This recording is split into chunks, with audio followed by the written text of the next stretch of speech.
As the old saying goes, your life flashes before your eyes in your final moments. Our story begins with a poignant scene.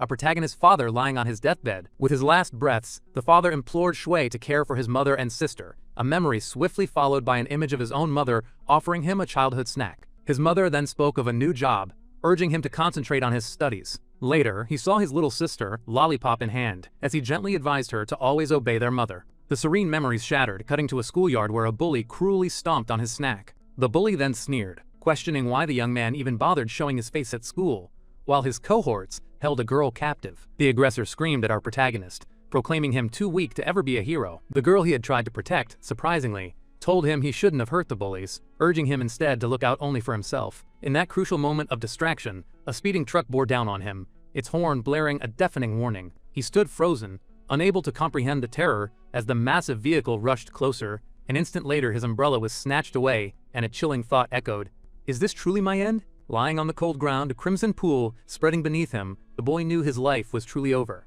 In his final moments, his thoughts drifted to his mother and his sister Asusa as a mysterious light began to engulf him. A profound sorrow washed over him, his failure to protect them. Tears welled, and he was consumed by the bitter regret of a life lived in powerlessness. With a fervent vow, he swore that in another life, he would protect his loved ones with his own strength. His consciousness then embarked on a journey, reborn into a new world, the magical continent of Arcanus. There, a crowd had gathered, anticipating an event as a man announced the commencement of the annual Divine Blessing Ceremony. He clarified the sacred tradition. Children under 6 were to offer their most cherished possessions to the gods. In return, a divine messenger would descend, sensing each child's hidden magical element and bestowing a unique opportunity. A small boy innocently asked if he could offer his candy, but his mother firmly explained it must be an item of true value. To underscore her point, a box was revealed, showcasing 2 incredibly expensive and radiant blue jewels. Lady Blank, a noblewoman, boasted that the greater the offering's value, the higher the chance of receiving a powerful blessing. Nearby, 2 men whispered, discussing the Ryan family, who had reportedly squandered their entire fortune for this very blessing. Just then, a distinguished noble family approached the altar with proud, confident strides. It was indeed the Ryan family, and onlookers murmured, considering it a tragedy if, after such sacrifice, they received no blessing. Whole Ryan, the family patriarch, reflected that he had gambled his bloodline's entire future on this day. He firmly believed his children, Laika and Louis Ryan, were exceptionally bright and destined for a high-level blessing. The presiding priest then called for the next child on the list to present themselves to the eager crowd. Little Julia Ryan was called, and she approached the altar timidly to make her offering. With gentle hands, the little girl presented a small golden crown as her most precious possession to the deities. Immediately, a vast blue magic circle flared to life on the floor, glowing with breathtaking intensity. Beams of raw energy erupted from the circle, astonishing everyone present with the sheer power unleashed. A voice from the crowd whispered, wondering if this could be the legendary blessing of Kahai, the mighty god of thunder. To the collective shock, it was a level 7 blessing, a phenomenon not witnessed in over 12 years. Her family erupted in joyous celebration, convinced that such incredible talent confirmed their divine favor. The magical energy then began to slowly subside, leaving the little girl standing bewildered in the circle's center. As the light finally vanished, Julia stood utterly bewildered, still processing what had just occurred. People commented that her offering, the Crown of Thunder, couldn't have cost the family an entire fortune. A man then pointed out that one child remained, and it was he who would offer the true legendary treasure. The father turned to his son, Lucas, signaling it was his turn, and the boy nodded with a confident smile. A servant presented a box to Lucas, requesting he accept the powerful offering held within. As the box opened, everyone recoiled, sensing the ominous, demonic energy emanating from the sword resting inside. As Lucas grasped the sword, the formidable spirit of Volcano, progenitor of magic and god of fire, materialized directly behind him. His little sister encouraged him, urging him to give his all and secure a mighty blessing. The priest watched the boy approach the altar, silently marveling at his bravery for offering such an invaluable item. It became clear to him, the head of the Ryan family had truly staked everything on this boy. Lucas placed the sword upon the altar, and a fiery magic circle burst forth with devastating force. Outside, the sky dramatically shifted, clouds turning a menacing reddish hue. The boy's father stood dumbfounded, questioning if this truly signaled the legendary level 9 blessing. Inside the hall, the torches suddenly flared, burning with an unnatural and alarming intensity. An instant later, a colossal wave of fire erupted from the altar, surging menacingly towards the terrified crowd. Amidst the infernal heat, young Lucas seemed strangely drowsy, almost oblivious to his fiery surroundings. The demonic sword began to float, and the boy stared at it, utterly mesmerized by its power. He then noticed a small, flickering flame in his hand, confused by its sudden appearance. Suddenly, the flame erupted, engulfing his entire arm and sending the young man into a blinding panic. The Inferno's reflection in his eyes betrayed the immense power that was about to be unleashed. In a horrifying flash, the boy's entire body was consumed by flames, and he began to scream in agony. He was utterly swallowed by fire while the cursed sword floated ominously above him. From deep within the swirling flames, strange orbs of fire began to form, dripping onto the floor. Following this bizarre spectacle, the sky outside miraculously returned to normal, as if nothing had transpired. The boy's father, fraught with worry, asked if the blessing was complete and where the divine spirit had gone, his family watching with deep concern. His little sister then pointed frantically toward the altar, urging everyone to look. Suddenly, a body plummeted from the ceiling, wreathed in eerie blue flames and wisps of gray smoke. At that precise moment, the little girl's lollipop slipped from her hand, hitting the ground and shattering into pieces. Lying motionless on the floor, the boy appeared utterly confused and terrified, with no comprehension of his fate. Witnessing her brother in such a state, little Julia began to sob uncontrollably. Everyone rushed towards him, shouting his name and the Ryan family's name in utter despair. His parents knelt beside him, pleading for him to awaken, their minds reeling from the impossible turn of events. The priest, with a somber expression, then declared that the god of fire had utterly rejected the boy. He explained that Lucas Ryan had been forsaken by the progenitor of magic, destined to receive no blessing. In this critical moment, the soul of our protagonist from another world seamlessly entered young Lucas's body. Meanwhile, in the fiery realm of the god volcano, rage simmered over the recent events. He raged, furious that the Ryan family had dared to offer the very power that once nearly extinguished his existence. The fire god revealed the blade still bore the scar from its strike against him, a transgression he swore never to forgive. A small fire spirit then appeared, puffing out smoke as if in mocking amusement at the situation. His servants praised him, remarking on his supposed mercy for merely burning the child's soul. One spirit then noticed the soul from another world, questioning if it too should be incinerated. Volcano dismissed the suggestion, declaring he would not waste his time on a mere insect from an outer world. He then turned his fiery gaze toward the offering, deciding to examine it more closely. Our protagonist's soul remained trapped within a blue sphere, observed by Volcano from afar. Within that shimmering sphere, our protagonist's soul fixed its gaze upon an intensely brilliant light before him. The scene shifted to the heavenly spring realm of a martial god, where a powerful figure floated in midair. This was the martial god, his eyes glowing with a golden energy, a clear testament to his immense power.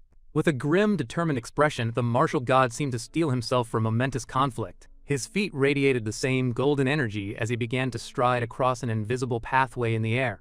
With a mighty surge, he shattered a dimensional barrier, which splintered like fragile glass. The martial god appeared resolute, determined to overcome any obstacle blocking his path. With each powerful step, he continued to tear apart the barrier separating dimensions. Every stride he took ripped through the fabric of space, forging a path into the uncharted void. Finally, he breached the last barrier, arriving in a realm teeming with stars. There, he confronted a colossal creature, its many red eyes glaring, the undisputed ruler of this strange world. The martial god crossed his arms, challenging the colossal monster. "Do you truly intend to obstruct my way?" The creature glared back with terrifying eyes, its maw opening to reveal rows of razor-sharp teeth. Without warning, the entity lunged, unleashing a shadowy attack against the martial god. A blast of dark energy shot towards him, yet the martial god remained utterly unfazed. The monster then opened its gargantuan mouth, attempting to swallow the martial god whole. But the warrior proved too mighty, holding the creature's massive jaws apart, preventing its fatal bite. With a furious gaze, the god prepared a devastating counterattack, ready to eliminate the threat entirely. He channeled all his energy into a single, explosive punch, striking the creature with his full, unbridled might. The blow was so immense that a brilliant explosion of golden light utterly obliterated the monster. After vanquishing the creature, the martial god permitted himself a satisfied smile at the battle's definitive outcome. Just then, a massive wormhole tore open in space, manifesting as a swirling portal of blue light. The man stood before the portal, observing the immense power emanating from its depths. A confident smirk played on his lips as he seemed poised to step through the luminous portal. He then casually remarked that this grand source of power was nothing particularly special after all. Suddenly, a small golden light appeared in the void, rapidly speeding towards him. It was a muscular fairy flying towards him, weeping and calling out for her master. The martial god gently caught her in his palm, questioning why his attendant spirit was interrupting him. He then sensed a peculiar disturbance, realizing his old partner, Rekti, had just been destroyed.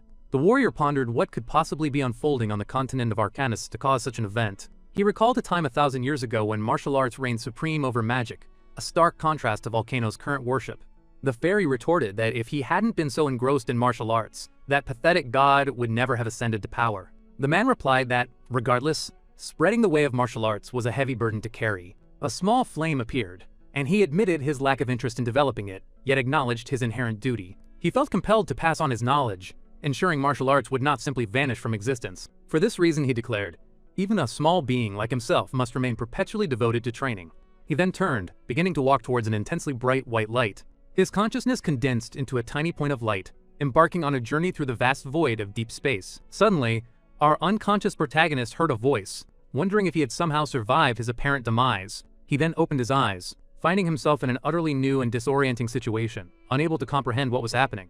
In his mind's eye, our protagonist found himself surrounded by the martial god's numerous, muscular faces. Wearing a headband, the young man was utterly bewildered, unable to make sense of any of it.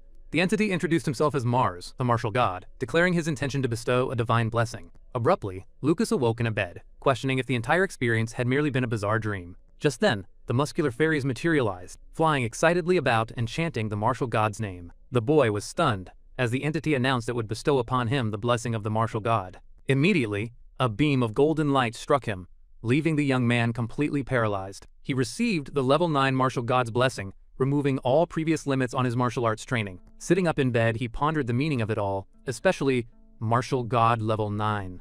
Moreover, he was shocked by the vivid memory of the god's incredibly muscular spirits. The young man was baffled, wondering what was happening, as he should certainly have perished.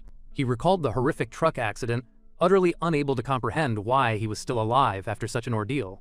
With wide, dawning eyes, he began to connect the dots, slowly grasping his new reality. Suddenly, a torrent of memories from the original Lucas Ryan flooded his mind all at once. He broke into a nervous laugh, wondering if the gods were simply playing a cruel joke on him. He realized he had been reborn into a world of magic, into the body of a boy forsaken by the gods. His thoughts drifted to his mother and sister, realizing they would now live on his insurance payout. Looking down at his hands, he still struggled to grasp the meaning of the martial god's blessing or martial arts themselves. In this moment of utter confusion, a pink and white lollipop mysteriously rolled into his room. The boy turned toward the door, curious about who might have left the sweet treat for him. At the doorway, a little blonde girl called to him, her eyes brimming with tears, her expression deeply sorrowful. A close-up showed her face, tears streaming down her cheeks as she sobbed uncontrollably. She then dashed forward, leaping onto the protagonist, who embraced her tightly. She cried out, "You're finally awake!" The little girl explained that she'd overheard people saying he would never wake up, which had terrified her. With a comforting smile, the young man reassured her that everything was fine, thinking, "This must be my new sister Julia." He then remembered his former sister, Asusa, imagining the profound sadness she must feel at his passing. Because of this, he vowed to protect the precious people in this new life, relying on the martial god's newfound blessing to guide him. The scene shifted to a solemn altar, where a grand and imposing angel statue commanded attention. Though calm and serene in appearance, a strange, unsettling aura began to seep into the air around it. From the angel's eyes, a dark liquid began to trickle, like tears of blood staining its divine face. Swiftly, the entire statue became coated in the grim substance, and from its depths, a malevolent figure materialized. A mysterious woman's voice cut through the air, declaring that the detestable man's presence had at last vanished from the world. She mused aloud, pondering if he had truly passed on, or merely abandoned this realm for good. A snake emblem adorned her chest as she lamented the meager power that now remained within her. Her dark hair drifted around her, a subtle sign of her slow recovery from unseen wounds. A sinister smile spread across her lips as she proclaimed, "Without him in my way, this world will soon be entirely mine." 9 years later, the story moved to the opulent mansion of the noble Ryan family. Outside, a young man whistled, dabbing sweat from his brow with a white handkerchief. Lucas Ryan, now a young adult, noted the clear weather, certain his sister Julia had finished her practice. As he set off to find her, a thorny vine suddenly shot out, snaking toward him. He sensed the danger instantly, bracing for the surprise attack that coiled from his side. The thorny weapon ensnared him, pulling tight and immobilizing him in the heart of the garden. The young man grumbled in annoyance, knowing only one person would stoop to such a childish prank. A moment later, his half-brother Jeremy stepped into view, staff in hand, revealing himself as the culprit. Jeremy offered a sarcastic greeting, while a nearby maid giggled at Lucas's predicament. The blonde then warned him, "This backyard is exclusively for the mages of the Ryan family." The thorns tightened, constricting further around Lucas's body, causing a sharp pang of pain. With a cruel smirk, Jeremy threatened to break a few ribs, promising to teach him a lesson. To Jeremy's astonishment, however, Lucas merely let out a bored yawn, leaving his aggressor utterly confused. Lucas then calmly pointed out that his sister was finishing her magic training and would be back any moment. With a serious glare, he warned Jeremy to release him, unless you want to be fried by her lightning. Jeremy flushed, calling Lucas a coward for hiding behind his sister, arrogantly claiming he wasn't afraid of lightning. In that very instant, a bolt of purple lightning descended from the sky, striking Jeremy with a powerful electric shock. The boy was left completely charred, while the maid screamed in terror for her young master. Lucas glanced back to see his sister Julia approaching, her magic staff already in hand. Her pink staff, adorned with playful cat ears, still crackled with residual purple sparks, a testament to its immense power. Julia, now older and stern, warned Jeremy that if he dared bully her brother again, she wouldn't go easy on him. With an angry pout, she made it clear she was not playing around. She then turned to Lucas, assuring him she would remove the vines immediately. With a flick of Julia's wrist, the thorny vines crumbled to the ground, slowly disintegrating into dust. Lucas affectionately patted his sister's head, and she responded with an adorable smile. He then turned to his half-brother, asking if he had finally learned his lesson about messing with him. Face flushed with rage, Jeremy merely muttered incoherently, unable to form a response. Immediately, he and the maid fled, tails metaphorically tucked, terrified of the girl's power. Lucas remarked that Julia had gone quite easy on Jeremy with that shock, as he appeared perfectly fine. Julia then asked why he hadn't fought back, reminding him that his true strength was their shared secret. Lucas smiled, adding that besides, she was always there to protect him from any harm. With a confident grin, he showed he was merely teasing his beloved little sister. 9 years had now passed since his reincarnation into the body of young Lucas Ryan. He recalled the day he awoke. His father had visited him, leaning on a wooden cane. At the time, Lucas had been certain he would be disowned for failing to meet their expectations. To his astonishment, however, his father had simply embraced him, relieved he had woken up safely. Hol Ryan, Lucas's father, was the revered leader of a renowned order of knights within the kingdom.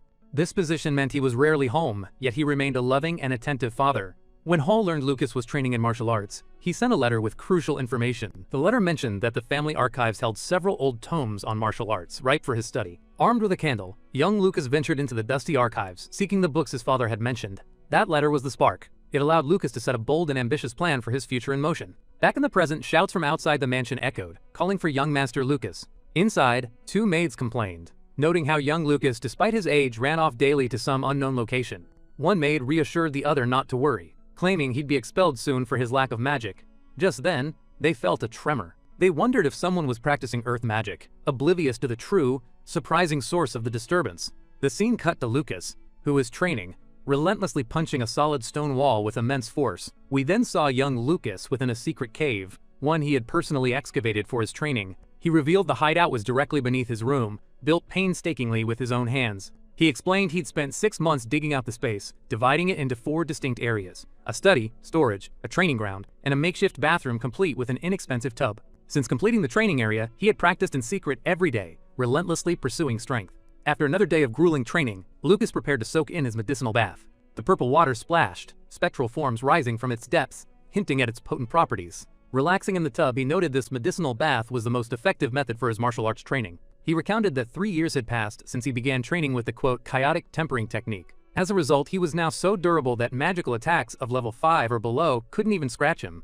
Lucas stated his defense was finally solidifying. It was time to concentrate on his offense. He retrieved his katana, preparing to test his skills against the training dummy. With a firm grip on his blade, he focused his intent, ready to deliver a powerful, precise strike. In the blink of an eye, he lunged, attacking the dummy with astonishing, lethal speed. His eyes reflected the unwavering determination and power cultivated over years of arduous training. Beyond the sword, he was also a master of other weapons, including the spear. With his spear, Lucas surged forward, delivering a mighty blow against the training dummy. The dummy was then assailed by a barrage of swift, precise attacks, completely overwhelming it. The training target was utterly destroyed, collapsing into pieces on the cavern floor. Having reached level 4 in his technique, he decided to dedicate some time to training his fists. Lucas reflected that while his skills had greatly improved, something continued to bother him. He knew martial artists eventually hit a wall, and the only way past it was through enlightenment. But this elusive enlightenment caused most practitioners to give up along the way. Lucas positioned himself before a stone pillar, declaring his own path would be very different.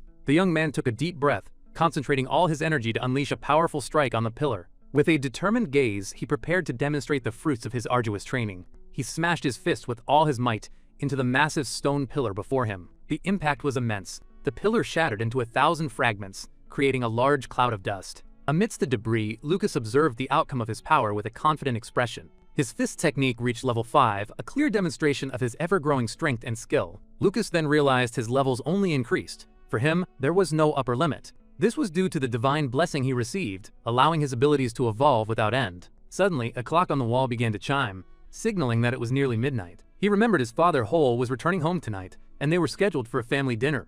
The scene then shifted to a mansion window, revealing that night had already fallen. Now fully dressed, Lucas walked down the corridor toward the mansion's dining hall. Upon opening the door, he found his family assembled for the special dinner. His father, Hole, noted it had been half a year since their last meeting and invited him to take a seat. With a smile, Lucas agreed, making his way to his place at the grand dining table. The patriarch then announced that Allen Academy was establishing a martial arts department, and Lucas had already been enrolled. Hole encouraged him, acknowledging the difficulty, but expressing deep faith in his son's potential to pass the exam. Lucas offered his thanks, while his sister Julia ate calmly at his side. The young man mused that he must grow stronger to protect what was important, but without attracting undue attention. Gazing at his hand, he contemplated how to balance his burgeoning power without causing problems. His sister then raised her hand, declaring she also wanted to attend Allen's Magic Academy with him. Her father stated she was too young, but Julia countered that the elite class had no age restriction. The young woman then revealed she had already received an offer from the academy for the elite class and presented the letter. Intrigued, Hole took the letter, confirming his daughter's incredible claim. He praised Julia, remarking that her reputation as a prodigy had indeed reached the renowned Allen Academy. Julia beamed with joy, while Jeremy looked on with intense, seething jealousy. The blonde boy wondered why Lucas was receiving special treatment and how this would affect his own standing. At that moment, a hand in a purple glove rested on Jeremy's shoulder, attempting to soothe his anger and envy. The woman told him to remain calm.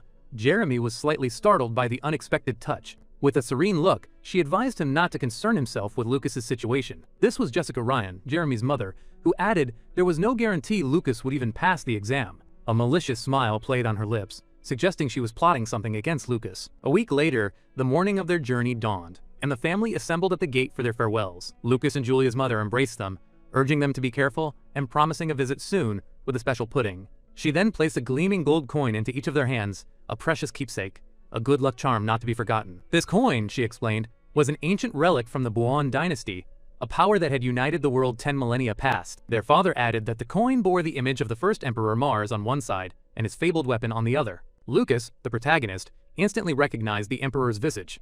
It was the muscular spirit who had once blessed him. Both parents pressed upon him the importance of keeping the coin close, a constant source of good fortune. The young man was overcome with gratitude, feeling blessed to have known such a loving family in both his lives. With final goodbyes exchanged, the siblings set off, beginning their long journey toward the academy. Hours later, as dusk began to settle, the coachman announced it was time to make camp for the night. Night fully embraced the land, a brilliant full moon casting its silver glow upon the clearing where they sought safe refuge. Foron, the coachman, assured them that an early start would see them arrive in Daku, the city of the academy. The next morning, Julia, brimming with excitement, inquired about the interesting sights and activities Daku offered. Fortin revealed that Daku was famous for its annual magical dodgeball tournament, a spring spectacle. He added that the region was a haven for gourmands, boasting many delightful local dishes. Julia's mouth watered visibly at the thought, prompting her brother to playfully tease her about drooling. Suddenly, Lucas sensed a disturbance in the air, his expression sharpening, becoming serious and alert. His heightened perception picked up the distinct thrum of 12 horses and 13 riders rapidly closing in. Lucas then turned to Foron, asking if this part of the road was known for banditry. He trusted his senses, honed by his unique training, knowing this was no mere figment of imagination. The protagonist understood the precarious situation. They were outnumbered and vulnerable within the dense forest. He wasted no time, warning everyone that a mysterious group was fast approaching, and they needed to brace themselves. Foron and the others exchanged puzzled glances, hearing only the familiar whispers of the forest, nothing more. Despite their confusion, one of the guards, ever vigilant, drew his sword, his grip firm and ready. Fortin, choosing caution, then bellowed for his men to arm themselves, preparing for an unseen, impending clash. The coachman might not have understood the young man's foresight, but he chose prudence over regret. Just then, a band of horse-mounted outlaws erupted from the tree line, charging at full gallop towards their camp. A guard gasped in disbelief. The bandits had indeed appeared, precisely as the young man had foretold. The bandit leader cackled with glee at their new prey, while a subordinate lauded his chief's unerring instinct. Another leered, commenting that the girl would fetch a handsome price, and the boy, he added, would find favor with certain clientele. Foron stepped forward, his voice thundering, as he demanded if they understood the repercussions of assaulting nobility. The leader merely scoffed, ordering his men to eliminate everyone but the two young targets. As the brigands advanced, a guard shouted, vowing to cover Foron during the ensuing struggle. A bandit, a cruel smile twisting his lips, raised his sword, poised to strike down the family's protectors. A moment later, steel met steel, the jarring clang echoing through the still, dark forest. One of the mounted guards, with a swift and precise thrust, impaled a bandit with his spear. Witnessing his comrade's demise, the bandit leader's face contorted into a mask of furious rage. Foron, too, proved his prowess, his blade now crimson as he brought down several attackers. With a resolute gaze, he turned to Julia, assuring her he would handle the remaining foes. Then, with unwavering courage, he charged headlong into the fray, engaging the remaining bandits with all his strength. Foron urgently pleaded with the young master to take Julia and escape, ensuring their survival. Suddenly, Lucas heard a sharp cry of pain, and his expression clouded with instant dread. A bandit unleashed a blast of fire magic, a searing fireball engulfing and incinerating the family guards. The bandit leader revealed himself as a mage, and Foron watched in horror as the destructive fire magic flared. The coachman then screamed for the two youths to flee into the forest, promising to create a diversion. But in a moment of vulnerability, Foron was struck by a fatal blow, and crimson liquid bloomed against him. Seeing his friend fall, Lucas cried out Foron's name, a sound of utter despair. Surrounded by the attackers, the injured coachman collapsed to his knees, his strength utterly spent. The bandit leader loomed, threatening to burn him alive for slaying his comrade. Even grievously wounded, Foron forced himself upright, vowing to protect the young masters, no matter the cost. Lucas knew Foron was outmatched, realizing he could no longer hide his true strength if he wished to save him. He recalled the coachman's enduring kindness, understanding that Foron had become akin to family. With a clenched fist, the young man instructed his sister to conceal herself. The danger was now too great. His gaze hardened with resolve as he declared his intent to join the battle and aid his friend. Julia nodded, her eyes wide with understanding, pleading with her brother to exercise extreme caution. And with that, the protagonist surged forward, sprinting towards the chaotic struggle to rescue his friend. Meanwhile, Foron was being overwhelmed by multiple assailants, crying out in sheer agony. Exhausted and deeply wounded, the coachman finally collapsed to his knees, unable to continue the fight. The bandit leader raised his sword high, poised to deliver the decisive final strike to the fallen man. Foron looked up, despair etched upon his face, accepting that his valiant stand had reached its end. But before the blow could land, a swift, mysterious shadow intervened, deflecting the attack and saving the coachman. The bandits recoiled, stunned by the sudden intervention, wondering what uncanny force had just appeared. Then, streaks of golden light arced through the air, striking the bandits with uncanny, deadly precision. Each luminous projectile found its mark, striking vital points and felling the enemies instantly. In a blinding flash, the mysterious light-based attacks swiftly dispatched the remaining henchmen. Lucas's hand was revealed, now glowing with a brilliant, radiant golden energy. He remarked that his training had proven quite useful, making short work of these common bandits. The bandit leader erupted in a fit of rage, demanding to know who dared to fell his men. Sweat streamed down his face as he realized his entire contingent had been vanquished in mere moments. He then raised his magic staff, intending to unleash the full force of his fury upon the helpless coachman. With a snarl, an enormous fireball erupted from his staff, hurtling towards Foron to finish him forever. With no strength left to evade, the coachman closed his eyes, accepting his fate, finding solace that the children would live. A faint smile touched his lips as he silently thanked the heavens for allowing him to protect them both. But our hero suddenly materialized before Foron, extending a hand to intercept the fiery projectile. With a graceful leap and a swift flick of his wrist, he redirected the colossal fireball far into the night. Foron stared, utterly speechless, tears welling in his eyes at the unbelievable sight before him. His voice trembled as he called out to the young master, bewildered by such an impossible feat. The bandit leader, equally perplexed, wondered how his powerful fireball had simply vanished. Yet, he refused to yield, already preparing to unleash another devastating spell upon their hero. But Lucas, his eye glowing with inner power, calmly declared that the bandit's time was already up. In a blur of motion, the protagonist surged forward, delivering a luminous, devastating punch to the bandit leader. The impact was immense, the man erupting into a crimson spray as a shockwave rippled violently through the clearing. Foron gazed in utter astonishment at the scene, stammering a question about the young master's power. With a confident, victorious grin, the young man simply replied that he seemed to possess a natural talent for martial arts. The coachman wept openly with emotion, overwhelmed by the incredible strength the young master now commanded. Suddenly, Lucas sensed an unsettling presence, and both he and Foron grew instantly alert to a new, unforeseen threat. Amidst the swirling smoke and dust, a dark, malevolent presence began to coalesce. From the bandit leader's remains, a skeletal creature with sharp claws and a pulsing purple aura began to rise. Its grotesque skull and piercing glowing eyes left no doubt. This was a being of pure, ancient malevolence. The monster let out a horrifying roar, baring its sharp teeth, ready to strike. It shrieked a promise of destruction for them both, its eyes burning with hatred and fury. The monster repeated its deadly threat, coiling itself to unleash a fatal assault. Our protagonist stayed on high alert, understanding the creature needed to be dealt with swiftly. He knew Julia could not witness this, resolving to eliminate the monster by himself. With a sudden surge, the creature lashed out its sharp claws, aiming to tear the young man apart. But the young man was quicker, deftly dodging the blow by leaping over the monstrous form. He descended with a powerful, light-infused punch, targeting the monster's head. The protagonist watched the blow connect, hoping it would be enough to bring the creature down. With his hand still glowing purple, he braced himself for any potential counterattack. Suddenly, a wave of dark red energy surged toward him with immense chilling force. Then, Dark chains shot up from the ground, ensnaring the bodies of the fallen bandits. The creature absorbed the corpses, transforming into an even more grotesque and powerful entity. A glowing purple snake symbol appeared on its forehead, revealing the source of its renewed power. Our protagonist then wondered if that symbol was the key to controlling the undead. The monster licked its lips with a purple tongue, preparing to unleash its full might upon the young man. With numerous arms and legs, the creature scuttled bizarrely toward our hero. The young man concluded that if standard attacks failed, he would need to resort to a new technique. Concentrating energy into his hands, he unleashed a rapid volley of light-based strikes against the monster. The attack directly struck the symbol on the creature's forehead, causing a brilliant explosion of light. The protagonist prepared to use one of his most powerful techniques to vanquish the monster for good. With an explosive aura palm, he struck the symbol with all of his accumulated power. The immense blow unleashed a massive beam of golden light that completely pierced the creature. The purple symbol was hit squarely, fracturing under the overwhelming force of the attack. A moment later, the mark shattered into 1,000 pieces, and the monster began to disintegrate. With the creature vanquished, the young man watched its silhouette dissolve into ash on the wind.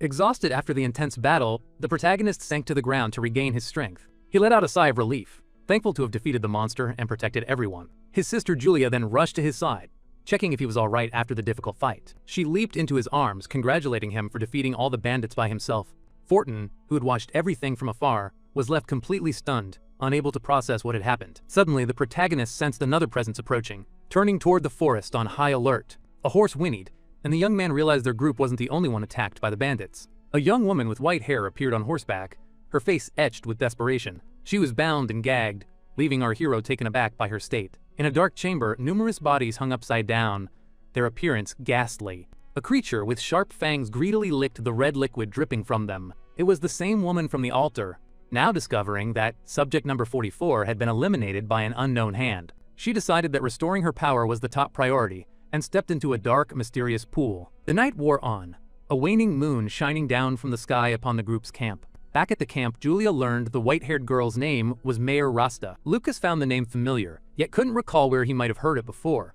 The rescued young woman remarked that his family name also sounded familiar to her. Fortin then explained that both were noble houses residing near the city of Daku. Julia then wondered how the girl ended up being attacked by those bandits in the forest. With tears in her eyes, the young woman began to recount the tragic events that led her there. She remembered the bandit leader's laughter as he brutally assaulted her carriage. Her guards were overcome one by the bandit mage's flames, helpless to defend themselves. Her lady-in-waiting tried to protect her, but was captured and carried off by the bandits on horseback. The white-haired girl recalled her friend's desperation amidst the inferno. She explained that revealing her noble status proved futile, as the bandits were completely indifferent. She clarified that the bandits' sole objective was to abduct children from the region's noble families. Our protagonist then comforted her, reassuring her that it was all over now, as they had been dealt with. He became lost in thought, trying to piece together what was truly happening in the area. Fortin approached, informing them that the two young ladies had retired to rest after the tumultuous night. The young man then asked the coachman for his thoughts on the rescued girl's story. Fortin believed they were dealing with professionals who had been targeting noble children for some time.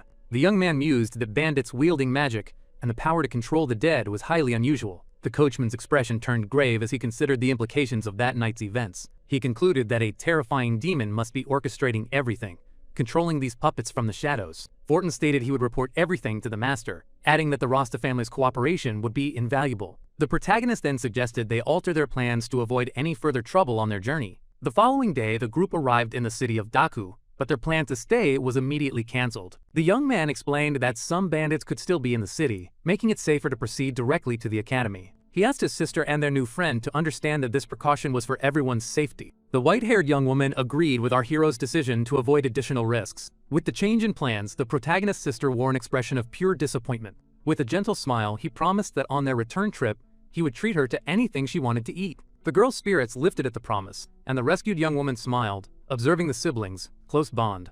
Fortin announced their entry into the city and asked if they would like to look out the window. The two siblings then poked their heads out of the carriage to get a view of Daku. Both siblings were captivated by the beauty and sheer scale of the city of Daku. The city bustled with life as people thronged the streets and merchants peddled their wares. A father carried his son on his shoulders as they wandered through the lively city. The white-haired young woman smiled, commenting on how vibrant and energetic the place was. Lucas and Julia used the opportunity to chat and enjoy the moment with their new friend. The protagonist reflected that the city's atmosphere strongly reminded him of his past life. The wooden architecture and cobblestone streets lent the city a unique and special charm. Suddenly, a bizarre clown doll startled the two girls, who let out a scream of fear. But our hero quickly bought an assortment of sweets and pastries to soothe their nerves and lift everyone's spirits. The white-haired young woman offered a donut to Julia, who ate it with great delight. With a satisfied smile, the young man watched the two girls happily enjoy their treats. The carriage then continued its journey through the city streets. Heading toward the Magic Academy, Thornton stopped in front of a massive gate, informing them that this was as far as he could take them. The protagonist reassured him, promising to protect his sister Julia from any harm. The girl then embraced him, declaring that she would also protect him with all her strength and magic. With a smile, the young man patted his sister's head, saying he was counting on her. Thornton was moved by the scene, realizing the depth of the siblings' love and devotion to each other. The rescued young woman found it curious that he would allow his younger sister to protect him in such a way. The coachman then bid them farewell, watching as the three youths walked off toward the academy. The white-haired girl thought about how kind they were, and pointed toward the academy just ahead. The protagonist smiled, reflecting on his good fortune in meeting these two on his journey. The white-haired girl was also happy, blushing as she thought about how much they had helped her. Suddenly, the young man remembered something from last night, where Thornton had clarified the situation. The coachman had revealed that the young woman, Maya, was once our protagonist's fiancée when they were children. However, after the divine ritual, the engagement was dissolved because he lacked any magical talent. Within the sprawling Carmen Empire, nestled in the city of Deku, stood Allen Magic Academy, one of its three most esteemed institutions. A year after their enrollment, first-year students faced a crucial examination, a rite of passage determining their placement into various academic departments. Yet, for those truly exceptional students, an accelerated path existed, allowing them to graduate ahead of their classmates. Indeed, merely passing a rigorous certification exam could grant a student early graduation, bypassing the typical 6-year curriculum. Now, the two siblings watched as a multitude of other students prepared themselves for the demanding admission exam. A pang of sadness touched Julia's heart. She wished she could face the test alongside her recently befriended companion. Her brother gently reminded her that their friend had already completed her own examination and was now safely reunited with her family. He urged Julia to concentrate on their upcoming test, assuring her they would see their friend daily if they all succeeded. Julia's radiant beauty drew every eye, and whispers spread, questioning if this young girl was also here to take the entrance exam. Onlookers remarked that she appeared no older than 12, and her brother, they agreed, was undeniably handsome. One young man, watching them, voiced his envy, wishing he possessed such an adorable younger sister. Suddenly, a striking woman with flowing purple hair approached, immediately catching little Julia's attention. The woman introduced herself as Mina, the esteemed vice president of the student council at Allen Magic Academy.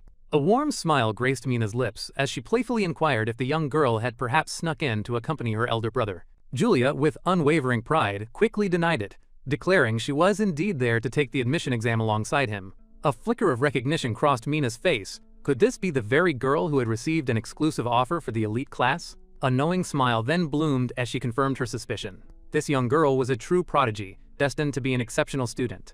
Kneeling gracefully, Mina then asked if she was Julia, of the renowned noble Ryan family from this very region. Startled, Julia questioned how the woman knew her name and family so readily. Mina then warmly invited Julia to the registration area, completely forgetting the young man standing beside her. Little Julia, ever observant, spoke up, gently reminding Mina that her brother also needed to register for the admission exam. A blush of embarrassment spread across Mina's cheeks as she realized her oversight, having completely forgotten about the hero standing before her. The young man then began to scoff at mages, muttering that attending a magic academy was simply ludicrous. In his mind, mages might believe themselves superior, but to him, they were nothing more than insignificant insects. He mused that mere losers like Jeremy and that strange monster could never contend with his overwhelming might.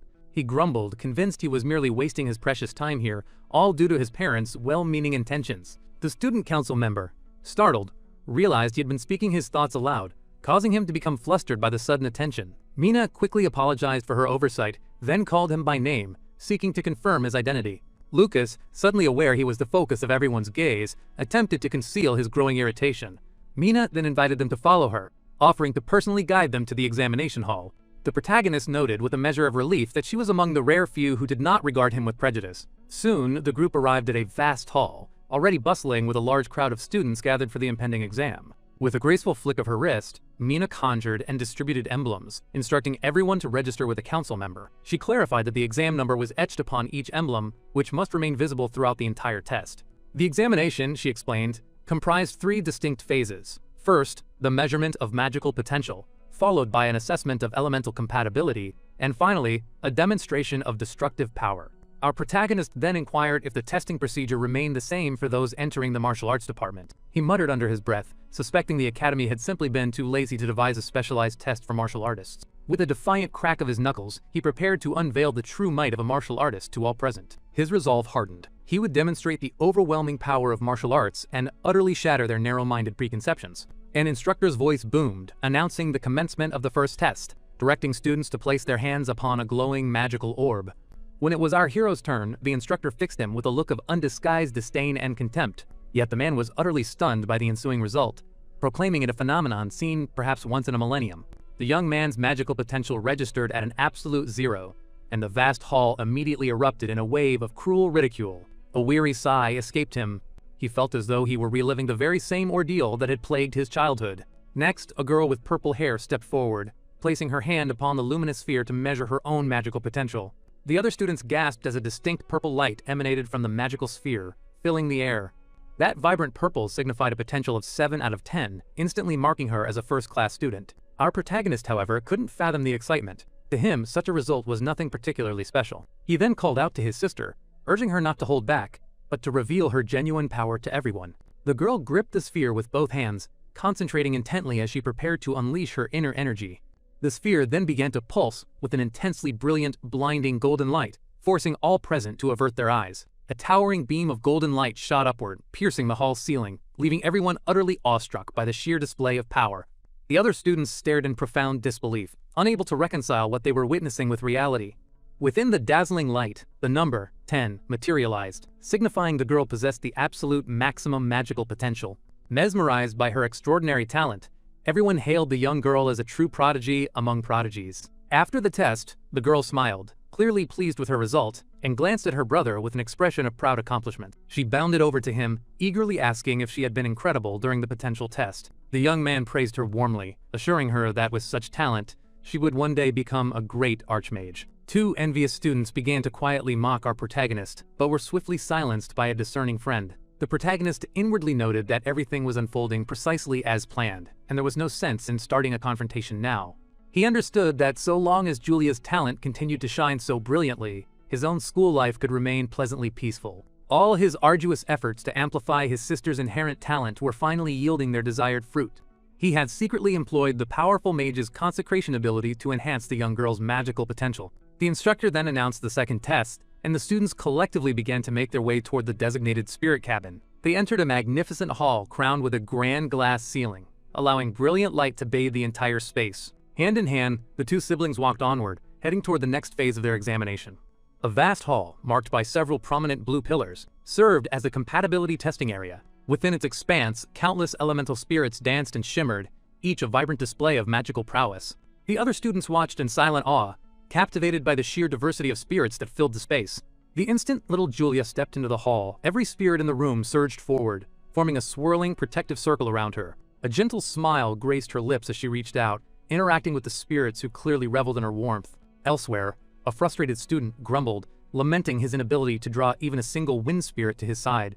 Our protagonist watched, a knowing smile playing on his face, understanding his sister possessed unparalleled compatibility with every element. He mused inwardly that his own unique ability quietly amplified her potential, a hidden strength. The instructor's voice cut through the air, announcing Julia's score, a staggering 9.6, the highest recorded.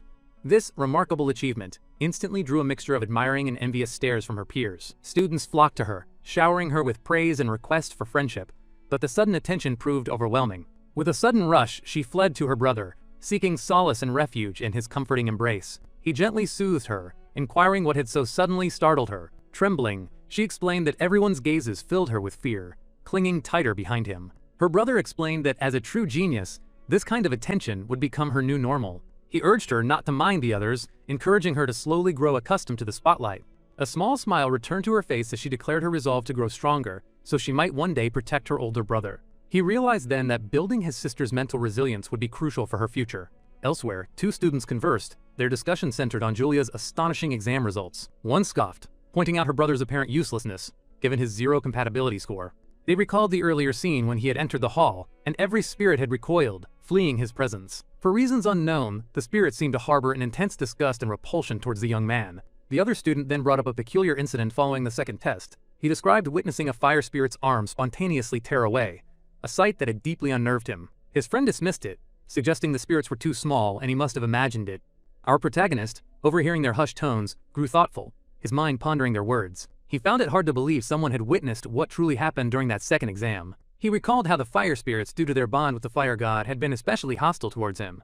Just as the test ended and he prepared to depart, he had given the spirits a quiet warning. He remembered one particular fire spirit angrily spitting flames directly in his path. He inwardly scoffed, considering it childish to cling to a grudge from so long ago. From the ground he picked up a small pebble, clenching it tightly in his palm. With a sudden flick he sent the stone flying, striking the spirit squarely and sending it tumbling. "A mere servant of the fire god has no right to act superior to me," he declared. Taking his sister's hand, he invited her to join him for the admission exam's final challenge. She responded that all would be well so long as he refrained from using his full strength. With a smile, he assured her he intended to let her protect him, as she always did. The destructive power test was held in a vast arena, filled with numerous metal dummies. These dummies, forged from a gleaming special metal, were built to endure the students' most powerful attacks. The siblings then made their way towards the arena, ready for the final stage of the admission exam. Nearby, a cluster of envious students grumbled, upset that the genius girl had claimed the top spot. One student loudly declared it impossible for a mere child to break any of those formidable metal dummies. They elaborated that the dummies were not only crafted from special metal, but also reinforced with potent defense enchantments. The protagonist observed the dummies, noting their formidable appearance and apparent durability. He considered this the ideal chance to test his level 6 abilities against such sturdy targets. The prospect of utilizing such high-quality, expensive equipment stirred a thrill within him. Abruptly, a student shoved him, attempting to cut in front for the exam. A short-haired girl immediately yelled at the offender, ordering him back to the end of the line. Pointing to another girl, she asserted the rule was plain. The talentless belonged at the rear. Her eyes gleamed with an intense red light, a vivid display of her inherent power. The girl she addressed visibly recoiled, intimidated by the intense gaze and menacing aura. With her heart radiating light, the dark-haired young woman prepared to showcase her formidable strength. She took her stance before the protagonist and his sister, her expression serious and challenging. With a dismissive sigh, she cast a contemptuous glare at the girl who had tried to skip the line. Julia and her brother watched the unfolding scene, uncertain what to make of this enigmatic girl. The dark-haired young woman then addressed Julia, asking if she was the one who scored 9.6. Her eyes blazed with frightening intensity as she stared at Julia with undisguised contempt. Frightened, Julia hid behind her brother, calling his name in a shaky, terrified whisper. She confessed to her brother that the girl before them was utterly terrifying and intimidating.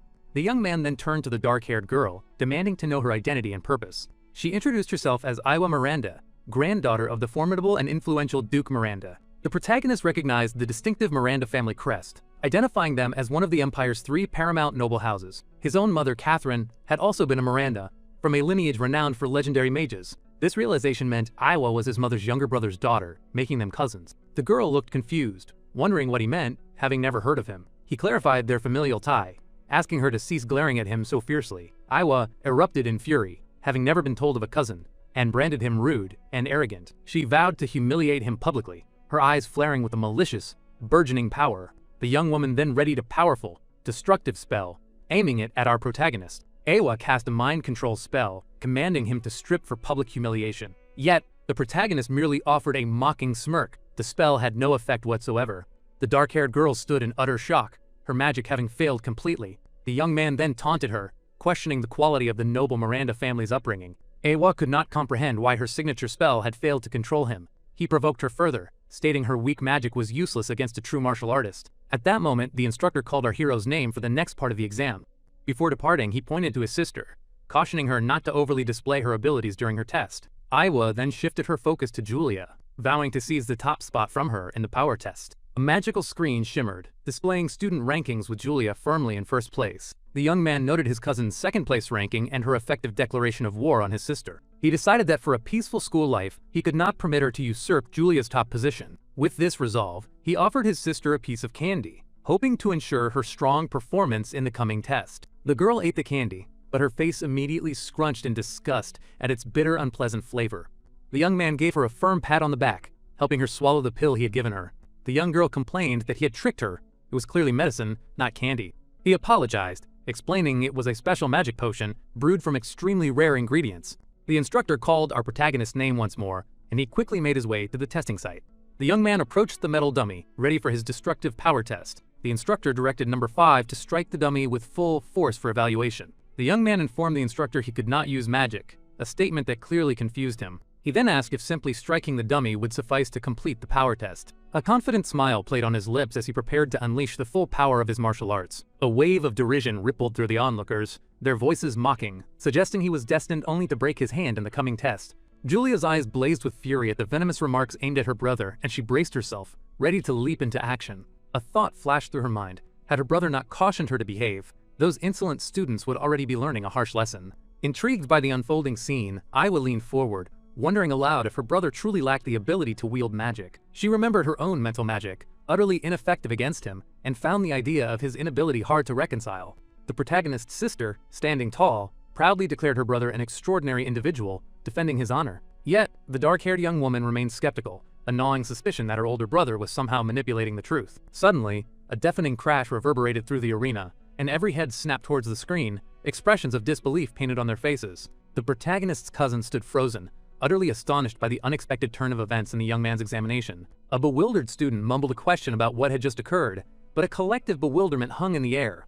No one could comprehend the sight. The young man had simply asked if he might deliver one single blow, and the instructor, with a nod, had readily granted permission. The instructor had made it clear, the method of attack was irrelevant, as long as the act was performed.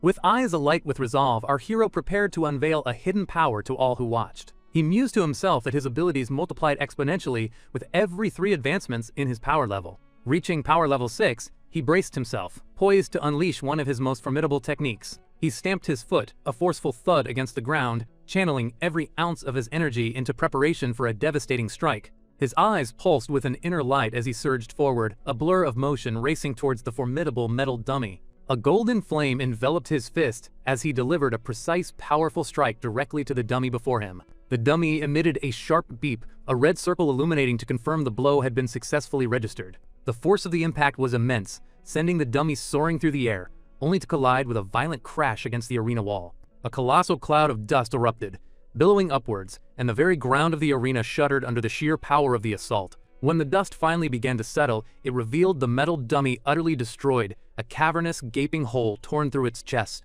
Our protagonist then slowly turned, facing the hushed crowd with an expression of cool, undeniable confidence. Iwa gasped in shock, a sudden realization dawning on her. His attack possessed the blinding speed of the highest wind magic. She observed that the dummy had glowed with a golden hue, an unmistakable indicator of truly devastating attack power.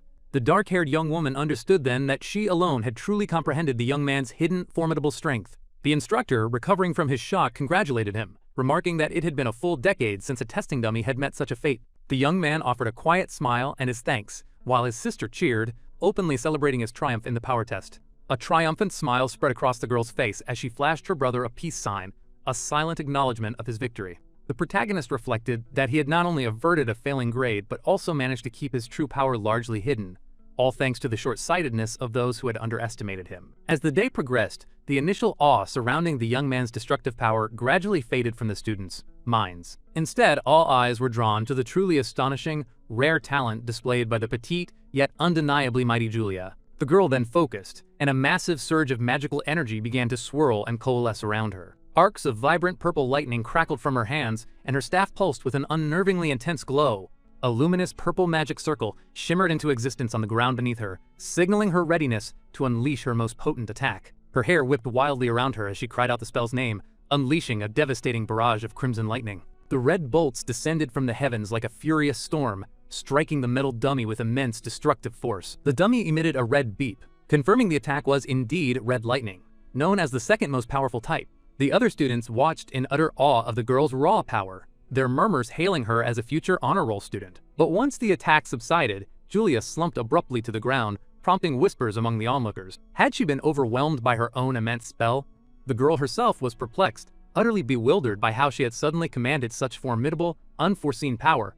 The instructor's voice cut through the silence, announcing a score of 9.5, as the dummy still crackled faintly with residual red sparks. The young girl turned to her brother, explaining how the sudden, unbidden appearance of red lightning had completely startled her. She recounted that before, even exerting her full strength, she had only ever managed to conjure purple lightning. The young man scratched his nose, feigning complete ignorance regarding the abrupt surge in her magical abilities. He mused inwardly that the potion he had given her was, in fact, temporarily enhancing her magical prowess. In this realm, both mages and martial artists possessed their unique methods for creating specialized concoctions. Mages meticulously brewed their potions, while martial artists utilized their inherent powers to refine potent elixirs. Elixirs were designed for direct bodily absorption, unlike potions which necessitated a medium for proper consumption. Scarcely any martial artist possessed the rare skill to create the fabled elixir of the mage's essence, and this very elixir was the secret behind Julia's sudden, dramatic increase in power. Such a feat was only possible when the elixir refining technique itself had reached level 6, the threshold for its effectiveness. At present,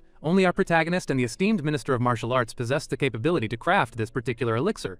The young man considered the grave implications. If his unique ability were ever unveiled, he would face an overwhelming predicament. The morning sun cast a bright, golden glow over the academy grounds, where students anxiously awaited the announcement of their final exam results. Two tiny birds chirped melodiously from a nearby tree branch, their song underscoring the momentary tranquility. Julia fidgeted, grumbling about the prolonged wait, to which her brother simply advised patience, reminding her that rest would soon follow. A voice suddenly called out, drawing the attention of the two siblings, who turned to identify the speaker. It was Mina from the student council, approaching with a warm smile and a friendly wave directed at them both. The young man inquired about her presence. As the woman continued her calm approach, she explained her purpose was to post the new class assignments and offered her heartfelt congratulations on their exceptional performance. Julia's face lit up with pure joy upon learning she had secured the top position in the academy's esteemed elite class. Our protagonist offered her praise, emphasizing his reliance on her for their collective future within the school. Mina then asked if the girl had already decided which department she would join for the approaching academic year. She elaborated on the academy's 5 distinct departments: earth, fire, wind, water, and a unique special division. Considering her natural attributes and the blessing of the wind god upon her, Julia swiftly chose to align herself with the wind department. The student council member's excitement was palpable as she expressed her eager anticipation of seeing Julia within the ranks of the wind department. The young man inwardly noted her dedication, realizing she was already actively recruiting, promising new talent for her division. Mina then kindly offered to escort the young girl to the female dormitory, where Julia offered her brother a quick farewell. Our hero said his goodbyes and resolved to make his way to his own designated department, that of martial arts. Among the other students, murmurs confirmed what many had anticipated. Julia indeed had claimed the coveted first place. The magical screen glowed with the final results, rendering all other freshmen mere shadowy figures against Julia's luminous success. Iowa simmered with quiet fury over her defeat, silently vowing that one day, no matter the cost, she would stand at the top of their class. Lucas found himself unsurprised, knowing his martial arts department often received little consideration. Upon reaching the dormitory, he was greeted by a crumbling, decrepit building that appeared on the verge of collapse. A small smile touched his lips as he imagined the quiet solitude this rundown place might offer, promising the peaceful school life he sought. His thoughts were interrupted by the sudden appearance of a young man with white hair who offered an enthusiastic smile and a greeting. The newcomer introduced himself as Kai, cheerfully announcing his pleasure at meeting his new department mate. Kai praised Lucas's strength during the recent test, but Lucas, focused on filling out a form, simply brushed it off as luck. A dormitory staff member then provided Lucas with a room key, indicating his room was located on the 2nd floor. The white-haired young man, Kai, expressed his delight that they would be sharing a room, and Lucas nodded in agreement. Together, they began their walk down a filthy, neglected hallway, searching for room 205. Reaching the designated door, they sensed someone inside and pushed it open to investigate. Inside, they discovered 2 other young men, a sight that visibly surprised Lucas's new companion. One introduced himself as Collins, the other as Sharp, informing them they were their new roommates. The white-haired young man stood in utter shock, a cold sweat breaking out on his brow at the unexpected situation. The room itself was in a deplorable state, filled with old furniture and heavily molded walls. Kai, disgusted by the filth, demanded to know what kind of infernal, grim room this truly was. Covering his face in revulsion, he declared the room was worse than any pigsty he had ever seen. A sudden startle at a spider made him turn to Lucas, asking if he seriously intended to stay in such a dirty place. The other roommates exchanged glances, assuming Kai was a rich, spoiled boy with an evident fear of germs. In response, Kai produced a gleaming gold coin from his pocket, holding it firmly in his palm. The eyes of the other 2 young men widened, fixed on the coin with expressions of pure greed and fierce determination. Kai offered the coin to whoever would clean the room, a casual gesture that shocked Lucas, realizing it was easily a month's salary. As the others began to clean, Lucas reflected that he had received no warning about living in what amounted to a garbage dump. His roommate attempted to cheer him, insisting things would improve, but Lucas remained deeply skeptical. The white-haired young man continued his stream of complaints, likening the room to a dismal prison cell. Lucas warned Kai to be cautious, suggesting the student council might take action if his complaints were overheard. After considerable effort, the dormitory building's exterior finally presented a somewhat more respectable appearance. Inside, the room was now sparkling clean, a transformation that left the 2 young men highly pleased. With a triumphant smile, Kai handed over the reward, declaring that as their roommate, he would ensure their protection. The other 2 marveled at the generous reward, and Lucas too held his newfound coin. Lucas mused that despite his roommate's arrogance, his unexpected generosity made it difficult to truly dislike him. A knock at the door then announced the dorm staff member, there to deliver their academy uniforms. He informed them the entrance ceremony was about to begin, urging them to change quickly. Kai, appalled by the tattered uniform, complained loudly that wearing it would make him look like a beggar. Lucas then mentioned the school's request system, designed for improving student treatment. He suggested they might even be able to request a new, undamaged uniform through this system. At this, Kai excitedly leaped out the window, heading straight for the hall, a display of eagerness Lucas found incredibly naive.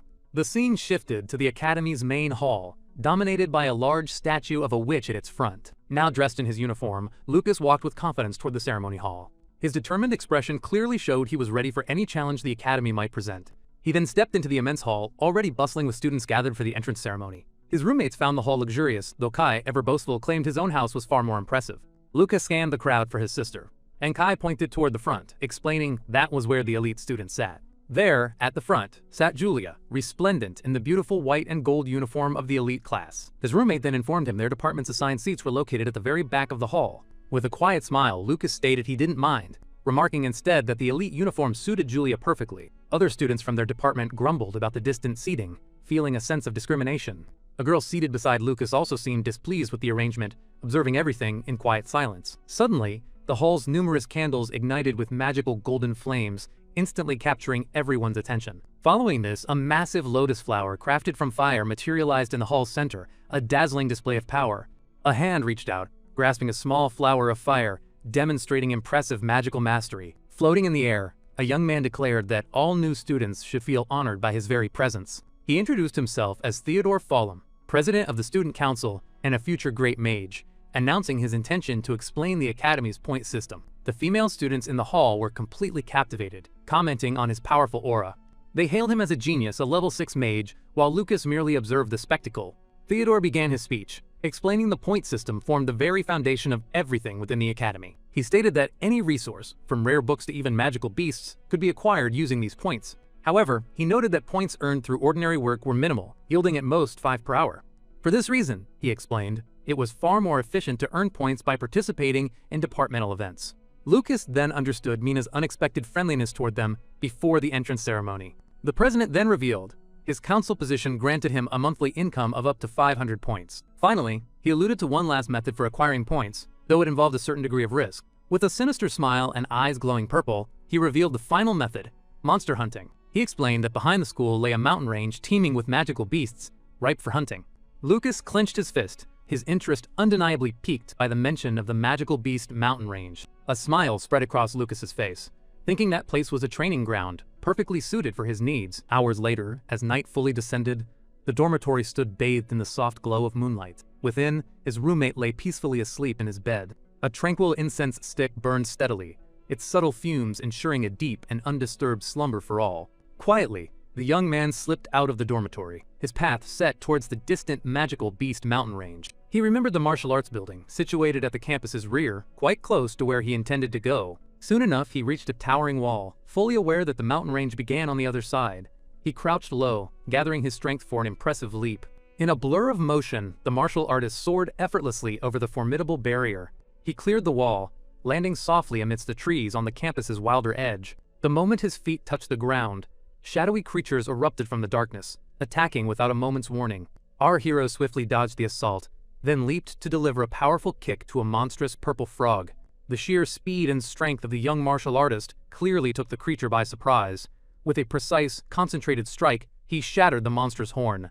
The impact was immense, the horn fragmenting into a shower of debris, followed by a concussive blast. Thrown to the ground, the giant frog lay motionless, vanquished by the protagonist's might. The young man then carefully removed the creature's horn, a valuable item he could trade for points at the academy. He gazed down at the giant black-horned frog, now still on the dark forest floor. He knew these horns were venomous, yet highly prized for crafting potent magic potions. He needed those points to acquire the legendary tomes once wielded by the martial god in his epic battles. He surveyed the vast mountain range, understanding he needed to swiftly locate more creatures. With a focused breath, the young man activated an ability, and his eye began to glow with a brilliant golden light.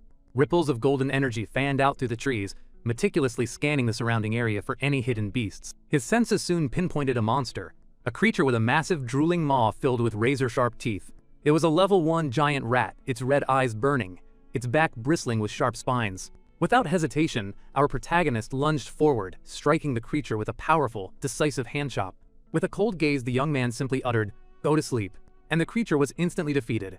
Immediately, a level 2 bat swooped to attack, but he felled it with a single, decisive punch. Next, he confronted a level 3 magic panther, effortlessly displaying his exceptional combat prowess. A series of concussive blasts echoed through the forest as the young man systematically defeated every monster he encountered. A satisfied smile touched his lips. He had gathered a wealth of materials, useful for both elixirs and academy points. Carrying a now heavy sack, he noticed an unnerving silence had fallen over the forest, a quiet too profound for his liking. He touched the earth, discerning the near absence of any other magical beast traces. He mused if this eerie quiet hinted at a formidable creature residing somewhere nearby. To confirm his suspicion, the young man sat, extending his perception to sense the energy around him. His activated ability guided him down an unusual path, deeper into the silent, shadowed woods. The path culminated at the entrance of a dark cave, from which a palpable, powerful energy emanated.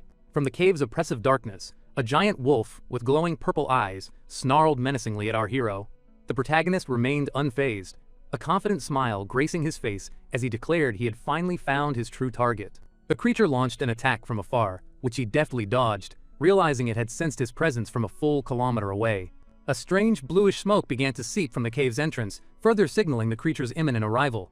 A massive wolf with stark white fur and fiery red paws emerged, confronting our protagonist head-on. It was a level 6 fire and ice wolf, and it snarled, its glowing purple eyes fixed on the young man. The young man now understood the creature's fierce territoriality, and, with a smile, readied himself for the ensuing battle. Fearlessly, our hero advanced, moving toward the giant wolf to commence the battle without delay. With an excited grin, he metaphorically invited the creature to dance, preparing for his opening strike. He landed a powerful punch squarely on the wolf's paw, yet the massive beast seemed to register no pain at all. The wolf retaliated instantly, unleashing a blast of frigid ice from its mouth, aimed directly at the protagonist. But the young man swiftly shielded himself, blocking the icy assault with his hand. The creature showed astonishment, witnessing its own elemental power seemingly deflected and turned by the young man. Seizing the opportune moment, the young man delivered an ice-infused punch directly to the giant wolf's eye. With his other hand, he then pummeled the creature's head, delivering a rapid series of chilling blows. The wolf lashed out with its powerful tail, but our hero managed to block the strike with his forearms. The young man expressed a slight regret at not having trained harder, believing he could have severed the creature's leg with that last blow. He then challenged the wolf, questioning if it had already grown weary of their clash, urging it to rise. Wounded, the giant wolf painfully rose to its feet, preparing to unleash its other elemental power. It opened its maw wide and unleashed a potent fireball directly at our protagonist. The young man deftly dodged the fiery projectile, which then slammed into the cave entrance, igniting an explosion. The creature followed up, launching a continuous scorching stream of fire at the young martial artist.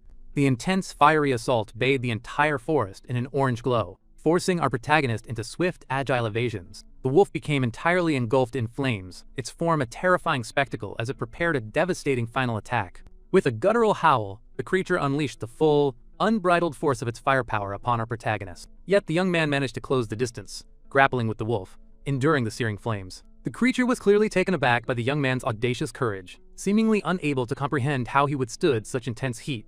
His fist now glowing with radiant golden energy, the martial artist prepared his decisive counterattack. He then delivered a mighty, concentrated punch to the wolf's chin. The blow was so immense that the creature's jaw was visibly damaged by the sheer force of the impact. Following up, the protagonist unleashed a final blast of golden energy, bringing the battle to a swift conclusion. The wolf was struck squarely, sent hurtling backward to slam violently into the cave wall by the sheer force of the attack. Lying on the ground, the young man found himself impressed by the creature's profound mastery over both fire and ice. The creature lay utterly defeated, whimpering in pain on the ground, all strength drained from its massive form. In its eye, a distinct yin-yang symbol materialized, a clear reflection of its innate dual nature of fire and ice. His own eyes glowing, the young man mused that this was indeed an incredibly rare and potent magical beast. With a decisive move, he seized the wolf by its neck, asserting immediate control over the struggling beast. The creature seemed to yield, though a subtle aura of fire and ice still wisped from its maw. Suddenly, it unleashed twin blasts of fire and ice, crashing them together. The elements collided in a massive cloud of steam, leaving the young man to ponder the unfolding chaos. From within the swirling smoke, a blade of golden energy shot forth, targeting the giant wolf. The beast narrowly evaded the strike, scrambling up the cave wall to escape its path. Wounded, the giant wolf fled deeper into the cave, desperate to escape the relentless fight. But the protagonist gave chase, vowing that escape was not an option for the creature. He lunged, snatching the wolf's tail and halting its desperate flight. In an instant, the young man caught the beast and slammed it hard against the cave wall. The wolf hit the ground with a heavy thud, and the hero readied himself for the next assault. The young man mused that battling such a colossal magical beast was highly entertaining, surely promising many points. Suddenly, he noticed the creature had risen, poised for another confrontation. The wolf then coiled into a ball of fur, hurtling toward the young man with full force. Our hero deftly dodged, and the wolf crashed headlong into the cave wall. The creature spun, unleashing a massive blast of fire in an attempt to engulf the young man. The protagonist leaped, evading the attack, a chilling realization dawning that this was shadow fire. The creature launched a combined assault, striking with shadow fire from one side and ice from the other. The young man dodged again, then descended with a powerful punch, intending to end the struggle for good. He channeled all his energy, focusing it into a single, decisive punch. A massive explosion of golden light erupted, and the very floor of the cave began to tremble violently. The creature bit down hard, and for a moment, the young man wondered if this was truly his end. With no other choice, he decided to unleash his last resort for survival. Suddenly, the wolf lunged, its giant red paws aiming to crush him in a single, devastating blow. The protagonist's expression turned grim as he prepared to unleash one of his most potent techniques. The giant wolf then charged, initiating the final, thunderous clash. The wolf then revealed two glowing magic cores to the protagonist, one of fire and one of ice. The young man wondered if these were beast cores, struck by the unexpected sight. He recalled tales of beasts born with such cores, housing all their immense magical power. A sudden realization struck the young man. If his blood touched the cores, the creature would become his loyal servant. With a confident smile, the martial artist accepted the creature's silent offer, claiming it as his subordinate. He considered this an unexpected windfall, knowing few, if any, mages commanded a beast of this caliber. Still, a thread of suspicion lingered. Powerful beasts rarely submitted to humans so readily. He sliced his finger, allowing a drop of his blood to fall onto the two magic cores. The blood spread across the cores, and an intense light began to illuminate the cavern. The wolf, still kneeling, then swallowed both cores. The cores fused within the creature's body, and it began to transform. The protagonist then heard a voice in his mind, realizing it was the wolf, addressing him as master. Confusion clouded the young man's face. He couldn't fathom how he was hearing the creature's thoughts. He suddenly understood that he could comprehend the creature's every thought, leaving him utterly taken aback. The martial artist then bestowed upon it the name L, which the wolf joyfully accepted. The young man wondered if the wolf's territory was now his, and if hidden treasures might lie within. With an intelligent gaze, the creature seemed to perceive its new master's thoughts. The wolf nudged him with its snout, as if in silent agreement with his unspoken idea. It then beckoned him to follow, indicating it would lead him to its hidden treasures. El then led him deeper through the dark cave, toward its secret treasure stash. As El guided him, the young man noticed a strange, pervasive odor emanating from bats clinging to the ceiling. The protagonist instinctively covered his nose, trying to block out the potent smell permeating the cave air. They arrived at a treasure hoard filled with monkey bones and glistening rare precious gems. At the sight of such a vast collection, the young man's jaw dropped, convinced he had stumbled upon paradise. But El communicated that this was not its true treasure, beckoning him to see what truly mattered. The wolf then revealed a collection of beast cores, including several level 3 and 2 precious level 6. The creature explained that it had consumed all the water and fire cores it could find, tirelessly seeking to grow stronger. The young man realized El had defeated 2 formidable opponents of its own strength, and he was deeply impressed. As a reward, the martial artist offered an elixir, which the wolf consumed with visible delight. After drinking the elixir, golden energy suffused the creature, and it visibly brightened, feeling much better. The young man explained it was a healing potion, instructing El to recover and guard the treasure. The creature accepted its first mission with a proud mental declaration, assuring its master to leave everything to it. The protagonist then prepared for his next move, a powerful new ally now at his side.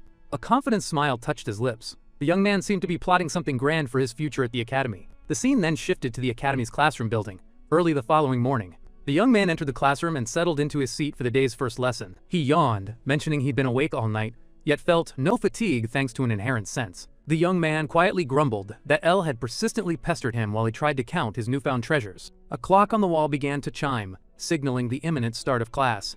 The classroom blackboard stood ready as the students quietly awaited their professor's arrival. A murmur of wonder spread amongst the students.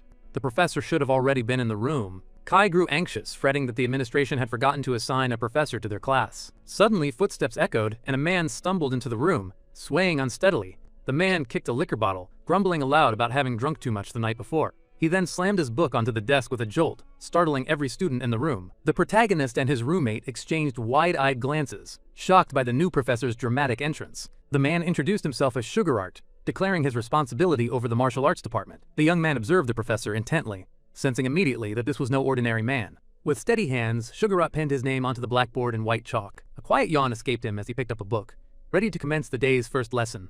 Our hero's roommate, however, was visibly appalled by the professor's appearance, beads of nervous sweat forming on his brow. He found it impossible to believe this seemingly disabled man could be their martial arts instructor. Suddenly, the professor launched a piece of chalk, striking Kai directly on the forehead and sending him stumbling back. Kai rubbed his aching head, bewildered by the professor's sudden, unprovoked attack.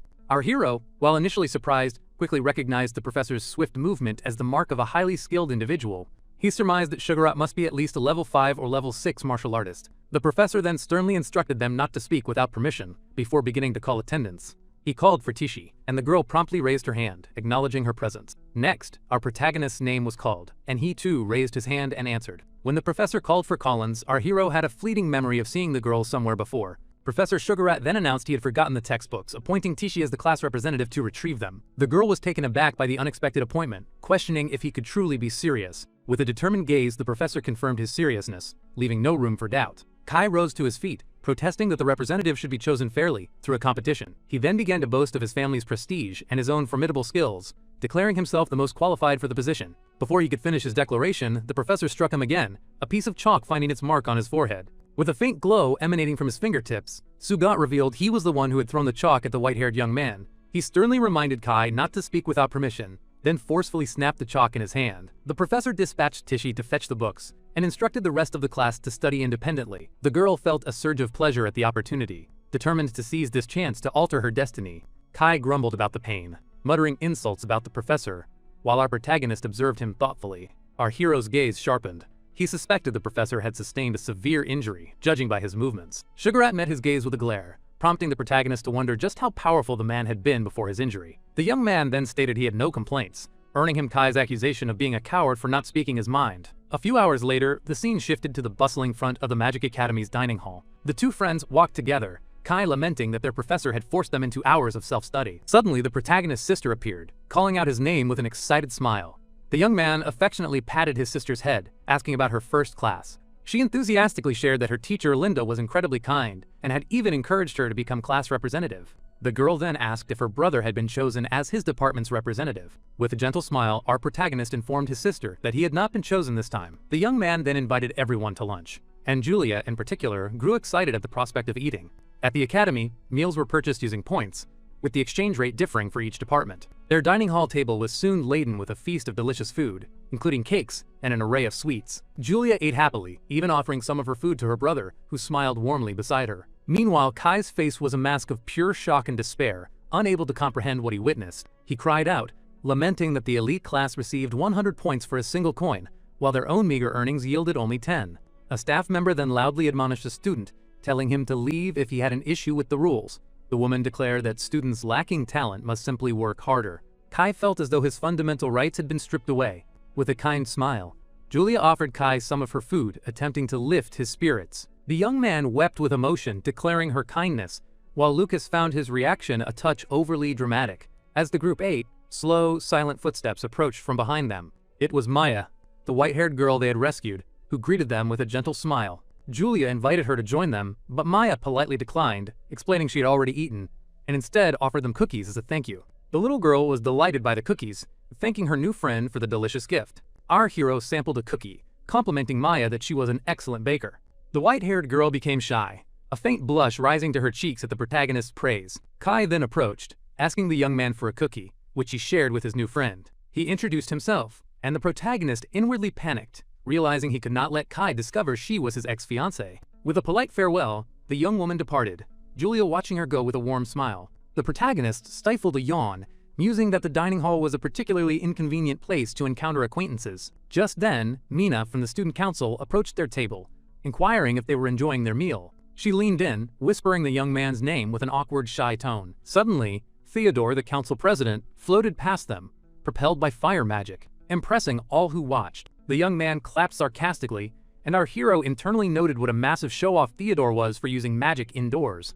Alone, Theodore secretly drank a potion, muttering about nearly losing control of his level 6 magic. The protagonist ate a sweet, recalling how he had overheard the president muttering to himself after the ceremony. At that moment, Professor Sugar walked past their table, accidentally knocking over a bottle. Lucas, noticing the movement, paid close attention to what the man was doing in the dining hall. The master then exited the dining hall, still drinking, leaving the young man to wonder where he was going. The professor continued to drink from his bottle, his face etched with deep sorrow. He then staggered toward a very tall and imposing clock tower. Stumbling, the man fumbled with the door, struggling greatly to open it. Two men observed him. "Is Sugarat the last to arrive at the meeting yet again?" one asked. The other remarked that he couldn't be blamed after what had transpired, his companion sighing in lament. Inside the meeting room, the professor stretched and yawned, looking utterly exhausted. A blonde woman glared at him, her expression serious and disapproving of his behavior. She then closed her eyes, seemingly sighing with exasperation at her colleague's persistent attitude.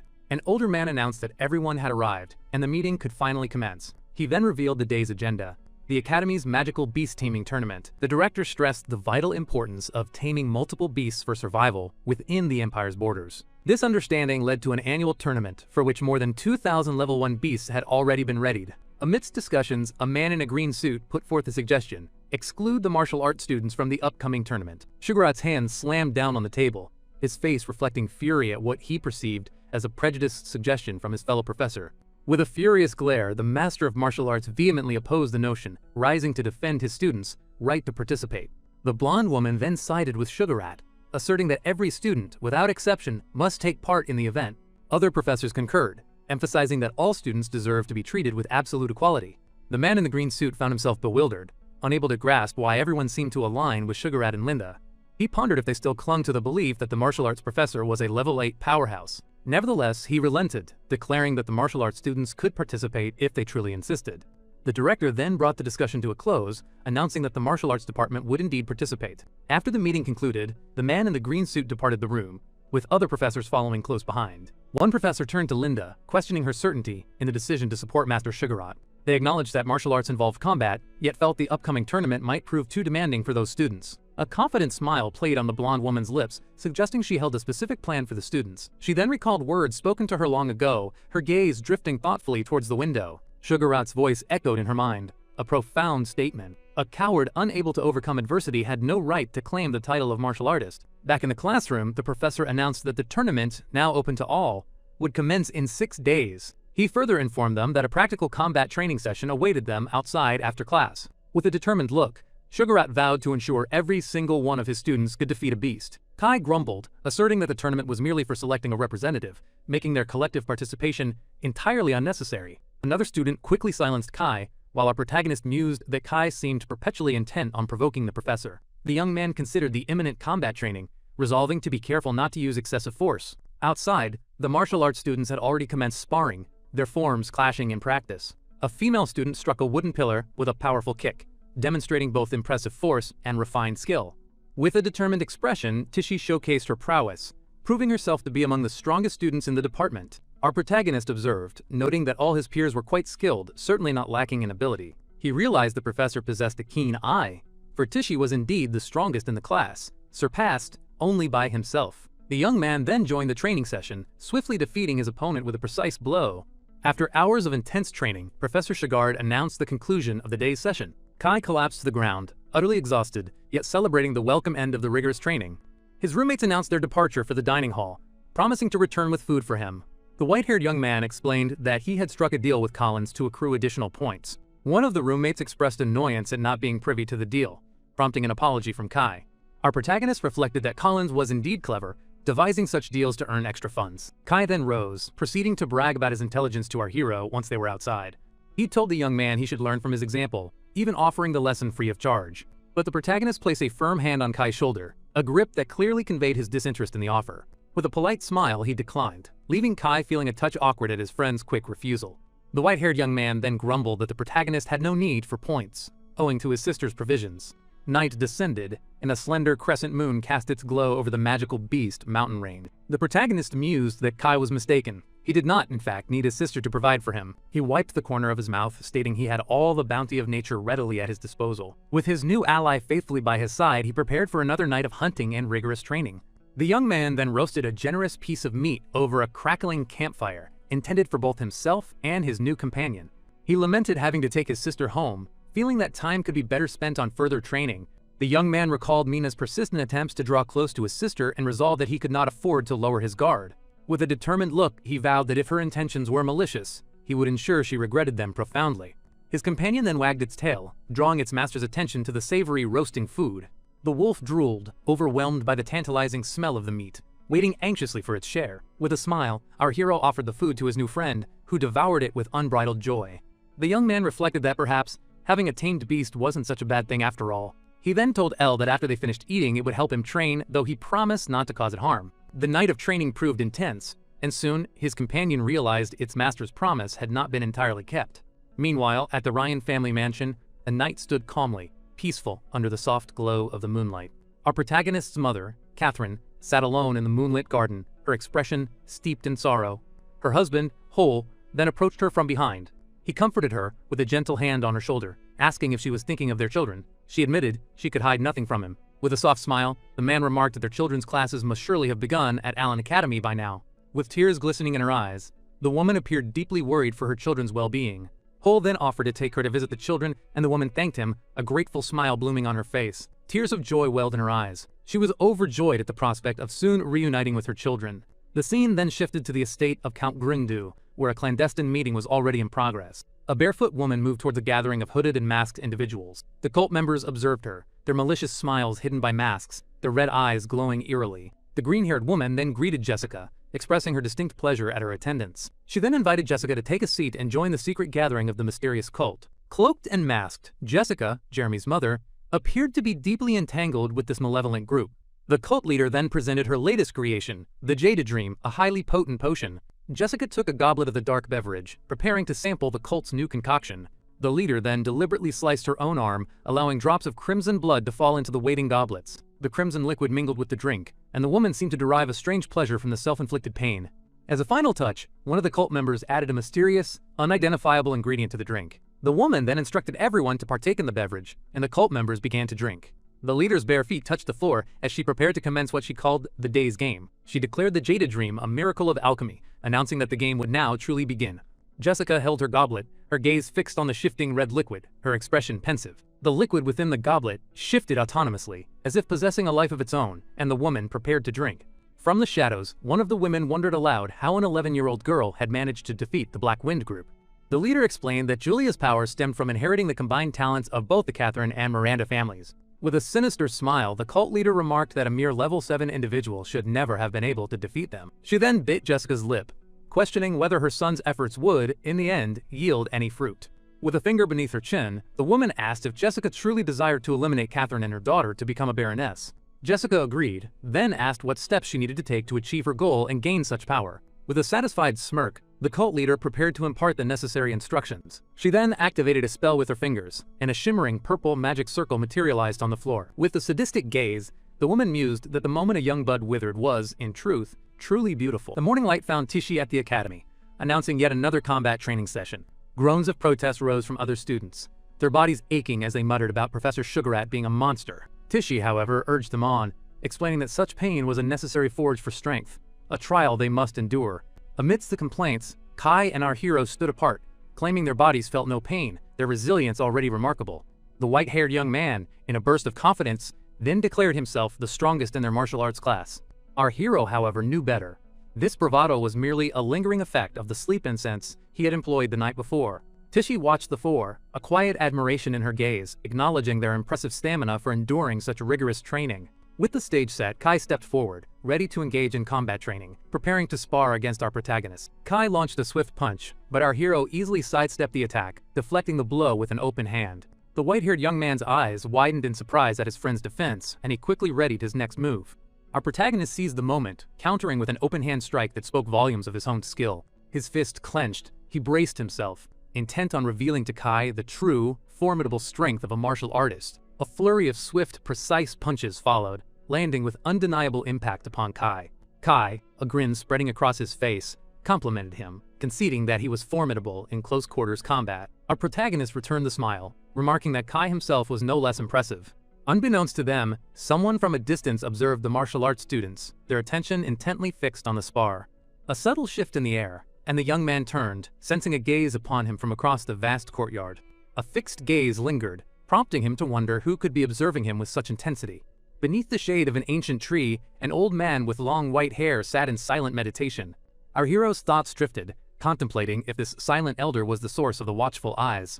Kai seized the momentary distraction, launching a punch that our protagonist even then easily evaded. Our hero then retaliated with a swift kick, sending Kai tumbling to the ground with a dull thud. Wounded but resolute, Kai rose, cautioning our protagonist not to avert his gaze, for the fight was far from over. The young man nodded, rising to meet the challenge, agreeing to continue their battle until a victor emerged. A quiet chuckle escaped the old man as he rose to depart, his observation of the students now complete. A woman approached, addressing him as Director Otani, and inquired if he was bound for the Academy's library. The director offered a smile, stating he was merely out for a stroll, remarking on the fascinating young man he had just witnessed. He perceived that our protagonist, in truth, was carefully concealing his formidable strength from everyone within the Academy walls. Director Otani decided then that he would remember the name Lucas, recognizing in him a truly promising talent. Hours later, as the class finally drew to a close, our protagonist found himself walking through the Academy's quiet hallways. His mind drifted back to the afternoon session, recalling Professor Sugarat's instruction on massage techniques. The lesson had been well received by the other students, its effects so profound that all muscle fatigue seemed to melt away. His academic duties fulfilled, the young man prepared to journey to a secret training ground, eager to continue his personal quest. To outfit his training ground, our protagonist resolved to acquire the necessary materials. He made his way to the Academy's magic materials shop, a place known for its rare and exclusive wares. The sheer size of the shop impressed the young man, a sprawling expanse akin to a grand shopping mall. Within these walls, everything was purchased with points.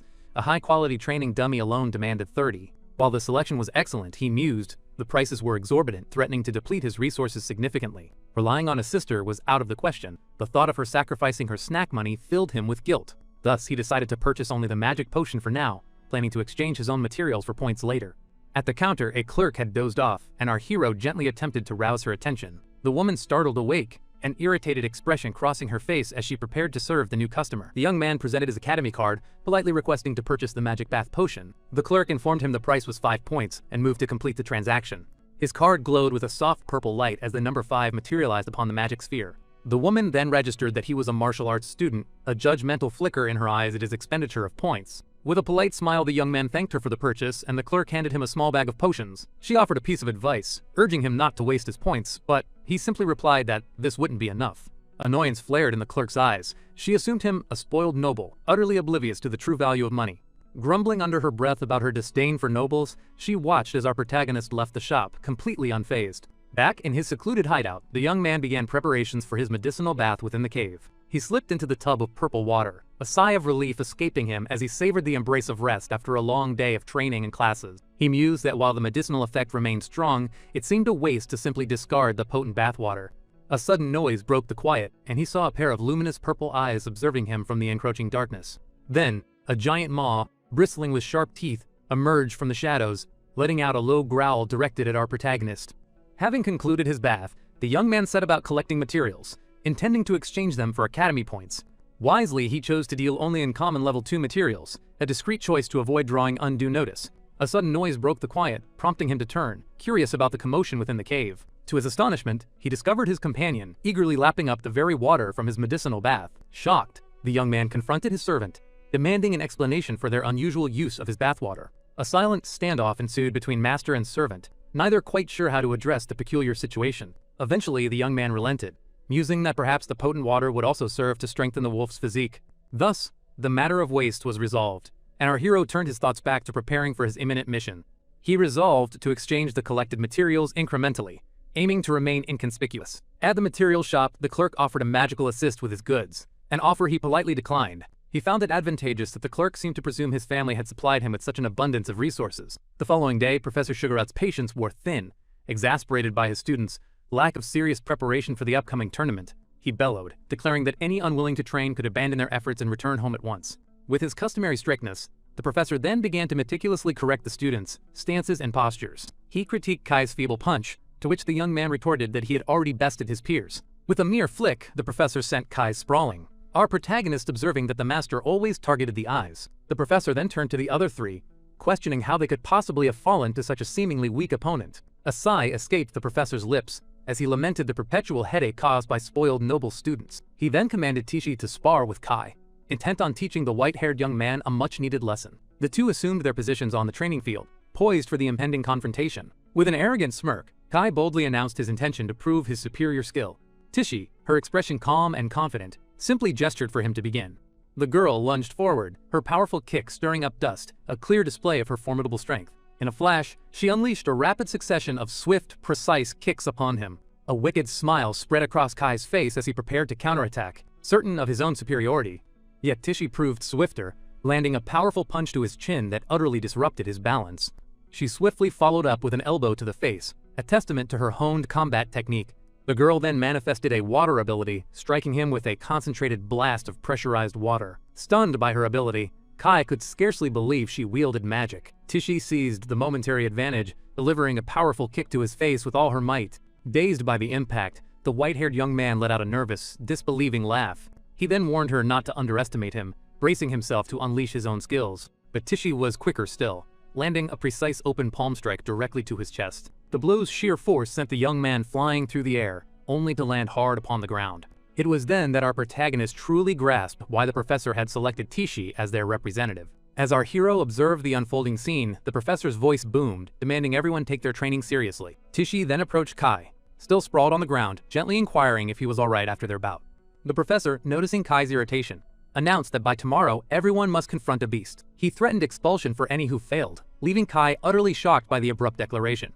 The following day, as a final grueling exercise, the professor instructed them to fight with all their strength until nightfall. Lying defeated on the ground, Kai called out to our protagonist, his face etched with pure exhaustion. The young man offered advice, urging him to mend his poor habits and exploit his opponent's vulnerabilities. But Kai dismissed the counsel, confessing instead that he believed he had fallen for Tishi during their fight. He admitted to already envisioning names for their future children, prompting our hero to label him a masochist in his mind. The next day, the grand arena buzzed with anticipation as the tournament commenced, and the students were called to enter. Kai was overcome with dread at the prospect of facing the monsters, while our protagonist took a seat beside him. Two students from the magic class openly mocked them for sharing the same tournament grounds. Yet the professor sharply commanded silence, instructing them to instantly commit the tournament rules to memory. Our hero found himself surprised, witnessing the professor rise to defend the martial arts students. A thoughtful expression crossed his face as he realized his master might not be as harsh as he had first appeared. To ease Kai's apprehension, the young man then suggested imagining the beasts they would face were, in fact, their formidable professor. Kai's ears perked up at the suggestion, finding it a brilliant way to motivate himself for the upcoming battle. Their conversation, however, was not private. The professor overheard them, casting a glare filled with pure fury and irritation. The protagonist then reminded Kai that no beast could breach his defenses as long as his focus held firm. Suddenly, a man materialized on a holographic screen, ready to explain the tournament's intricate rules. He announced that taming 10 beasts would secure a perfect score, with a strict time limit of 10 minutes. Julia then heralded the tournament's commencement, summoning the first group of eager competitors to the arena. A soft pink light enveloped the arena, and Julia found herself swiftly transported into a space enclosed by an invisible barrier. Realizing she was in an entirely different location, she marveled at how such a confined space could house so many beasts. The girl then plunged into a dark expanse, where countless red eyes gleamed fixed upon her. From the shadows emerged several giant beavers, their sharp teeth bared, growling menacingly at the young girl. Staff firmly in hand, Julia braced herself, ready to confront the creatures with the full might of her magic. With a swift motion, she unleashed a bolt of purple lightning, declaring the capture of the small magical beasts. The lightning struck true, leaving the creatures paralyzed and helpless on the dark arena floor. The man on the screen elaborated, explaining that a purple smoke would emanate from any beast that submitted. This visual cue allowed professors to meticulously monitor each student's progress and assign scores with precision. One professor watched in utter shock, astonished by young Julia's incredible speed and efficiency in the tournament. The young girl completed her task with ease, earning a congratulatory nod from a professor as the next pair stepped forward. Her teacher, Linda, lauded her for finishing in a mere 3 minutes, to which Julia offered a happy thank you. The girl then inquired about the martial arts department's location, eager to watch her brother compete. Her teacher informed her that their department was scheduled last, so it would be a while before her brother's turn. As they waited, a mysterious woman observed the unfolding arena activity with keen, watchful interest. She mused, wondering if the protagonist could replicate his extraordinary feat from the entrance ceremony. 2 hours later, a student grumbled, lamenting his solitary point and fearing demotion from their class. Another student offered comfort, noting that, save for the elite, every mage had only managed a single point.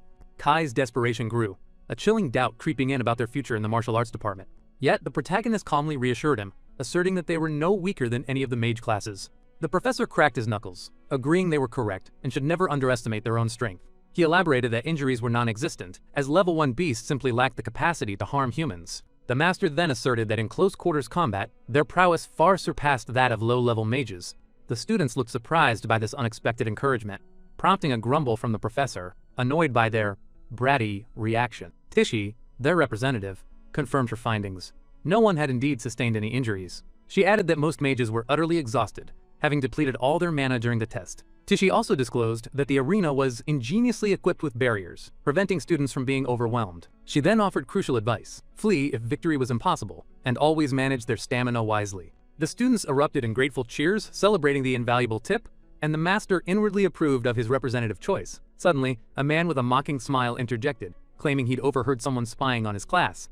The newcomer settled into a seat, remarking coldly that without talent, only cowardly tricks remained. Sugar Rat addressed the man as Greg, who then announced he had come to inform them that their department was next. A sinister smile spread across his face as the man threatened to permanently shut down the martial arts department. The martial arts professor remained silent, his composure visibly shaken by the harsh threat. Greg pressed on, asserting that the department should never have been established at all.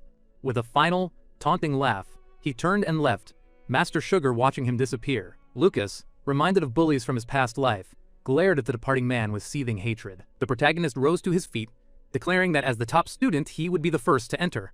The professor inquired if he was nervous, offering to send another student in his stead.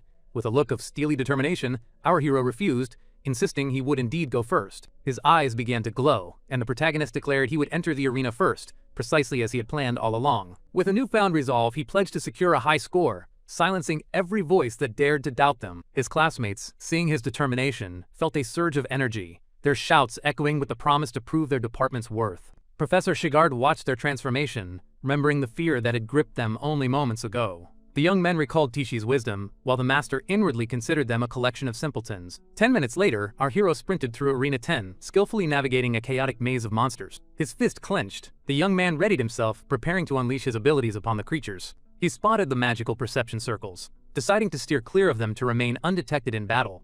A blue aura rippled from him as he prepared to reveal his true power, unseen by prying eyes. It was a known truth that a master could borrow a beast's abilities once their souls were profoundly linked. Meanwhile, in a distant cave, the wolf chewed idly on a bone, clearly bored by the current state of affairs. The creature pondered why its master would tap into its strength when he already possessed such immense power.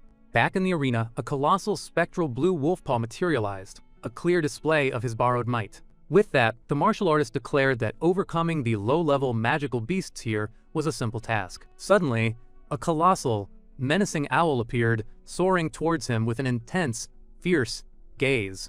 The other creatures in the arena sensed the imminent danger, their panicked screeches urging everyone to flee from the high-level beast. The owl gathered crackling purple lightning in its talons, poised for a devastating strike. Then, the creature soared at breathtaking speed across the arena, showcasing its remarkable agility. Yet, our hero remained unshaken, preparing to meet the owl with his spectral blue wolf paw. He realized that to ease the path for the other students, he first needed to break this beast's will. The giant owl crashed to the ground, utterly dazed after being struck by the young man's powerful blow. He reasoned that the intimidating aura of a high-level beast would subdue the weaker creatures within the arena. At that, the creature bowed its head, a crimson aura of submission beginning to radiate from its form. A smile touched his lips as he accepted its submission, but he then declared his intent to tame every beast in the arena. He explained that he could not allow the visible signs of submission to escape beyond the barrier. The giant owl watched the young man, a flicker of confusion in its eyes as it tried to grasp his intentions. The protagonist turned, announcing his departure to seek out and tame the remaining beasts. Channeling the owl's subdued aura, he vanished, leaving the creature behind to screech that it never wished to see him again. Outside, the tournament scoreboard stubbornly displayed our hero's name with a discouraging 0 points. Kai grew desperate as time dwindled, but Julia urged him to stay calm, unwavering in her confidence that her brother would succeed. Professor Greg merely scoffed, his gaze fixed on the martial arts department's score. He then openly mocked them, pointing out that a score of 0 implied they couldn't even best the weakest beast. His students concurred, remarking that this clearly illustrated the stark difference between a martial artist and a mage. Professor Shigart remained silent, his gaze burning with intense anger directed at the other master. Julia, furious, shouted at him, demanding he cease mocking her brother, who she insisted was incredible even without magic. Greg felt a surge of irritation, inwardly believing the elite class was as misguided as Professor Linda for defending such a one. He then curtly informed the girl that the results were undeniable, leaving no room for further debate. Suddenly, the scoreboard flickered, revealing Lucas Ryan had earned his first point in the tournament. Kai and Tishi erupted in relieved celebration.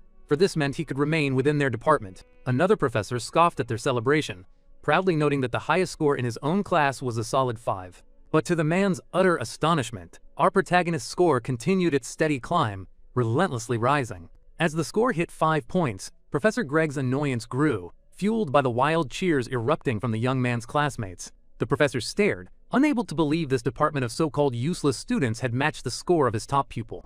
Inside the arena, the young man had successfully intimidated every beast, thereby simplifying the scoring for his classmates. He then considered that all that remained was to achieve his perfect score and depart. With renewed purpose, the martial artist began taming all the creatures with astounding speed.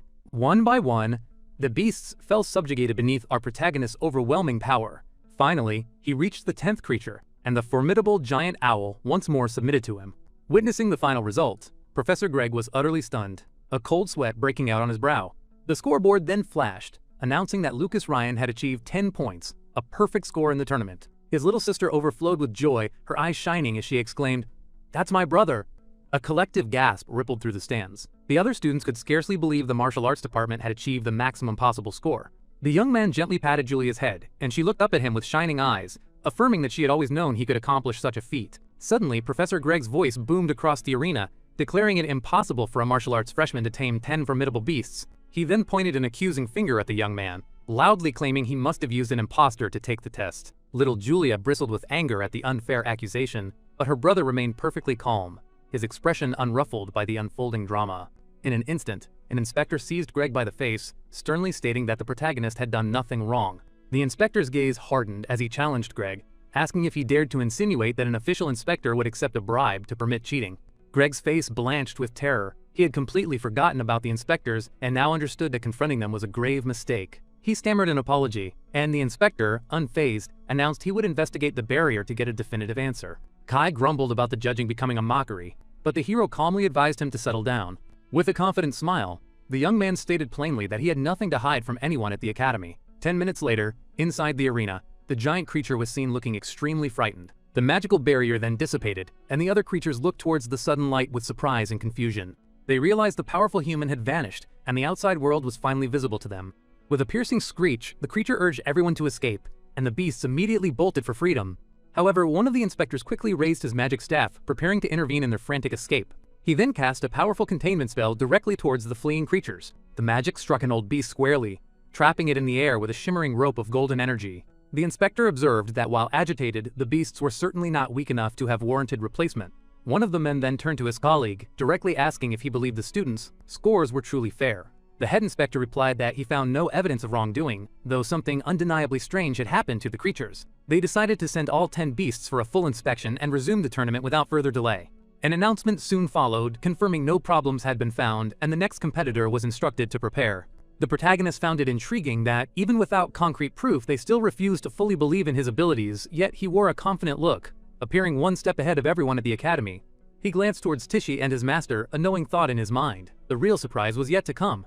The scene then shifted to Tichy, who ran into the arena, ready for her own test. With a determined look, the girl silently told herself that she absolutely could not lose to Lucas. Inside the barrier, the young woman confronted a fierce gray wolf and braced herself for battle. The girl lunged forward, delivering a swift sequence of powerful blows to the gray wolf with remarkable agility. She thought that if she couldn't defeat it within 30 seconds, she would change tactics and head straight for the gate. She then leaped onto the creature's back, continuing her assault, determined to finish it quickly. The wolf, however, suddenly caught the hero's scent and wondered if he was still somewhere in the arena. Tichy prepared another strike with her clenched fist, aiming to decisively end the battle. But to her great surprise, the creature instantly submitted, leaving the girl astonished by the wolf's unexpected reaction. She wondered how a level 3 shadow wolf could have submitted so easily and so quickly. The young woman became pensive, questioning if it was a mere coincidence or if there was something more at play. With a confident smile, she realized that perhaps her department was not so weak after all. With that newfound resolve, she moved on to the next creature, attacking it with a powerful punch to the face. Her score then rose rapidly as she defeated a giant boar with surprising ease. Kai cheered for her excitedly as her score continued to climb relentlessly on the scoreboard. The girl shouted with fierce determination, successfully taming her 6th creature in the academy tournament. A saber-toothed tiger was startled, and she swiftly reached 9 points in the arena. The final creature was defeated, and the young woman achieved the maximum score of 10 in the tournament. The scoreboard then brightly announced that Tichy Himaru had also achieved a perfect score of 10 points. Kai was stunned, commenting that she was even faster than the protagonist in her test. The girl then requested that these beasts also be sent for a detailed inspection. She reflected that perhaps the beasts were not so frightening, and that martial artists were not inherently weaker than others. The third match commenced, revealing another student swiftly overcoming a purple bat creature. With a beam of golden energy, the young man vanquished the beast, celebrating his hard-won victory. A triumphant smile spread across his face as he boasted of his perfect score of 10 in the tournament. Match 4 brought forth a green-haired youth who landed a powerful kick against a towering gorilla. A confident grin adorned his features as he too celebrated his flawless 10 points. Next, Kai entered the arena, striking a saber-toothed tiger with a potent, accurate punch to its face. The creature submitted, and the white-haired young man joyfully celebrated his triumph. He then offered a thumbs up, signaling that he too had achieved the maximum score. The scoreboard then illuminated, revealing an astonishing sight. Every martial arts student had achieved a perfect score. This monumental achievement propelled them directly to the top of the rankings, now tied with the esteemed elite class. Professor Sugarat permitted himself a subtle, knowing smile, clearly beaming with pride for his students. Retrieving his flask, he took a long drink, appearing noticeably more relaxed and content. The subsequent inspection confirmed no issues with either the beasts or the tournament's protective barrier. Director Otani, however, pondered why the martial arts department's scores were so uniformly exceptional. An inspector theorized that the magical attacks from other students had simply frightened the beasts. The director countered, observing that the martial artists seemed to strike even greater fear into the creatures. With that assessment, he declared that next year, the martial arts department would compete first in the tournament. Professor Greg gasped in shock, realizing this decision cemented a tie with the elite for first place. Professor Sugarat merely fixed Greg with a superior glare, a silent assertion of victory after the director's pronouncement. Calmly, the director inquired if Greg held any objection to the decision he had just made. Greg then challenged the fairness of it all, convinced their success was born purely of luck. The director replied that luck itself was a component of skill, leaving Greg stunned into silence. Another man concurred, emphasizing that the scores could not be discarded, as the students were blameless. With that, the director ordered the results announced, and Greg, seething with anger and frustration, conceded. Professor Greg watched Sugarat and Linda depart, vowing to keep a vigilant eye on both of them. A furious expression twisted his features, clearly indicating he was already plotting against the rival department. After Greg's exit, the director and another man quietly discussed the tournament's unusual outcome. The man asserted that this matter touched upon the department's very existence, implying the director held crucial information. Director Otani stated he could not yet share the full details of what he knew regarding the situation. Yet he promised it was nothing detrimental to the school, resolving to feign ignorance for the time being. The scene then shifted to the bustling martial arts students' dormitory building at the academy. Kai celebrated his perfect score with gusto, exclaiming he needed to inform his father without delay. His roommates joined in the celebration, marveling at how much stronger they had all grown since the entrance exam. Our protagonist silently acknowledged that no one suspected him. His intricate plan had unfolded perfectly. Kai then inquired how they planned to spend the 20 bonus points earned for their first place finish. One young man declared he would save his, adding that he still owed their hero a meal. Kai then offered the obvious solution: use the points to acquire materials for the following month's combat training. Our protagonist's interest was piqued, and he promptly asked about this upcoming combat training. They explained that the training would occur in Allen Tower, the Academy's official proving ground. Within its depths lay an illusory world, teeming with various races and beasts for students to confront. However, only 100 freshmen were permitted entry, with the 12 from the elite class having guaranteed spots. Kai's excitement surged, stating that with all of them scoring 10s, their entry into the tower training was assured. At that, his other classmates asked where he was headed, and the young man announced he was off to buy equipment. With that, the two dashed off, and our hero mused to himself that every martial artist harbored a deep yearning for greater strength. Sipping his tea, the young man reflected that ensuring everyone scored highly in the tournament had indeed been the correct decision. Kai then invited him to the material shop, but our protagonist politely declined the offer. Suddenly, his roommate's gaze fixed, becoming hypnotized by a strange pendant dangling before him. Our hero revealed that Professor Sugarat had given him the pendant, which he now wished to examine. Kai gazed at the pendant in Lucas's hand. "Isn't this only given to the top 3, those with perfect scores in the tournament?" he questioned. Kai admitted our hero was lucky that his turn came before Lady Tishi, or the pendant would have been hers. Lucas simply smirked. "Luck, it seems, is my greatest asset." Kai then told Lucas he was heading to the market to catch up with Alto and the others. With a wave, he bid our protagonist farewell. Meanwhile, in the bustling grounds, a crowd gathered before a massive scoreboard, its luminous display showing the recent tournament results. Students gasped in awe. The martial arts department had claimed first place, every single one of their participants achieving a perfect score. Frustration boiled over as a student angrily kicked their leg against a nearby pillar. It was Ryla, a student of Professor Greg from the magic department, seething at their failure. For 3 consecutive years, victory should have been theirs. My father prepared for 10 years, she muttered, and it all crumbled in a single day. Suddenly, a pink, ethereal dagger woven from magic zipped over Ryla's head, aimed straight for the scoreboard. A new figure approached, grimacing. They took 20 slots for Aaron Tower. His expression darkened. Those slots, he declared, are meant for us magicians only. Another student tried to interject, mentioning the examiners found no cheating. The first guy dismissed him with a contemptuous wave. He then summoned his magical dagger back. The dagger flew back into his grasp. I heard, he whispered, the martial arts department bribed the teachers at the Magic Beast base. A brown-haired student chimed in. It's easy for Kai, a son of the wealthy Teroi family, to arrange such things. A blue-haired man, radiating a faint energy as he adjusted his spectacles, confirmed. I did see one of the Teroi young masters at the material shop earlier. This was Andre, another student of Greg's. He bought the last of the training equipment, Andre added. Using those extra points they get for bulk buying, he mused. Valuable materials will be out of stock for everyone else.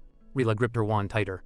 A sinister smile spread across her face. Shouldn't we, she purred, correct their speed of growth ourselves? Later, as dusk settled, a dagger flashed through the deepening forest. Ryla's team had cornered 2 students from the martial arts department. One lay groaning, a fresh, gaping scar marring his back. His companions saw the wound was poisoned, realizing he needed to treat his friend immediately. If it's points you want, he pleaded with their attackers, I'll gladly give them to you. Without a word, Ryla's magical vines lashed out, sending him flying. Another attacker froze his legs. The vines then brutally plunged into his chest, splattering blood everywhere. The student crumpled, crying out in agony. Ryla stepped closer, telling him they didn't want points. The fallen student choked out. Then what do you want? Ryla advanced slowly. She produced a small red bottle. With a dark smile, she commanded, crawl back to martial arts like this. Tell everyone in your class that your lives are less than insects. Their pained screams echoed as the sun dipped below the horizon. Hours later, Lucas and Kai were frantically searching the forest for Alto and Decio. Kai, less concerned, remarked, they're often late because of their part-time jobs. Why so worried? Our hero's expression was grim. This time, he replied, it's different. He had never before detected such a strong scent of blood along this particular path. His eyes suddenly fixated on something. He bolted forward, leaving Kai in his dust. Kai followed, calling out, why the sudden rush? Behind a dense thicket, they found a hand. On closer inspection, Alto and Decio lay there, grievously wounded. Who on earth could have done this? Kai whispered, horrified. Our protagonist knelt, gently lifting Alto. Alto, barely conscious, rasped, It was Ryla, from Greg's class. She severed my meridians, he managed, before succumbing to unconsciousness. At these words, a profound rage consumed our protagonist. His face became expressionless, and his body began to glow with a fierce blue aura. Alto! Kai's cry ripped through the air. Our hero quickly reassured him. Calm down. Alto is alive, just unconscious. Skillfully, he pressed Alto's pressure points, stemming the blood flow, then directed Kai. Find the medicine, quickly! Without a word, Kai dashed away, a blur of motion. As he tended to them, a chilling realization struck our protagonist. Both Alto's and Desio's bones were shattered. This was the infamous bone-crushing art, a brutal technique favored by black market assassins. A clenched fist slammed against the ground. To use such a cruel technique on his teammates, the thought boiled his blood. This wasn't bullying, it was attempted murder. His face darkened, shadowed by fury. From Desio, a pained whisper escaped. Father, mother, it hurts. Our hero's eyes snapped to him. Don't worry, he vowed softly. I will avenge you. As he gently propped Desio against a nearby tree, Kai reappeared, Tishi close behind. Tishi's voice was urgent. How are Alto and Desio? He calmly explained, their lives aren't in danger, but they'll need several days to recover. Handing the medicine to Lucas, Kai added, it's all thanks to you for the first aid. I'm going to the student council tomorrow to complain, Tishi declared, her anger palpable. Lucas, his teeth clenched, simply told her, don't. Tishi recoiled, surprised. Lucas, our hero, radiated an intense pressure, utterly unlike his usual demeanor. With a grim, serious expression, Lucas declared, I will get revenge for this grievance. Later, in the solemn student council room, the student council head began, so you wish to challenge student from Mr. Greg's class to a duel, correct? Standing before him, our hero, Tishi and Kai, affirmed, yes, if we win, we demand an apology from the attackers. If they win, I will offer an S-rank item. The head then questioned, do you have proof that students from Greg's class were responsible? He gestured towards an item, and is this the S-rank item you wish to wager? With a seemingly careless flick, he let it slip from his grasp. My apologies, he murmured. My hands slipped. Then, his voice hardening, he added, for such a major event, this item is rather cheap. His eyes darkened, lost in thought. An S-rank item is priceless, Kai retorted, bristling. Our hero, however, stopped him. Turning to the council head with a grim expression, he asked, then what would be appropriate? The council head pondered for a moment. I think something unique to the school would be best. Ah, right. For example, with a sinister expression, he continued, the qualification for entry to the Aaron Tower. How about this? The losing side permanently forfeits their qualification for entry into the Aaron Tower. Our hero agreed instantly, a faint smile playing on his lips. The duel was set for 2 days later, instantly capturing the attention of the entire student body. Students disgruntled by the martial arts department's dominance cheered for Greg's students, while Greg himself seemed pleased by his students' malicious actions. Sugar Red, on the other hand, offered no comment. Instead, he simply intensified the practical combat training for his own martial arts students. 2 days swiftly passed, bringing the day of the duel. The arena hummed with a massive, expectant crowd. 3 students were selected from each department to face off in individual matches. Ryla, with a shady smile, leaned into our hero. "Apologize now, and perhaps I'll forgive you." Our hero merely replied, "You don't know how this battle will turn out." The referee's announcement echoed. "Let the duel begin." Kai stepped forward, facing off against Andre, a magician with spectacles. Kai launched himself at the magician, dagger clutched tightly, moving with full force. In response, Andre swiftly summoned multiple magic circles, conjuring a flurry of ice shards in the air. He unleashed the deadly shards towards Kai, but to Andre's surprise, Kai deflected every single one. Deflecting the final shard, Kai declared, "Is that all you've got?" Andre adjusted his spectacles, a glint of cunning in his eyes. He mused inwardly that his foolish adversary had walked right into his trap, oblivious to their fate. Suddenly, a chilling sensation ran through Kai. He glanced down to find the ground around him encrusted with fallen ice shards, his legs now encased and immobile. Andre advanced, a smug smile playing on his lips, declaring there was no escape. Raising his wand, Andre conjured multiple magic circles, striking a cool pose as he touched his glasses. "Farewell, little noble boy," he sneered. Kai braced himself, ready to face the imminent assault. Andre unleashed a barrage of sharp icicles upon the trapped Kai. Drops of blood splattered onto the frozen ground. Andre observed the outcome, a look of satisfaction on his face. "This is what happens when you provoke a magician," he declared. Kai hung limp against the icy mountain, a faint murmur escaping his lips. Andre closed in, demanding to know if Kai intended to surrender, and to speak louder if so. From the sidelines, Rila scoffed, "A weakling remains a weakling." She cast a sidelong glance at Lucas, urging him to concede defeat. Lucas, his face darkened, curtly told Ryla to be silent. The sudden intensity from Lucas visibly startled Ryla. With a dark smile, Kai produced an orb of molten lava, challenging Andre. "Can your ice magic truly freeze lava from the treacherous Beat Mountain range?" Ryla, in a frantic panic, shouted for Andre to retreat, warning of the danger, but it was already too late. A tremendous explosion rocked the center of the stage. Andre slid backward, emerging from the dense smoke. A bead of sweat trickled down Andre's face as he wondered if Kai was insane, detonating a lava slime jelly so close to himself. Did he have no regard for his own life? From the dissipating smoke, Kai appeared directly behind Andre, his eyes blazing crimson. Andre spun around swiftly to defend, but Kai was faster, plunging a dagger into him. Andre grunted in agony as blood splattered. Andre stumbled backward, desperately trying to create space. Onlookers gasped in horror, noticing Kai's legs were severely burned.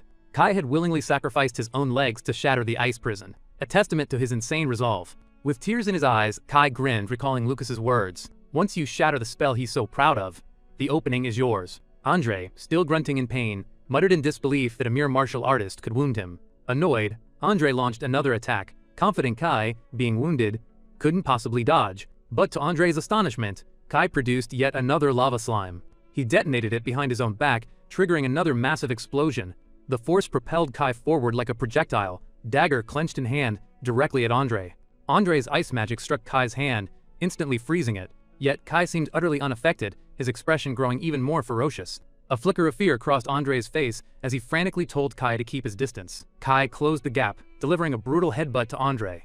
Andre's glasses shattered, and blood welled from his face. Andre was sent flying backward, bouncing several times before finally coming to a stop. He lay still against a rock, utterly unable to move. The referee stepped forward, announcing the result, and declaring Kai the victor of the first match. Kai, claiming to be in peak condition, accepted a recovery medicine from Lucas. Lucas, meanwhile, inwardly mused that this peak condition was likely due to the power enhancement potion he'd secretly added to Kai's breakfast. Kai's thoughts then turned to Tishy, wondering if she would fare well against her opponent. With the first match concluded, Tishy now stepped forward to face her own adversary. Tishy stretched an arm, the crowd's murmurs reaching her ears. They whispered that Andre had held back against Kai, attributing it to Kai's prominent Teroi lineage. Tishy's eyes narrowed, a thought brewing. They simply refused to acknowledge a martial artist's triumph over a magician. Suddenly, a volley of projectiles launched toward Tishy, which she narrowly evaded with a quick dodge. These projectiles were seeds, fired from the assailant's vine-like hands. Tishy knew instantly that a direct hit would have shattered her into countless fragments. Ryla unleashed a barrage of razor-sharp vines, lashing out at Tishy. Tishy met the assault with raw brute force, shredding the vines as she closed the distance between them. In a blur, she appeared directly before Ryla, her palm held flat, just inches from Ryla's face. Then, with decisive power, she slammed Ryla hard onto the ground. Ryla coughed up blood, murmuring in disbelief. She's only level 1. How is she so fast? But she quickly recovered, her eyes beginning to glow with renewed power. Just as Ryla prepared to launch a counterattack, Tishy swiftly caught her arm. Tishy then spoke, reminding Ryla of a core principle within the martial arts department. "There's a teaching," Tishy stated, her eyes glowing with serious determination, "to protect human life." Tishy then shouted her magic spell, "Magic plant!" Yet, before the words could fully leave her lips, Ryla struck her mana meridians with perfect precision. Ryla finally ceased her assault, a wisp of smoke rising from her fist. From the sidelines, Kai murmured, "As expected of Lady Tishy." Ryla grumbled in pain as Tishy turned and walked away, a final declaration hanging in the air. Never trample a martial artist's pride. Ryla lay flat on the ground as the referee's voice echoed, announcing Tishy as the winner of the second match. Later, the camera shifted to Ryla's hands. Tiny poison needles slipped unnoticed from her unconscious grasp. From a window, a male teacher shouted in outrage, "She had something so dangerous hidden!" The blue-clad teacher questioned, "Why was such a thing allowed?" The student council head merely brushed off the concern, "You're overthinking it." In the end, no one was harmed. Meanwhile, Teacher Greg grew increasingly uncomfortable, faced with 2 consecutive losses. He desperately needed a win to secure the tickets to Allen Tower. But a flicker of hope remained. He still had an ace up his sleeve, his gaze falling upon Lucas. Lucas then calmly stepped onto the stage. He faced off against a male magician student. The commentator's voice boomed, announcing the commencement of the third match. The magician vanished in a flash. Our hero, Lucas, quickly sharpened his focus. He perceived the magician moving with incredible speed. The magician left a trail of afterimages as he circled Lucas. Tishy and Kai watched, surprised, wondering how Lucas would respond to such speed. Meanwhile, Lucas quietly deliberated on the optimal amount of power to unleash. Then, with a sudden burst of power from his legs, he dashed forward. He instantly appeared before the magician, having decided on using just 5% of his full strength. The magician recoiled, startled. Impossible, he thought. How did he find me? Yet our hero's attack missed its mark. The magician glanced at Lucas's hand, which had narrowly missed striking near his head. The magician quickly retreated, then launched a magical dagger directly at Lucas. For a fleeting moment, Lucas thought he had merely imagined a terrifying presence. Still unnerved, the magician activated his wand. The dagger, now imbued with magic, returned, grazing our hero's neck. Lucas remained silent, his expression unreadable. The magician leapt into the air, dagger raised, declaring, "You won't withstand my bone-shattering art." He swung his dagger viciously at our hero. To his shock, the magician felt no resistance in his strike. Why did my bone-shattering art have no effect on Lucas? He wondered.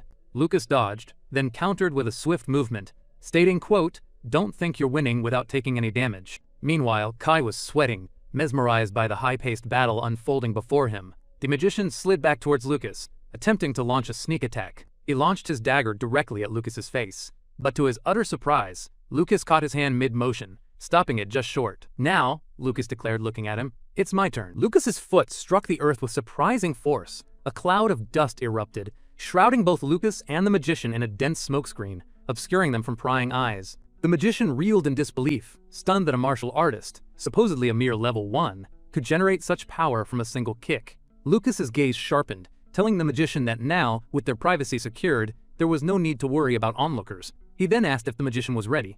Panic flared in the magician's eyes, and he hastily conjured his magic dagger, but before he could even swing it, Lucas moved like a blur, snatching the weapon away and slamming the magician violently to the ground. He then plunged the dagger into the magician's palm. With a crack, the magical blade shattered, dissolving into thin air. A guttural grunt of pain escaped the magician's lips, his palm throbbing and bleeding. "Doesn't this scene feel familiar to you?" Lucas asked, a chilling edge to his voice.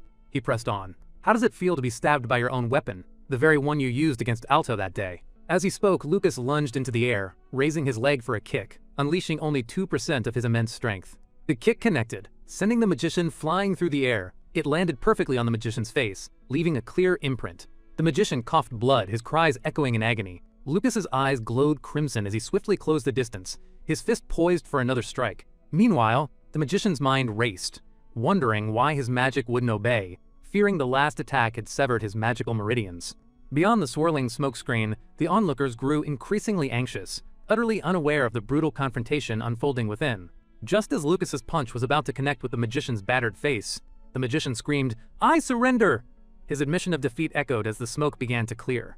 Lucas froze, his attack halted, but an undeniable dissatisfaction lingered on his face. From the crowd, Teacher Greg, the magician's own instructor, bellowed, "Why are you giving up? You can easily defeat him with your abilities." He spoke from ignorance, having never witnessed Lucas's true strength. Lucas's teacher, Sugarat, internally scoffed at Greg's ineptitude, unable to perceive the severe state his student, the magician, was truly in. Lucas's classmates from the martial arts department erupted in cheers, praising him for securing their final victory. One student excitedly remarked that perhaps martial artists truly could triumph in duels against mages. Suddenly, Tishi's eyes widened in utter shock. The magician, miraculously holding a dagger once more, lunged at Lucas from behind in a treacherous sneak attack. Before the blow could land, Lucas simply vanished. He reappeared behind the magician, his hands glowing with a soft yellow aura. With 2 fingers, he gripped the magician's neck, employing a strange martial technique. The magician choked out a question, wondering what Lucas had done, feeling as if something vital was draining from his body. With tear-filled eyes, the magician finally succumbed, losing consciousness. He collapsed, passing out cold, his face hitting the ground with a dull thud. Looking down at the fallen figure, Lucas stated that when the magician employed the bone-crushing technique, he should have considered the possibility of being counterattacked by the same method. The referee's voice boomed, announcing that despite the magician's treacherous sneak attack after surrendering, Lucas had decisively defeated his opponent, securing complete victory for the martial arts department. Meanwhile, Lucas's cousin, who had witnessed the technique, was consumed by shock, utterly unable to comprehend what she had seen. The technique resembled meridian severance, an advanced art detailed in ancient texts. Julia, her companion, asked what had happened. Lost in thought, she didn't respond, pondering that no martial artist in the Empire had successfully used such a technique in a century.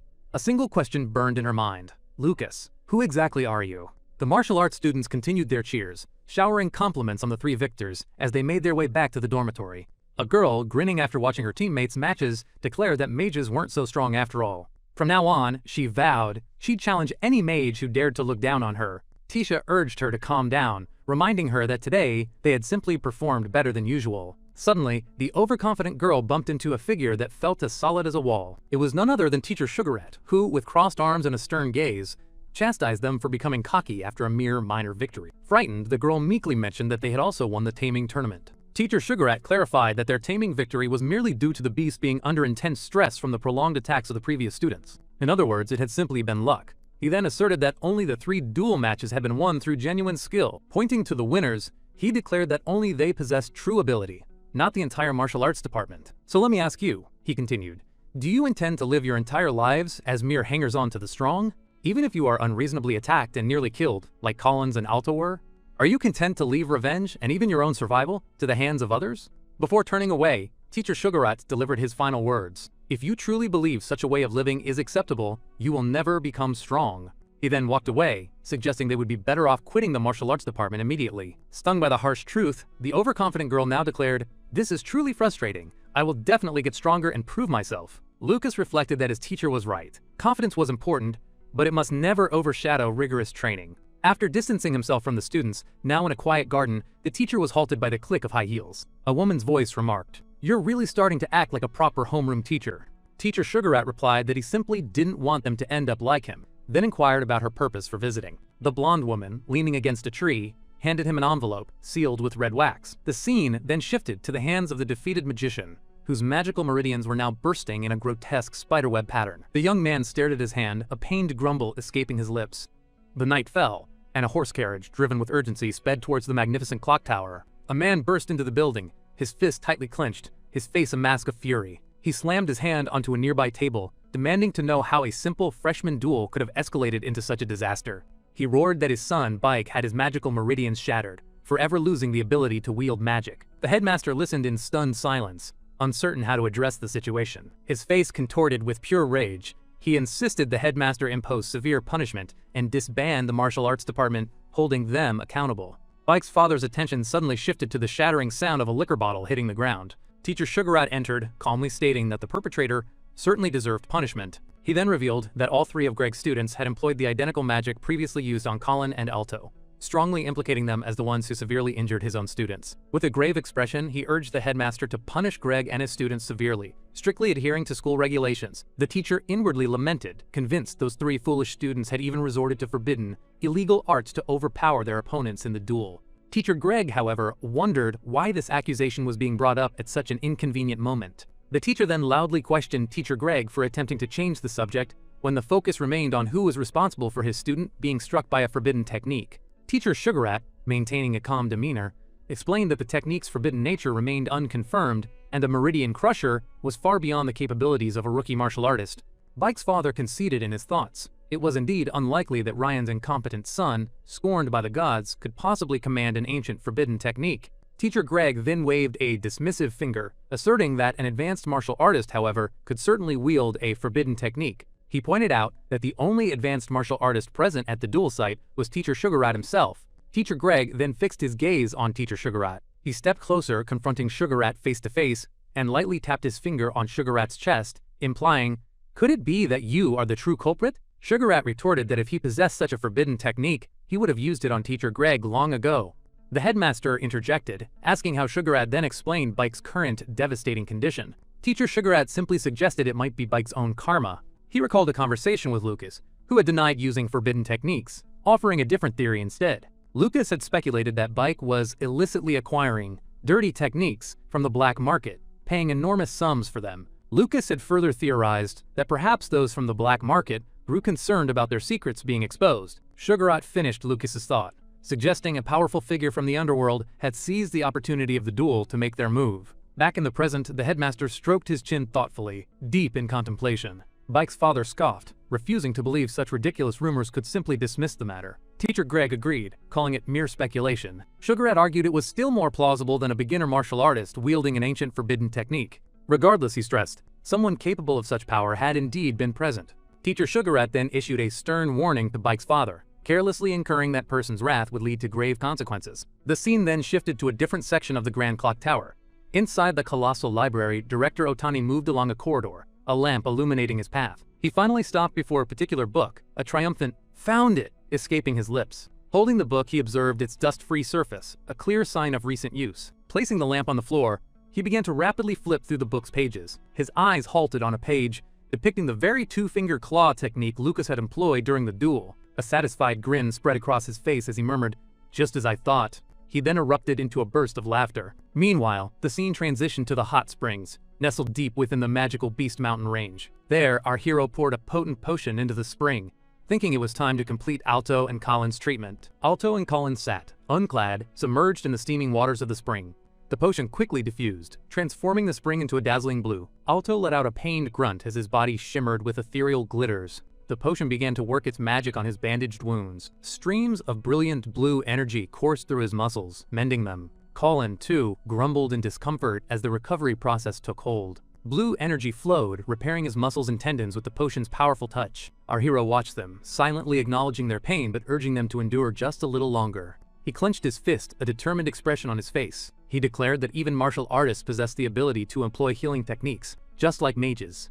Days blurred into one another, and the focus of our tale now settled upon Dak Town, a place dominated by a formidable castle, its high concrete fences reaching toward the sky. Into this imposing town, a horse-drawn carriage clattered, its arrival heralded by the coachman's booming voice. From within, Lucas's father emerged, tenderly helping his wife descend, a smile of anticipation on his face as he spoke of their children, whom they would soon embrace. Lucas's mother surveyed the familiar surroundings, her gaze sweeping over the town as she remarked that time seemed to have left this place untouched. Noticing a shadow cross his wife's face, Lucas's father, Holt, gently called out her name, Catherine. Catherine offered a reassuring smile. "Don't worry," she said. "I was merely lost in a memory of the past." As they stood, a lone figure on horseback approached the couple.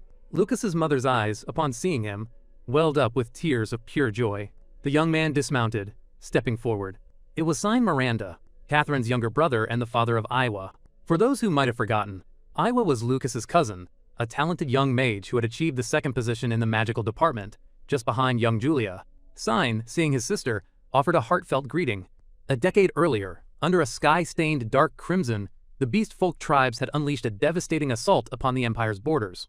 This marked the beginning of frequent and brutal conflicts in the region. Humanity, united against this threat, had fought fiercely. For 3 days and 3 nights, the battle raged, leaving both sides with heavy casualties. Amidst the chaos, a young Catherine stood, her magic blazing as she fought valiantly against the encroaching beasts. A cunning beast, unnoticed, launched a sneak attack, its claws poised to strike her down. But in a flash, young Knight Commander Holt Ryan intervened, his blade swiftly severing the beast's head, shielding Catherine and enveloping her in his protective embrace. Holt Ryan was a master of martial arts, his strength and skill unmatched. Catherine, on the other hand, commanded the arcane arts, a powerful magician. Having faced the brink of death side by side, an undeniable bond formed between them, blossoming into love. They vowed then and there to spend their lives together as one. Yet, Catherine's father, Duke Miranda, vehemently opposed their union. In a heartbreaking decision, Catherine chose her love, severing all ties with the Miranda family. And so, after countless years, these siblings found themselves reunited here, at the Allen Magic Academy. Back in the present, Sign observed how swiftly time had flown. As they walked, their conversation flowed easily. Sign mentioned he'd heard glowing reports of her children's excellence, adding that their father had even remarked on Julia's striking resemblance to Catherine in her youth. Catherine's face lit up in surprise. "So he acknowledges Julia and the others," she mused, a hopeful tremor in her voice. Sign then asked if she would consider returning home, confessing that deep down, their father had always wished to see her. A wave of happiness washed over Catherine at this revelation. Sign let out a soft sigh. "Yes," he clarified, "but only you." Catherine understood immediately. Her father still harbored resentment and would not welcome Holt, her husband. Holt, having overheard their conversation from behind, stepped forward. "Go on ahead," he encouraged her gently. "I need to report to the front lines anyway." Her heart ached for her father to accept Holt as well. She turned to her husband, about to protest. Holt interrupted, his voice firm yet loving. "It's fine, Catherine. I'm just glad they'll let you return home, even if it's alone. I'll come pick you up once the campaign ends." With that, he turned and walked purposefully toward the town gates. Sign watched him go, a silent thought forming in his mind. Holt, swallowing his pride for Catherine's sake, had secretly sought his help to reconcile her with their father. He truly was a good husband. Yet the old duke still couldn't forgive the fact that his noble mage daughter had married a mere martial artist. Sign's eyes narrowed thoughtfully. If only, someday, if only someone could emerge to shatter society's entrenched prejudice against martial artists. At that very moment, the scene shifted, finding Lucas in a distant location, mid-sneeze. Rubbing his nose, Lucas wondered aloud if he'd caught a cold. Despite his rigorous training, he, his sister Julia, and Kai were walking together, Kai laden with food.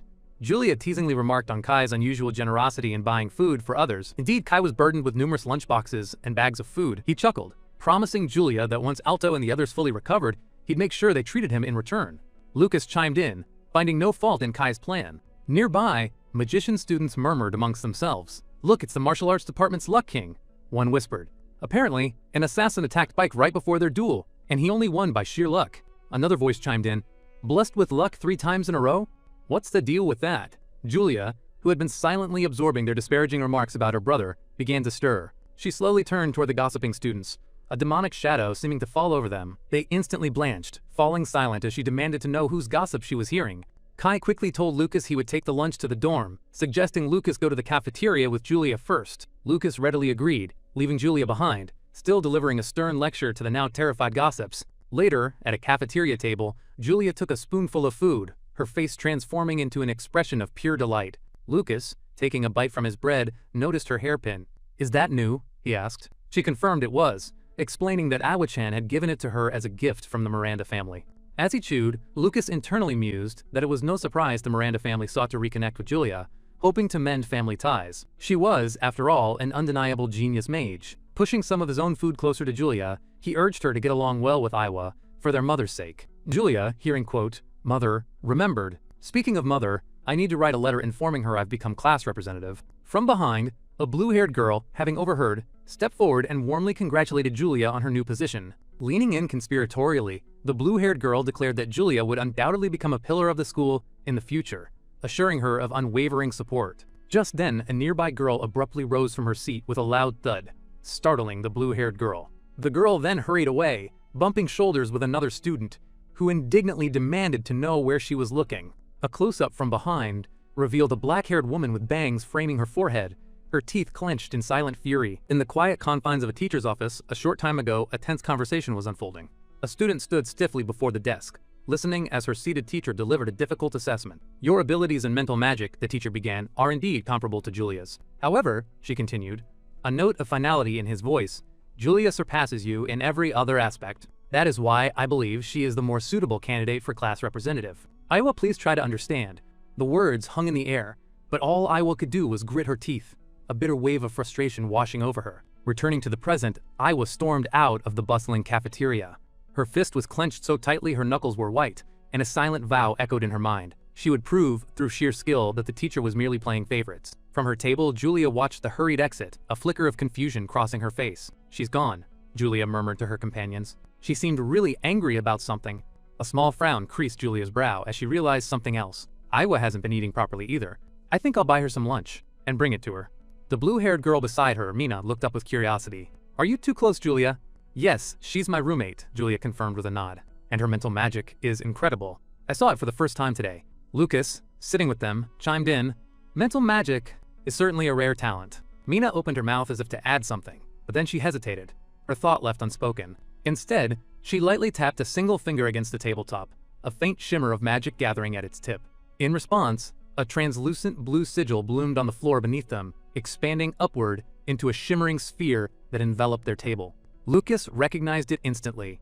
It was a mute spell, a magical barrier designed to prevent any sound from escaping. With her expression turning serious, almost dark, Mina mumbled under her breath, "When they're too smart, they're hard to handle." Her demeanor shifted back to normal just as quickly. "My wind magic is quite interesting," she offered to Julia. "I could teach you, if you'd like." But her words were lost on Julia, whose attention was completely captured by the plate of food Lucas was passing to her. Lucas paused, a bite of food halfway to his mouth, and looked directly at Mina. "You didn't cast a soundproofing spell just to make small talk, did you?" Mina adjusted her glasses, a wry thought crossing her mind. Her brother was as sharp as ever. "You're perceptive," she admitted. "Very well, I'll be direct." Her voice lowered slightly. "You're both aware of the magical beast mountain range behind the school, I assume? There's been a strange ecological anomaly reported there recently. The population of lower-level magical beasts has dropped drastically. Even the magic crest leopard cubs, which were once common, have vanished without a trace. Then, 3 days ago, the Empire's investigation team discovered the lair of a high-level magical beast. The news struck a chord. A silver spoon slipped from Julia's fingers, clattering against her plate. "Don't tell me," she breathed, her voice barely a whisper. "It's L." Lucas let out a sharp, pointed cough, a clear signal for her to say no more. Her eyes widened as she clapped a hand over her mouth, realizing she had spoken her thought aloud. The name meant nothing to Mina. Seizing the moment, Lucas smoothly changed the subject, a casual smile on his face. "So this is about a field mission for us? What's the difficulty level?" Mina pushed her glasses up the bridge of her nose. "It's worth 100 points. A stunned silence fell over the table. The sheer number of points was staggering, leaving both Julia and Lucas in a state of shock. "Julia and I can handle it," Lucas declared with a newfound determination. The world of the school faded, giving way to the opulent halls of the Miranda Manor. A servant moved silently through the grand dining room, carrying a silver tray laden with glasses of deep red wine. One glass was presented to a regally dressed man at the head of the table. This was Soa Miranda, Duke Miranda, the formidable head of the Miranda family. Seated at the long, polished table for their midday meal were the Duke, his son Sine, and his daughter Catherine. As Sine took a bite of roasted meat, his thoughts drifted. Catherine's old room had been perfectly prepared, yet their father insisted she stay in a guest room. The man's stubbornness was truly something to behold. He narrowed his eyes, his gaze sweeping across the table. He noted that his sister hadn't touched a single bite of her food. The oppressive silence hanging over them felt more suited for a funeral than a family lunch. The Duke placed his fork down with a soft click that echoed in the quiet room. Catherine, startled by the sudden use of her name, she looked up. Regarding Julia, he continued, his tone formal, "A girl with the qualities to become a holy archmage. I am willing to recognize her as my granddaughter." "Thank you, father," Catherine said, a hint of hope in her voice. "And Lucas is also an excellent martial artist. He scored perfectly." The Duke cut her off flatly. "No matter how excellent a martial artist is, it is meaningless. What the Miranda family seeks is only those with the talent to become holy archmages." A frown etched itself onto Catherine's face. She rose from her seat and began to walk away, a familiar resignation settling in her heart. His prejudice against martial artists would never change. As she turned, a servant approached the Duke. The servant presented a sealed letter. "Your Grace, new information has arrived from the investigation team in the Magical Beast Mountain Range." Catherine and Sine exchanged a startled glance. Why a sudden investigation there, of all places? The Duke broke the seal and read the brief message. "A new area has been discovered beneath the beast's den. The danger level is unknown."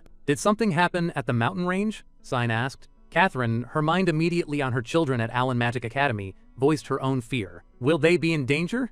Duke Miranda rose from his chair, his presence commanding. "Allen Magic Academy has its teachers, and my own subordinates are stationed there. As long as the students remain within the school grounds, there should be no danger." As he prepared to depart, he turned to Catherine with one final instruction. "Wait until this matter is settled before you go to see the children." She hesitated for a moment before acquiescing.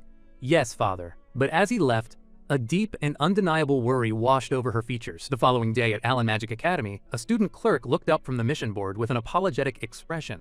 To accept this mission, he explained, "You now need a minimum of 5 people, and at least one of them must be a student member." The sudden change hit Mina like a physical blow. "What?" she shouted, her sharp voice startling several nearby students who turned to stare. She leaned over the desk, her voice dropping to an intense whisper. "When I checked yesterday, there was no limit on the number of people."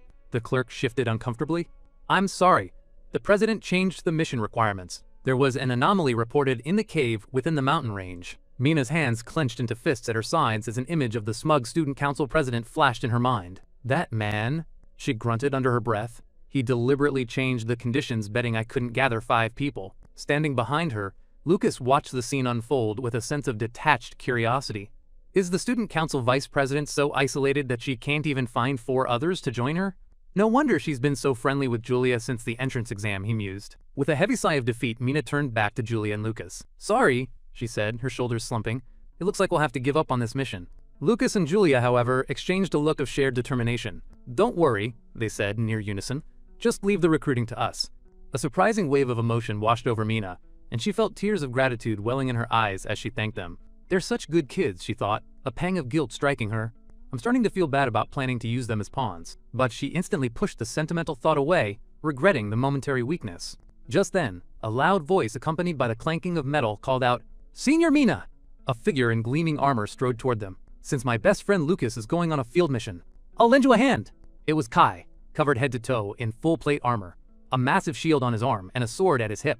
"It's about time I use the advanced equipment my parents bought me," he thought, with a private thrill of excitement. Then, a beautiful, silver-haired girl peeked out from behind Lucas. "Nice to meet you," she said softly. "I specialize in water-based healing magic, so I believe I can be of service." Mina mentally ate her words about leaving the recruiting to them. Her heart sank as she looked at the new arrivals. "These kids are all freshmen. They'll just be a burden." Lucas leaned over and whispered to Julia. "Why did you call Mia-san instead of Aiwa?" Julia's whispered reply was simple.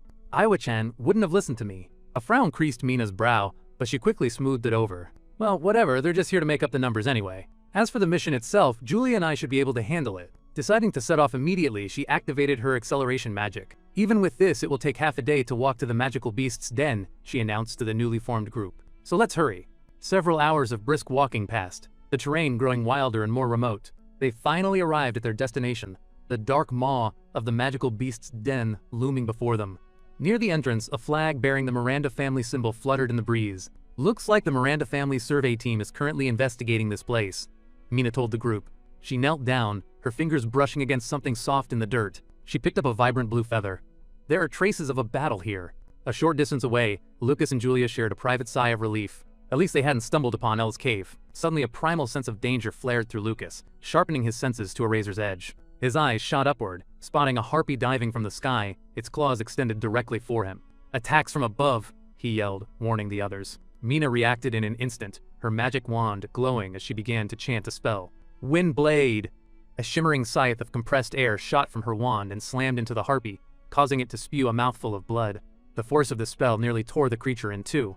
At the same moment, Lucas dodged the attack of a second harpy, casually leaning his head and body aside as its claws swiped through empty air.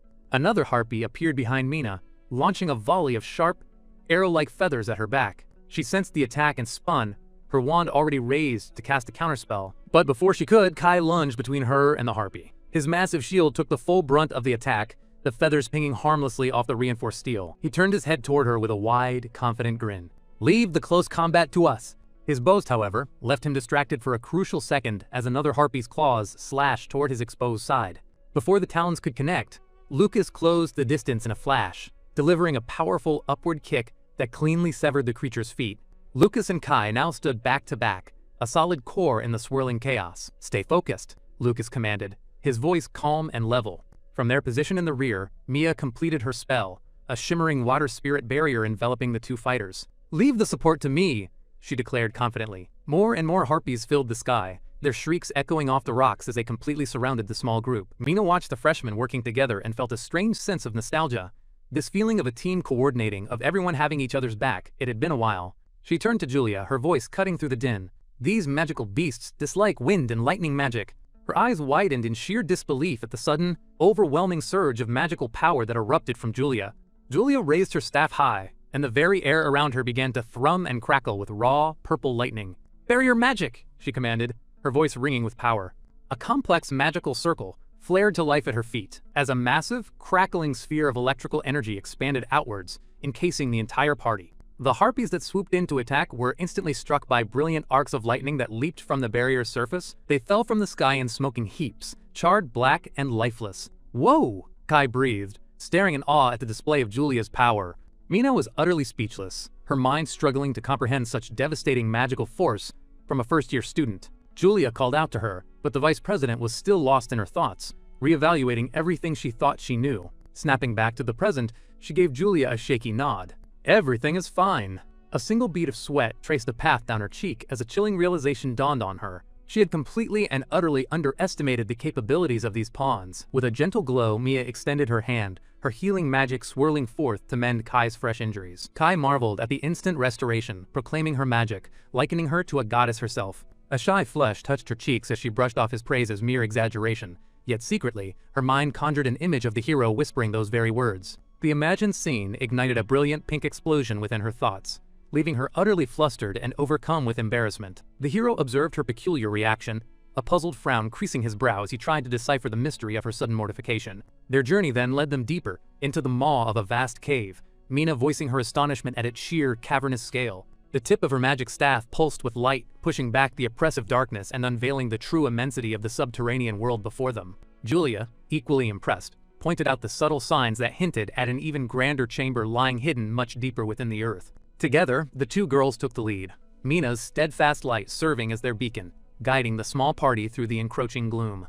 Even Kai gasped in surprise, his gaze sweeping across another immense passage. Wide enough, he declared, for an entire army to march abreast. The hero, a somber realization dawning upon him, concluded that this cavern was no natural formation, but rather an artificially carved lair, likely a den for subterranean horrors. He issued a grave warning to his companions, urging unwavering vigilance, for with every step deeper into the earth, the perils would only multiply. Suddenly, without so much as a rustle, several grotesque goblins burst from the enveloping shadows, their crude axes glinting menacingly as they lunged at the group.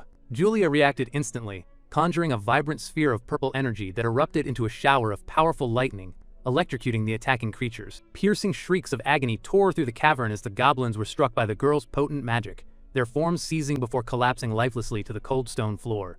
Mina quickly explained that these creatures were blind, relying solely on sound, and for this brief moment, their assault had bought them a precious reprieve. Yet, a note of caution entered her voice. To engage every beast in battle would surely stretch their arduous journey into an eternity. A confident smirk played on Kai's lips as he declared he possessed an ingenious strategy to tackle their monstrous predicament. A short while later, a plume of smoke began to curl upwards from the depths of the dark cave, precisely where Kai had boldly ventured. Then, Kai himself appeared, a blur of motion racing directly towards his companions, every single goblin in the vast cavern now snapping to attention and giving chase. Julia readied her distinctive cat-eared staff, gathering her formidable magical power for a mighty spell, while Mina likewise prepared her own staff, tracing a shimmering circle of blue energy upon the cavern floor. A jolt of pure horror coursed through Kai as he suddenly comprehended the girls' audacious plan. They intended to unleash their attack while he was still utterly enveloped by the monstrous horde. Without hesitation, the two unleashed their synchronized magic, directing a torrent of combined spells towards the overwhelming swarm of creatures within the cavern.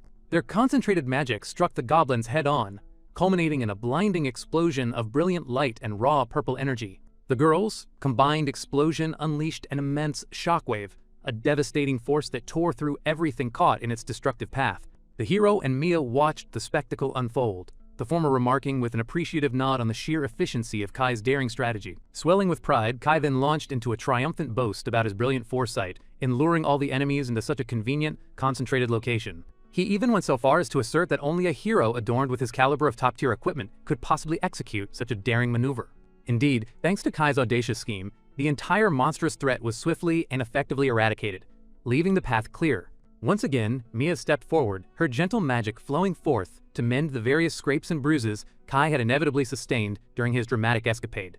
Pushing deeper into the cavern, they stumbled upon an astonishing sight, a vast treasure trove overflowing with gleaming gold coins, ancient swords, and ornate vases. The hero, observing the girls' growing weariness, sighed softly and suggested they take a much-needed respite. Kai, however, seemed oblivious, his mind already set on confronting even more monsters, making the hero wonder if his companion was deliberately deaf to their pleas. With a defiant stomp of his foot upon the cavern floor, he purposefully drew the attention of unseen creatures lurking in the deeper shadows. A wide grin spread across his face as he announced his success in gathering more monsters. declaring that the subsequent battle was now entirely their responsibility. Yet, as he turned to face his companions, a chilling realization struck him. The rest of the group had vanished, leaving him utterly alone amidst the looming creatures. The hero, a wry smirk playing on his lips, remarked that while he generally disliked the notion of sacrificing a teammate, circumstances, in this instance, left them with delightfully few other choices. Mia, ever the compassionate soul, then promised that should he miraculously survive this predicament, she would most certainly return to extricate him from the monstrous horde.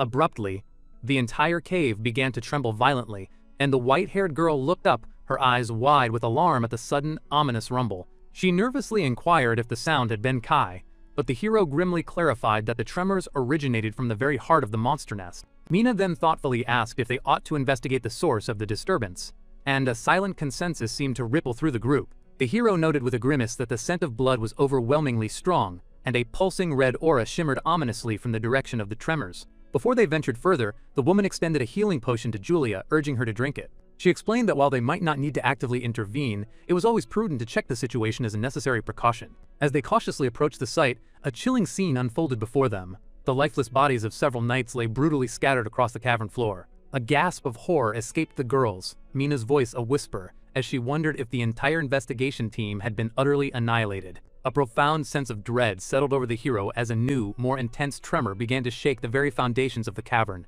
The ancient cave walls groaned, beginning to crumble, and a violent shower of rocks rained down from the collapsing ceiling. Without warning, the mangled body of one of the fallen knights was suddenly hurled with tremendous force directly towards the terrified group. Mina watched the horrific spectacle unfold, a stark realization of their dire peril washing over her. From the deepest shadows, a colossal Maedor lumbered forth, its immense form dwarfing the cavern, an enormous axe clutched in its grasp, and its eyes glowing with a terrifying, malevolent light. A monstrous roar ripped through the air, sharp teeth glinting as the creature lunged towards the petrified students. A chilling thought pierced Mina's mind.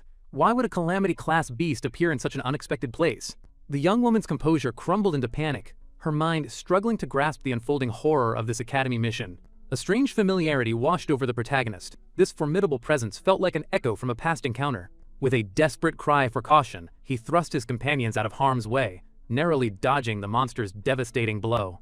The Maedor swung its colossal axe with bone-jarring force, and the hero steeled himself, preparing to meet the impact head-on. Golden energy surged around his clenched fist, an ethereal glow anticipating the imminent collision with the colossal axe. The axe descended, smashing into an ethereal ice shield that instantly fragmented into countless crystalline shards under the immense pressure. Julia rushed forward, her voice laced with concern, inquiring about their well-being, while the hero turned to Mina, questioning if she had conjured the protective ice. He denied creating the shield, his gaze widening with a mixture of surprise and profound concern at the sight before him.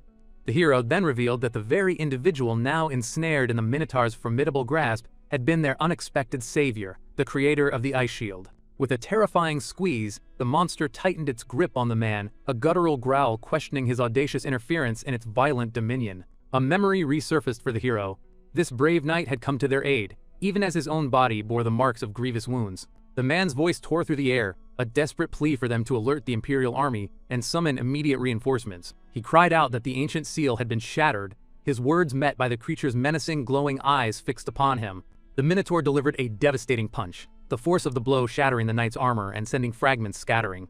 A wicked grin twisted across the monster's face as it chillingly declared its intention to devour them, one by one. Julia's voice, sharp with urgency, pierced the chaos, demanding to know why Mina remained frozen, unmoving amidst the brutal struggle.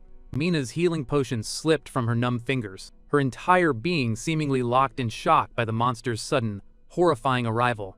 A dawning realization washed over Julia. Something was deeply amiss, and she turned to Mina, her face etched with profound confusion. The Minotaur then shifted its massive form, its furious gaze settling with terrifying intensity upon Mina. Before the monster could lash out at Mina, the knight unleashed a torrent of ice magic, retorting that the beast itself was spouting nonsense. A cataclysmic explosion of ice engulfed the Minotaur, giving rise to a dense, swirling cloud of steam. The knight's voice, strained but resolute, urged them to make haste and report the dire events unfolding in this place. Mina and Julia exchanged resolute glances, agreeing to escape the cave and rally aid for the desperate battle. The protagonist offered a whispered apology for his inability to save the knight, vowing to return for retribution. The knight's voice, raw with desperation, implored them to flee the cave with all their might, to save their own lives. A somber smile touched his lips as he embraced his sacrifice, encasing both himself and the Minotaur in a prison of ice, buying precious moments for their escape. He thought to himself that his duty was fulfilled, having offered his life as a shield to protect the students. In a final, valiant act of sacrifice, the knight willed an impenetrable sheath of ice, binding both himself and the Minotaur within its frozen grasp. Yet the monster tore through the ice effortlessly, its furious roar echoing in defiance of the man's desperate, creative assault. The Minotaur opened its cavernous mouth, preparing to consume the brave, sacrificed knight. Abruptly, a bolt of searing purple lightning descended, striking the creature and momentarily halting its monstrous attempt to devour the man. The monster shrieked in agonizing pain from the electrifying impact, and the knight tumbled from its maw, falling heavily to the ground. Julia's voice rang out, proclaiming that he was no mere insect, but a magnificent warrior who had fought with unwavering courage. Mia conjured a gentle water spell, forming a soft cushion that broke the knight's fall and spared him from inevitable destruction. Mina then manifested a potent wind bomb, launching it with force toward the colossal beast. Her voice rose in a frantic yell at the protagonist, demanding an explanation for his reckless charge back into the fray. With unwavering resolve etched upon his face, the hero declared his intention to confront the creature, urging Mina to flee to safety. The woman chided him sharply, vehemently asserting that he stood no chance against a Calamity-class monster on his own. Yet, the protagonist met her gaze with quiet determination, acknowledging the immense difficulty but affirming his unavoidable need to try. The Minotaur retaliated, wrenching a gargantuan boulder from the earth and flinging it directly towards the vulnerable students. A malevolent glare fixed upon them, the creature bellowed a promise that they would all meet their end within the confines of this desolate cave. The hero commanded her to depart with the others, insisting that she leave the monstrous threat to him alone. Mina then proclaimed, with newfound conviction, that as vice president, the protection of everyone present was her solemn duty. The protagonist mused silently, acknowledging her unexpected courage and finding himself taken aback by her unwavering resolve. The woman then revealed her secret. She had used magic to contact Kai, who was now waiting at the cave's entrance with rescue. The Minotaur unleashed another ferocious roar, gathering its immense power, poised to strike the group with its full, devastating might. The group braced themselves for a coordinated assault, a grim realization settling upon them that victory against such a formidable monster was unattainable. The protagonist turned to Mina, urging her to place her faith in their collective strength as he prepared to face the Minotaur in battle. With a surge of power, he unleashed a searing beam of golden energy from his fist, aiming it directly at the colossal monster. With a determined shout, he surged forward, hands glowing with power, declaring with absolute certainty that they would not fall to a beast such as this. The great Minotaur, a towering figure of primal might, slowly lifted its colossal axe, its blade already glistening darkly with the fresh stain of blood. With a guttural roar, the beast spun its enormous weapon, striking with a force that unleashed a visible shockwave rippling through the air. A chilling blue light pulsed from the monster's single malevolent eye, an ominous signal that another devastating strike was being prepared. Undaunted, the hero stood firm, facing the behemoth as a warm golden aura began to emanate from his clenched fist. Gathering every ounce of his formidable strength, he unleashed a mighty punch, a concentrated blow aimed squarely at the monstrous foe. The Minotaur, however, merely fixed him with an icy glare from its luminous eyes, appearing utterly unfazed by the young man's valiant assault. Mina's voice cut through the air, urging the protagonist to maintain his relentless pressure while she orchestrated her next powerful offensive. "Useless insect," the monster sneered, unleashing a colossal punch with all its terrifying might, aiming to crush the defiant warrior. The hero braced himself, ready to absorb the devastating impact, as the colossal creature glared down with an expression of pure, unadulterated hatred. A slight smirk touched the young martial artist's lips as he muttered, "Looks like my sister is finally ready to join the fray." Julia's furious cry echoed through the cavern, "Do not dare bully my brother!" as she unleashed her most potent spell. A dazzling cascade of purple lightning erupted, raining down upon the Minotaur and engulfing it in a searing, intense electrocution. Seizing this precious opening, the protagonist moved with blinding speed, delivering a relentless series of rapid blows to the reeling monster. With practiced precision, he struck vital pressure points across the creature's massive form, leaving it momentarily rooted and unable to move. A guttural scream of agony tore from the Minotaur's throat, a testament to the combined onslaught, as it now stood vulnerable and exposed in the fierce battle. "Now, sister, attack!" the hero bellowed, knowing his efforts had successfully frozen the monster's colossal movements. From Julia's outstretched hand, a powerful thunder arrow erupted, streaking towards the immobilized Minotaur. At the same instant, Mina channeled her magic, a vibrant sphere of blue energy materializing within her cupped hands, a potent windcutter spell taking form. With a unified shout, both girls unleashed their individual attacks, sending them hurtling towards the colossal Minotaur. The lightning and wind spells converged in midair, intertwining and fusing into a singular, far more powerful and devastating assault. The combined force struck the monster head-on, yet with a defiant roar, It managed to parry the immense blow using its giant axe. The creature cursed aloud, spitting a viscous stream of blood, clearly indicating the heavy wounds it had sustained. Its eyes burning with hateful malice, the Minotaur swore an oath to annihilate them all the moment its powerful legs regained their full strength. But Mina, resolute, declared that such a fate would not come to pass and began preparing another formidable magical attack. A massive sphere of glistening water materialized before her, which she then hurled with force towards the injured Minotaur. A torrent of water engulfed the creature, crashing down upon it and thoroughly drenching its massive form. The white-haired girl panted softly, the demanding spell having drained a significant portion of her magical energy. To their dismay, the Minotaur rose once more, proclaiming with a sneer that its legs had already mended, healed by the very magic water meant to hinder it. It snarled, "A little water won't stop me," teeth bared in a display of pure, unbridled rage. With a terrifying scream, the creature charged forward, vowing to devour them all alive within the oppressive darkness of the cave. Julia then posed a chilling question, her voice cutting through the tension. What precisely happens when one soaked in water faces a surge of electricity? A cry of incandescent rage escaped her lips as she declared, "You will pay with your life for what you did to those soldiers." A colossal explosion of searing purple lightning and gushing water erupted, completely engulfing the charging Minotaur. The monster shrieked in unbearable agony, convulsing violently as it was subjected to the devastating electrical currents amplified by the combined magic of the two girls. The protagonist observed the scene, a dawning realization upon him. The water had not been meant to harm, but to dramatically amplify the lightning's destructive power. The Minotaur continued to writhe under the electrifying assault, tendrils of smoke beginning to pour from its colossal body. At last, with a thunderous crash, the creature collapsed, utterly defeated by the ingenious and powerful combined attack of the student group. The protagonist offered genuine praise for the girls' brilliant strategy, acknowledging them as truly top-tier students. His hand once again pulsed with a golden glow as he prepared to deliver the definitive, final blow to the now vanquished monster. He ascended the massive, fallen form of the Minotaur, declaring his intention to stab it and ensure their hard-won victory was absolute. Mina looked on, a flicker of confusion in her eyes, unable to grasp his meaning after such a prolonged and arduous battle. Suddenly, an ominous dark red aura erupted with shocking intensity from the very core of the Minotaur's defeated body. The hero reeled back in shock, questioning what strange new horror was unfolding from the seemingly vanquished creature. A strange, crushing pressure enveloped him as the crimson aura struck with the explosive force of the detonation. From the swirling energy, a shadowy, dragon-like form materialized, lashing out at the protagonist with powerful waves of scarlet energy. He was violently thrown backward by the impact of the attack, landing with a jarring thud upon the rough cave floor. A truly terrifying, shadowy creature, its eyes burning with an infernal red glow, fully emerged from the husk of the fallen Minotaur. Outside the cave, Kai felt a distinct tremor shake the earth beneath him, a sudden wave of fear washing over him at the unsettling turn of events. He wondered if an earthquake was striking, then a chilling realization dawned.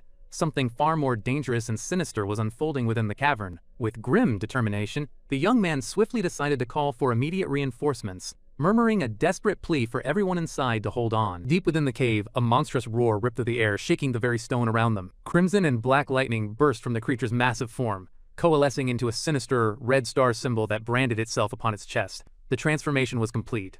Lucas watched, his jaw slack with a shock that bordered on disbelief at the sudden, terrifying change in his foe. The sheer, raw pressure emanating from the beast was enough to send him staggering back, his feet skidding on the damp earth. Now the monster towered before him, its single, malevolent red eye burning like a dying star, fixed solely on Lucas. A hot, metallic taste filled Lucas's mouth as he realized blood trickled from his ears. Just a shockwave from its roar had wounded him. A chilling truth settled in his mind. This thing had grown exponentially stronger. His gaze flickered, a primal instinct overriding the pain as he desperately sought to confirm the safety of his friends. Through the haze of dust and energy, he saw Mina, her face contorted in strain, having conjured a magic shield just in the nick of time to absorb the monster's initial burst.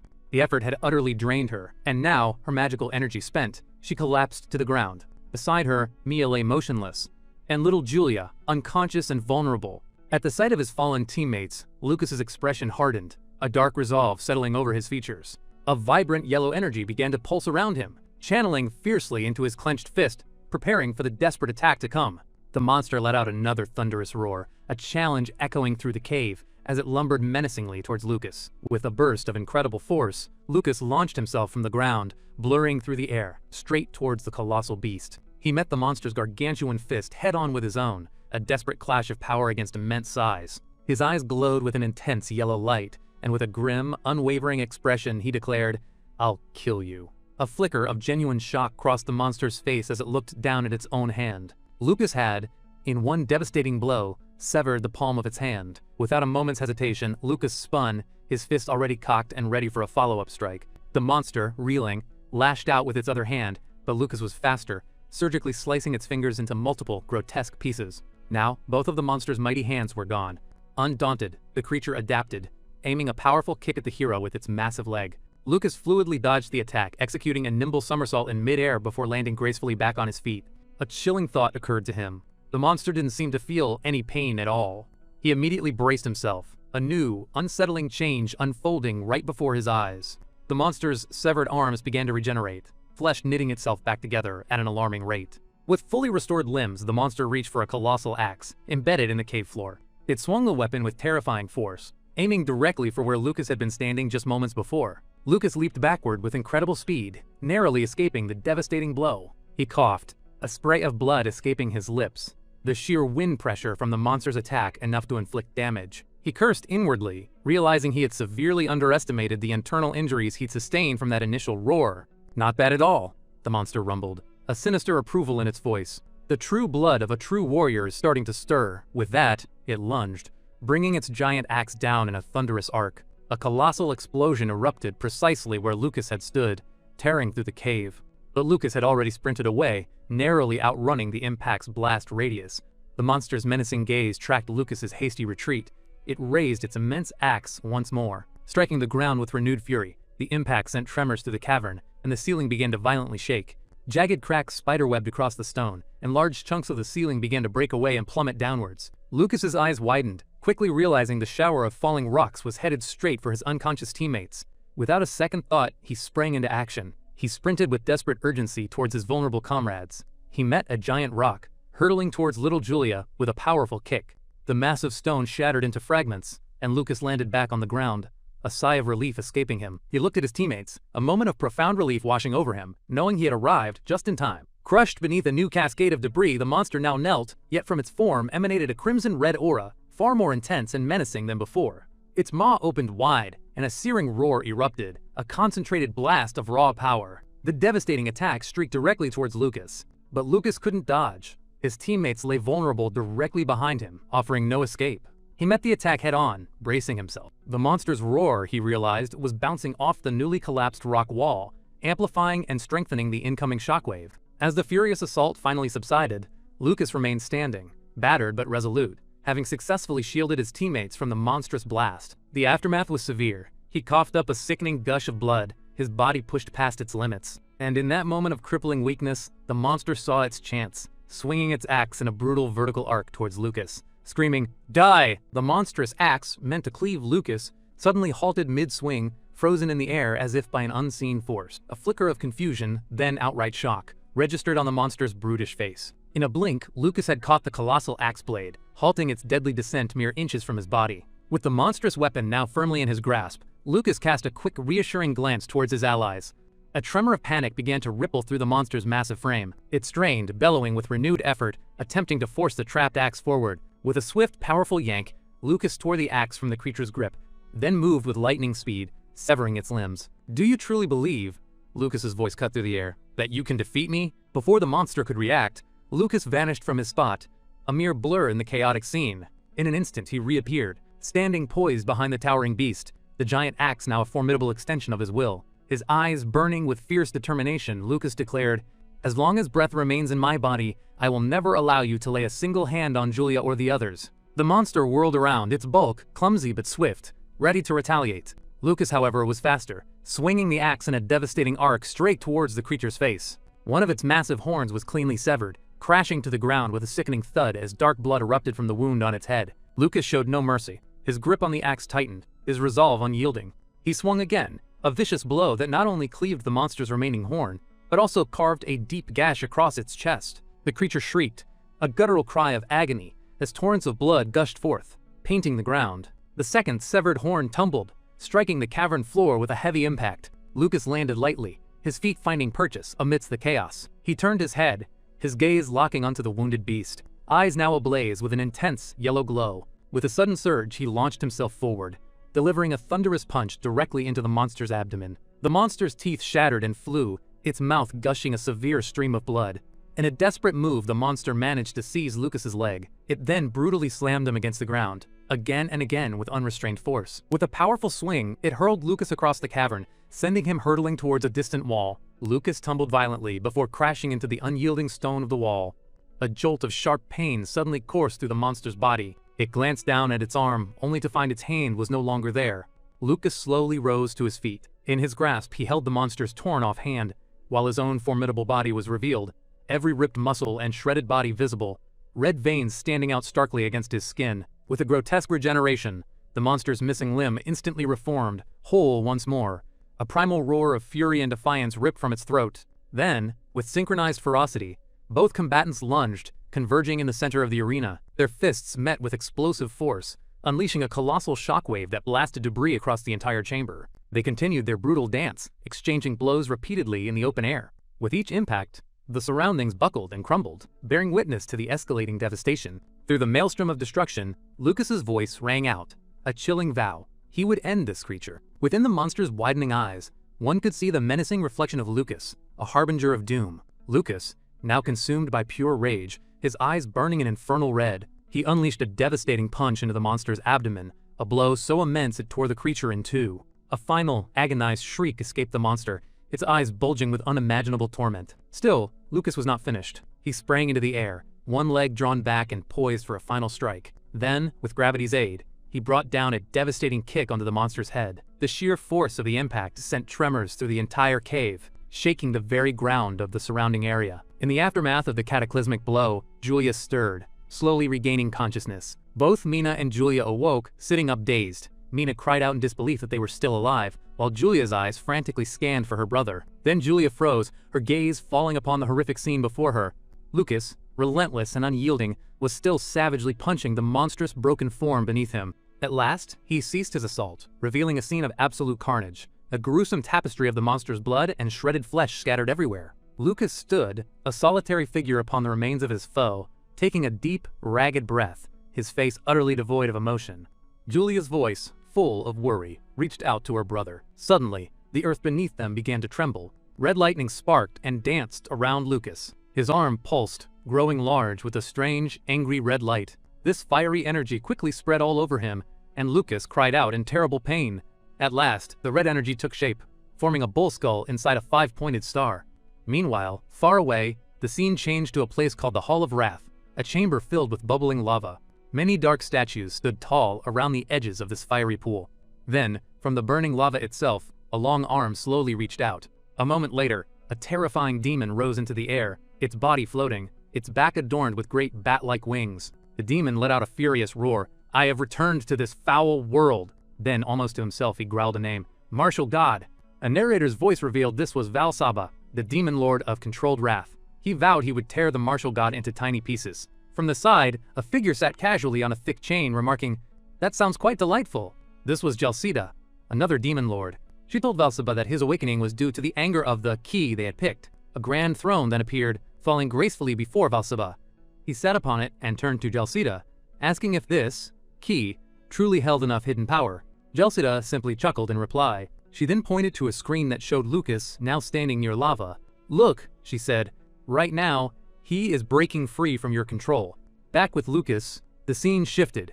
He seemed to have lost his mind, completely out of control. He was punching a defeated monster again and again, even though it lay still on the ground. Julia rushed to her brother, wrapping her arms around him, crying and begging him to stop, to come back to himself. Mia quickly cast a spell, trying to make him stop. But to her surprise, it did nothing. Lucas only gathered more power around his fist, and then he threw a mighty punch. Crying, Julia screamed, "Big brother!" Her voice, her words, seemed to touch something deep inside him, sounding strangely familiar. He began to awaken, remembering his sister's desperate cry just moments ago. As Lucas's attack landed, a massive explosion rocked the area. Julia and Mia watched, staring into the swirling dust and smoke. As the dust settled, Lucas's back became visible, the strange symbol still upon him. The angry red energy then faded from his arm. Julia slowly, carefully, moved closer to him. Lucas turned his head to look at Julia, assuring her he was now himself again. He asked her to step back a little. Then, Lucas began a special martial breathing technique. A calm yellow energy began to flow through his entire body. His eyes shone with a golden light. A powerful burst of energy then shot upwards from him, straight into the sky. This new energy slowly cleared away the red glow and the symbol of wrath from his body. After all that, he fell to his knees, completely drained of energy. Julia quickly knelt beside him. He quickly told her he was all right. Just then, a message came through a device. It was Kai, saying, "Lucas, everyone! I brought help, and we're on our way to you." Back in the Hall of Wrath, Jalcida saw Valsaba growing restless. She calmly told him there was no need to hurry, that their Ki needed more tests. Like for instance, she added, losing his family. Her gaze then sharpened, fixing coldly on Julia. A chorus of voices echoed, "Lucas, wake up!" His eyelids fluttered open, revealing the familiar faces of his father, mother, and Julia. "Where am I?" he mumbled, his voice thick with confusion. But then, a sudden, burning rage flared in his eyes. He unleashed a punch, his fist crackling with energy, sending them flying backwards. He clutched his own face, a chilling thought racing through his mind. "What's happening to me? My body. It's moving on its own," he whispered, as a heavy darkness swallowed him whole. Just as suddenly, he snapped back to his senses, finding himself lying in a hospital bed. Beside him, Kai groaned, rubbing his nose. "Why did you punch me in your sleep?" Kai, still clutching his reddened nose, added, "I'll let it slide this time, since you were half asleep. But don't pretend you don't know." With that, Kai turned and left the room. Left alone, Lucas's mind churned. Why had he dreamed such a terrifying thing? Was it that strange power from the cave, somehow messing with him? He remembered the feeling of losing control. It was just like the power that had twisted a dead bandit into a monster, back when he was traveling to the Allen Magic Academy. But back then, he thought, I didn't lose myself completely. This time though, I truly lost control. My mind must have been swallowed by that power during the fight with the Minotaur. During that fight, he recalled, he had felt nothing but pure, blinding rage. A new thought struck him. Wait, could it be that my anger itself allowed the power to take over my mind? But is it even possible to stay calm when you're in the middle of a battle? He wondered. Perhaps he needed to make sure someone strong enough to stop him was always nearby whenever he expected a fight. He paused, deep in thought. A shadow crossed his face. No, that wouldn't work. He frowned. The only people I can work with on missions or during training are the other students here. Asking them to stop me if I go berserk is far too risky. Then, a brilliant idea hit him. That's it. I just need to find a way to stop myself. Meanwhile, outside Lucas's infirmary room, Teacher Sugarrat was strolling down the corridor. He overheard two nurses talking. "The patient here is out of danger now," one said. "Still, how did an upperclassman get so badly hurt on just a school mission?" Teacher Sugarrat took a sip of his liquor, listening intently. The other nurse continued. "I heard they were protecting some younger students." Supposedly, the first nurse scoffed. "They brought along two weaklings from the martial arts department. No wonder they got hurt." Suddenly, a powerful surge of energy erupted from one of the rooms. Teacher Sugarrat's eyes widened in alarm. "That aura!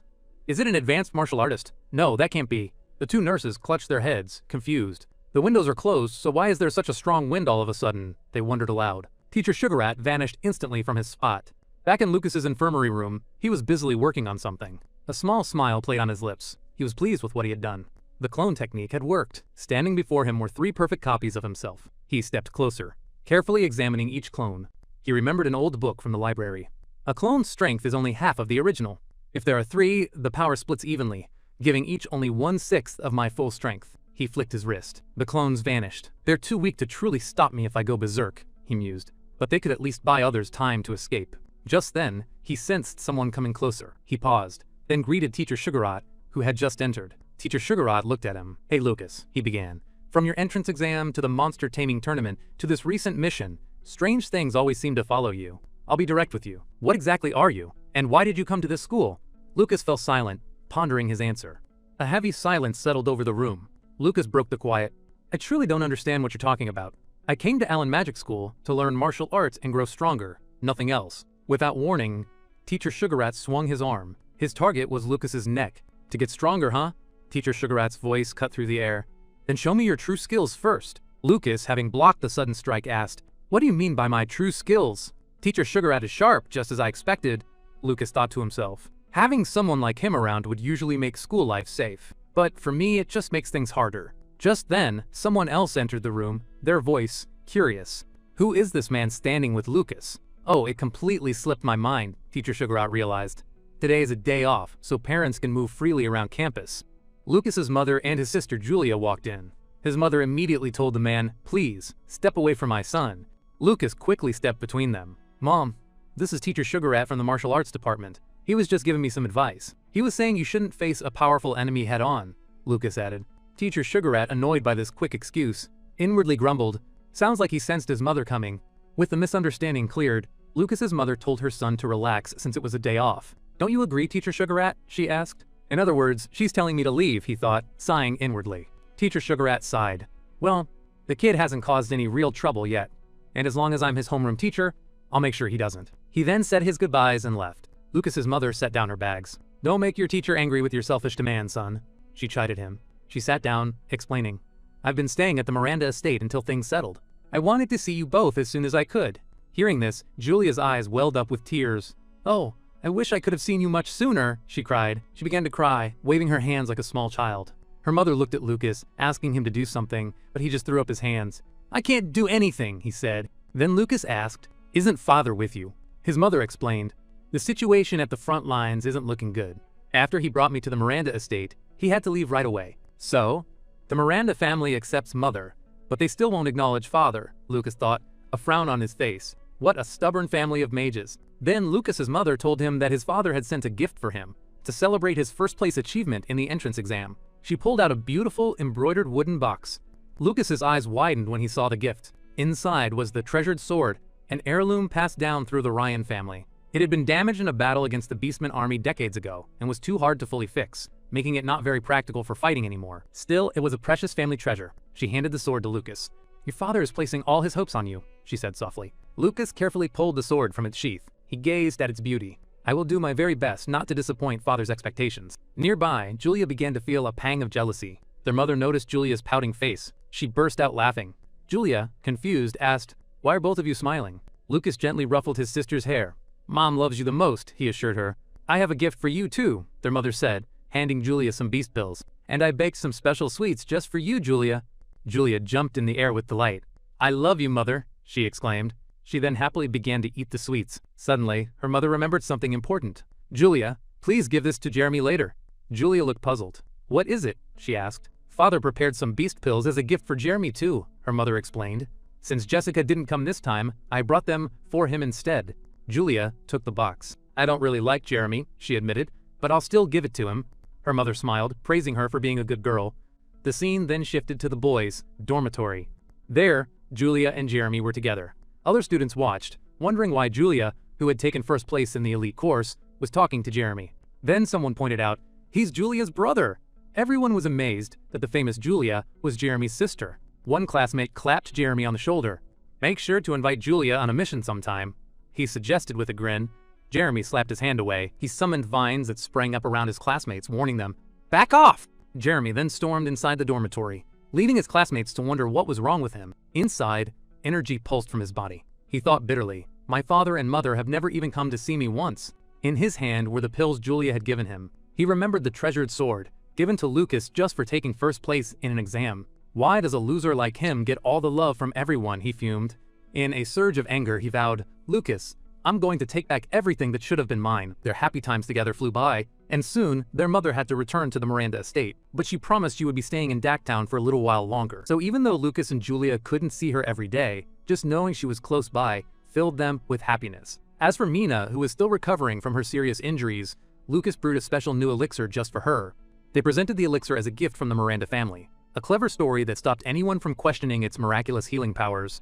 In what felt like a moment, half a month went by, and a celebratory mood filled the air at Allen Tower. Kai and his teammates stood in awe, mesmerized by the magnificent sight of Allen Tower before them. Watching from the side, Lucas couldn't help but chuckle. Why are you all acting so impressed? He teased. You've seen this tower every single day since we started school. Teacher Sugarrat clapped his hands, calling for their attention. Settle down, everyone, he said sternly. You're not here to play. Consider this tour part of your official training. He then directed them to their assigned seats, and the students quietly obeyed. Nearby, students from the magic department started whispering amongst themselves. Look, one muttered, the whole martial arts department showed up. They're chasing dreams they can't possibly reach, another sneered. Barely any of them have real talent. Kai's hands clenched into fists, his face flushing with anger. There they go again, he growled, looking down on us. Just as he was about to charge forward, Lucas placed a calm but firm hand on his shoulder, holding him back. It was just as they had predicted. The moment the event began, the other students immediately started to single out those from the martial arts department. In their eyes, we were just the lucky ones who had somehow managed to snag 20 entry slots. It was so bad that even the first-year teachers from the mage classes had complained to the principal, arguing that the Empire has no need for martial artists. They shamelessly demanded that our hard-earned spots be given to their own students instead. Yet, Teacher Sugarat didn't seem the least bit worried. Did he have that much faith in the principal and the school's fairness? Finally, they arrived at their designated area and settled into their seats. Teacher Sugarat once again called for silence. "Listen up," he explained.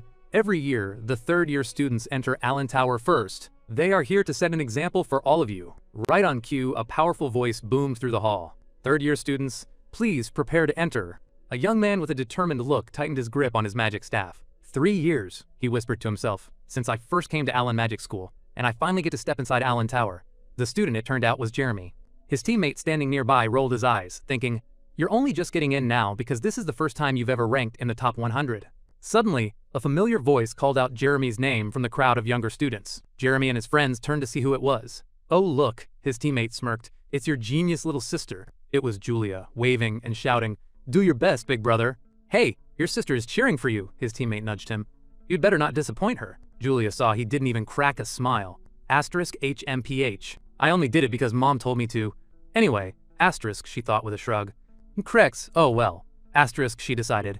At least I did what I was asked. One of Jeremy's companions looked toward the tower anxiously. "I hope we get lucky and teleport somewhere close to each other inside." But Jeremy wasn't listening. He gritted his teeth, his eyes finding Lucas in the crowd. "Just you watch, Lucas, *, he vowed silently. "Inside Allen Tower, I will finally prove I am better than you." With that silent promise made, he and his team turned and began their march toward the towering gates. The moment they stepped inside, a mysterious voice echoed around them, instructing, "Place your magic staff before you and close your eyes." Jeremy froze for a second. The voice was familiar, tickling the edge of his memory, but he couldn't quite place it. Far away, in a hidden room, Director Otani watched the students progress on a glowing screen, stroking his long beard. A slow smile spread across his face. "So," he murmured, "it finally begins." He closed his eyes, and a powerful energy began to build around him. When he opened them again, they were shining with a brilliant golden light. He thrust his hands forward, pouring all of that immense power into the strange device before him. Ancient gears began to shift and turn, and a crystal orb at the center of the machine flared with blinding light. At that exact moment, the entirety of Allen Tower erupted, releasing a massive wave of pure energy. Down below, Lucas gasped, his eyes wide with shock. He could feel it clearly, an unbelievably powerful fighting spirit. There's a martial artist at this school, he realized, someone even stronger than Teacher Sugarat. Suddenly, it all made sense. This was why Teacher Sugarat was so confident they wouldn't lose their spots. It was because the very person who held the key to opening Allen Tower was the most powerful martial artist of all. Sometime before the trials at the Allen Magic Tower were to begin, two men sat talking over tea in a quiet corner of a garden. The principal sighed, his voice troubled. "Recently," he said, "more and more people are demanding that we revoke the entry slots for the martial arts department." He asked, "Tell me more about the anomaly from last time." Director Otani slammed his teacup on the table, the sharp clatter echoing in the quiet garden. "I already told you," he snapped. "No anomaly occurred that would cause the school any losses." As he stood to leave, he offered a final condition. "Keep everything as it is for now. If you do that, I'll open the Allen Tower as scheduled." The principal watched as Director Otani vanished through a shimmering magic portal, a difficult realization dawning on him. So if they didn't give the martial arts department a chance, then nobody would get to enter the Allen Tower at all. "Otani," the principal murmured to the empty air, "you've given me quite the difficult problem." Back in the present, the day of the trials had finally arrived inside the Allen Tower. Jeremy stepped through the entrance, his body dematerializing into light. He looked at his hands, feeling the familiar weight of his staff. "It seems like only my consciousness entered this space," he thought, "but it feels no different from reality. Even my magic staff is exactly the same one I always use." Nearby, Jeremy overheard two students chatting. "Surprising, isn't it? Since it's your first time," one said. "The most amazing thing about the Allen Tower is just how realistic it is." After their brief exchange, they hurried off to find their own teammates. From a distance, another figure was watching the scene unfold. As Lucas focused his mind, a soft glow emanated from his eyes. "Interesting," he thought to himself. "So even from out here, if I sense the mental energy waves, I can see what the students inside are doing." Teacher Sugarat, observing from nearby, noticed Lucas's focus on the new student. "Poor Jeremy," he thought with a sigh, getting disliked right from the start. He then turned his attention to the crowd of students waiting outside. "Anyone with enough ability can watch what's happening inside by sensing the mental energy," he announced. "But before that, let me give you a quick explanation. When the trial begins, you'll be teleported to a random location within the tower. You can decide for yourself whether to go solo or form a team. If you form a team, the maximum is 3 people. For those who want to reach the upper floors, I highly recommend you work in groups as much as possible." Hearing this, Kai immediately leaned over to Lucas and whispered, "We can form teams? Of course, you're teaming up with me, right, Lucas? Lucas dismissed the idea without a second thought. Based on the tournament rankings, we'll probably end up in different groups, he stated plainly. Alto and Decio nodded in agreement, leaving Kai to mutter, "So I'm just too good. That's why I'm ending up alone." Teacher Sugarat saw the intense look on Lucas's face and knew he was already observing the events inside the tower. A girl named Linda spoke up, confused. "But I thought only 5 students from the elite course could do that. Was I wrong?" Just then, the great doors of the tower began to move. Lucas pointed towards it. "Look," he said, "someone's coming out already." "They're a 3rd year," Kai commented. But even so, that was pretty fast. The phantom enemies inside the Allen Tower changed their strength based on the student's ability, Teacher Sugarat explained. "Every year, there are students who underestimate that fact and get knocked out right away." Lucas tuned out the conversation, deciding to shift his focus and see how Jeremy was doing. Inside the central part of the tower, Jeremy and his teammates were already making their way up the stairs to the 2nd floor. He considered himself incredibly lucky to have found his teammates so quickly on the 1st floor. Soon, they pushed open the doors and reached the 2nd floor. They found themselves in a vast, rocky cavern, with sharp, crimson shards hanging down from the ceiling like teeth. Almost immediately, Jeremy felt a prickling on his neck, the distinct feeling that he was being watched. Without warning, 2 monstrous blue creatures lunged at them from the shadows, and Jeremy instantly reacted, casting his plant magic to defend the group. Thick vines shot up from the ground, wrapping around the monsters and binding them helplessly in the air. Taking the opportunity, his teammate unleashed a swirling wave of sand. The sand slammed into the creatures, obliterating them instantly. A notification appeared before them. 2 elite skeleton warriors defeated. Points +10. "That was close," Jeremy's teammate panted. "The 2nd floor is as dangerous as the rumors say. Let's hurry on while we still have magic power and stamina." They all nodded in agreement. They moved with renewed speed, quickly reaching the central area of the 2nd floor. There, Jeremy single-handedly defeated a Beastman scout, earning another 5 points for the team. His teammate took down a skeleton warrior with a blast of water magic for 5 points, and then an elite skeleton warrior for 10 more. In the middle of the fight, a lone skeleton crept up silently behind the team's water mage. But before it could strike, their 3rd teammate launched a sand attack, destroying the skeleton and saving his friend. With that final enemy defeated, they had cleared the way to the 3rd floor, and a congratulatory message from the system flashed before them. Sometime later, a tired but triumphant Jeremy and his teammates walked out of the Allen Tower's entrance. They chattered excitedly amongst themselves, amazed that they had lasted so much longer than their previous attempt. One of them turned to Jeremy. "Why are you so quiet all of a sudden? Aren't you happy?" "Of course I'm happy," Jeremy replied with a genuine smile. But as he looked back at the tower, he thought to himself, "So father fights enemies like these all the time. I feel like I just got one step closer to him." Several hours had passed since the Allen Tower opened. Lucas used his mental energy to keep a constant watch on the events unfolding inside. He realized his senses were only strong enough to see what was happening up to the 3rd floor. The trials inside the tower featured phantom enemies that changed each time.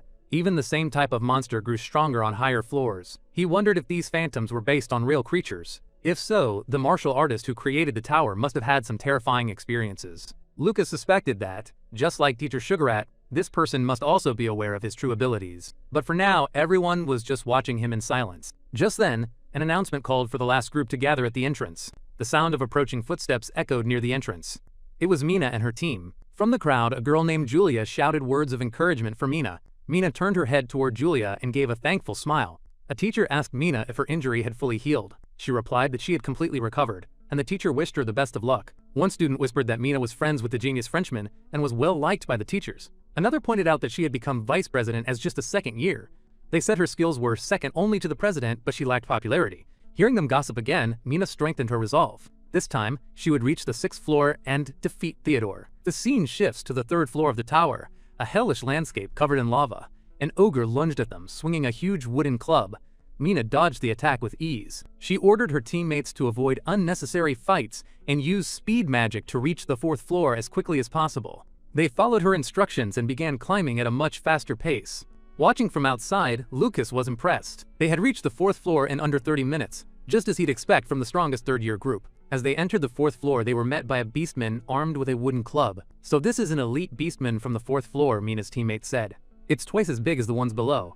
I see why most students fail here." Mina instantly leaped forward, using her Windku lance to slice off the beastman's head. A message appeared. "Defeated elite beastman. 80 points awarded." Her teammates were amazed by her speed. "It's true," one of them said. "Your skills have really improved since that last mission." Adjusting her glasses, Mina thought to herself that instant kills were the fastest way forward. This was nothing compared to the Minotaur from before. She turned to her teammates. I'll leave the cleanup to you two. I'm going ahead to find the passage to the 5th floor and clear out the enemies along the way." They began to carve a path through their enemies. Dozens of monsters fell before them. Finally, the last monster collapsed to the ground. With the way cleared, they made their way to the next level. Mina's eyes were filled with excitement. "We finally made it to the 5th floor." Outside the tower, Teacher Sugarrat was monitoring the students' locations. He announced that 3 students had now reached the 5th floor, an improvement from last year. Kai looked shocked by the news. With a somber look, he wondered when he would ever be able to get that far. Teacher Sugarrat told him not to rush. For a first year, just making it to the 3rd floor is a great accomplishment. "If you keep improving steadily," he added, "the enemies on the 5th floor won't seem so scary." Lucas, who was listening nearby, had a thought. Teacher Sugarrat must have entered the Allen Tower himself before. Suddenly, both Teacher Sugarrat and Lucas were alerted to a change. It looked like their run was over. Mina's team was walking out of the Allen Tower. Other students crowded around, asking Mina how she did. Looking at her expression, Lucas could tell she hadn't achieved her goal. Mina was looking down, biting her lip in frustration. Meanwhile, in the student council president's room, Theodore watched Mina through a magic sphere. "Mina," he said quietly, "now you understand, don't you? Surpassing a true genius is never easy." On the tip of a finger, a tiny spark of light flickered and danced. The spark shot into the air, bursting into a small, crackling firework of pure electricity. Her friends rushed to congratulate her. "Congratulations, Mina!" Julia beamed. Lucas added with a proud smile. "First place in the 3rd-year trial, and you made it all the way to the 5th floor!" Mina offered a polite thank you, but her expression was anything but joyful. "It doesn't matter," she said quietly, her gaze distant. "In the end, I still couldn't beat Theodore's record." Julia's smile faded into confusion. "What are you talking about?" she protested. "President Theodore stopped at the 5th floor too, didn't he?" "That means you're tied." With a shake of her head, Mina corrected her. "No. By the end, I could see the stairs to the 6th floor, but I was too exhausted to even stand," she continued, her voice heavy with the comparison. "Back then, Theodore actually climbed those stairs. He made it all the way to the 6th floor door and almost opened it. In other words," she explained, her voice barely a whisper, "compared to him, I'm still weaker in stamina, tactics, and magic control, in every way." Trying to lift the heavy mood, Mina forced a small smile and looked at her friends. "Anyway, have you all found your team members?" Julia's bright expression returned in an instant. "I'm teaming up with Iwa," she announced cheerfully. Lucas understood immediately. The news about the Miranda family acknowledging Julia must have reached Iwa. He then shared his own update. "I'm teaming up with Alto, my roommate, and Decio." Julia looked stunned. "Wait, what about you and Kai? Did you two have a fight or something?" Lucas just shook his head, offering a simple explanation. "It's nothing like that. Our rankings are just too far apart, so we ended up in different groups." Later, over at the martial artist department, the situation was far more dramatic. A distraught Kai was clinging desperately to Lucas's leg. "You heartless traitor!" he wailed. "You ditched me." He looked up, his face a mask of misery. "Who am I supposed to team up with now?" Just then, a calm voice cut through his performance as Tishy happened to be walking by. "Hey Kai," she called out. "Do you want to team up with us?" She offered him a friendly smile. "We were just looking for a strong frontliner," she added. "We'd really like to have you on our team."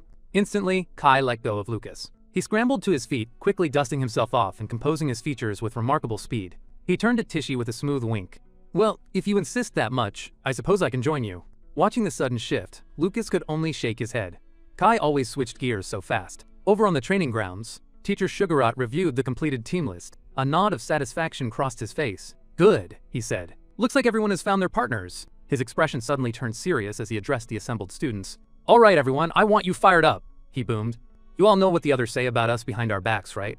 Instantly, the students' minds filled with the sneering faces and mocking words from students in the other departments. Teacher Sugarrat's voice cut through their dark thoughts like a blade. "None of you want to prove them right, do you?" Tishy stepped forward, her voice ringing with conviction. "We'll train so hard they won't get the satisfaction." Another student quickly agreed.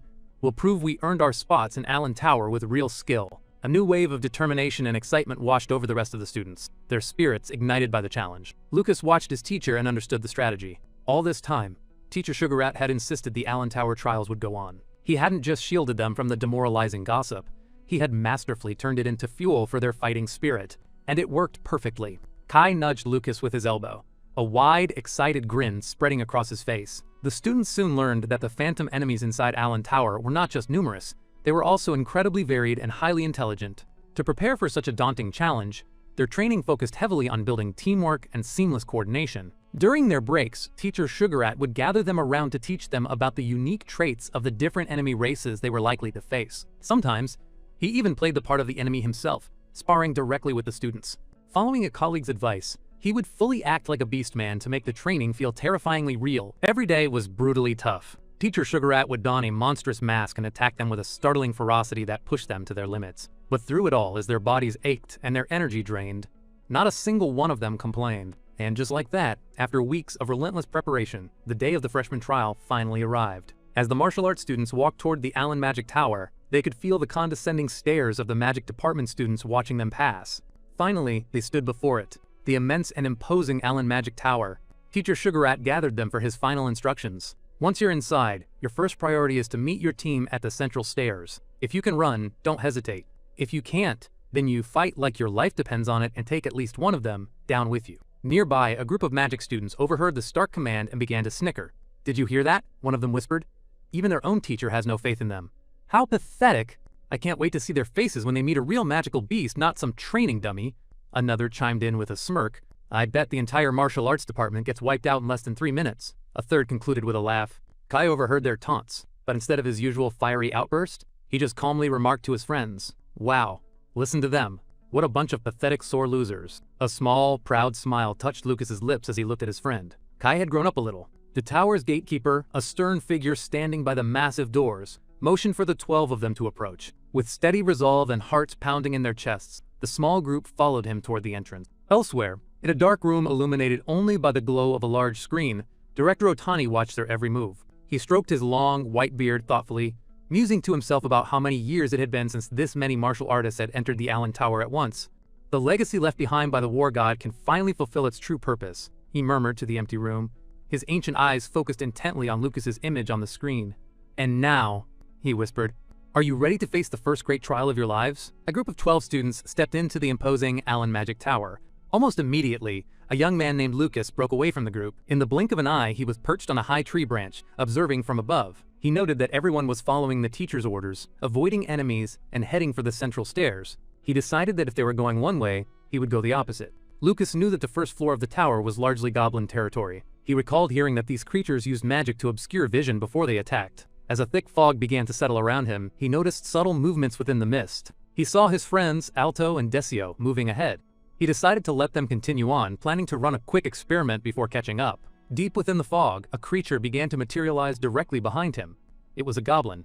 With its signature green skin, sharp teeth, and eyes that glowed a menacing yellow. With a single fluid motion, he cleanly removed the goblin's head from its shoulders. He paused for a moment, a look of understanding on his face. "Just as I thought," he said quietly. When the goblin fell, no message announcing a point gain appeared. This confirmed his suspicion. The Lucas who had just slain the creature was a clone, part of his experiment. The real Lucas, watching from a safe distance, sensed that the energy making up the tower's monsters felt strangely familiar. Stroking his chin in thought, he realized it was the same energy he used to create his clones. He concluded that the martial artist who created the tower was likely the source of these phantom enemies. Since his clones and the phantom enemies were made from the same energy, he figured that using his clone skills would go completely unnoticed. He smiled, hatching a new plan. He would have a clone protect Alto and Decio, while his real self continued to climb higher. To him, the strategy was flawless. Then, another idea struck him. If the energy was identical, he should be able to transform his clone into a magical beast. He focused his power, pouring it into one of his copies.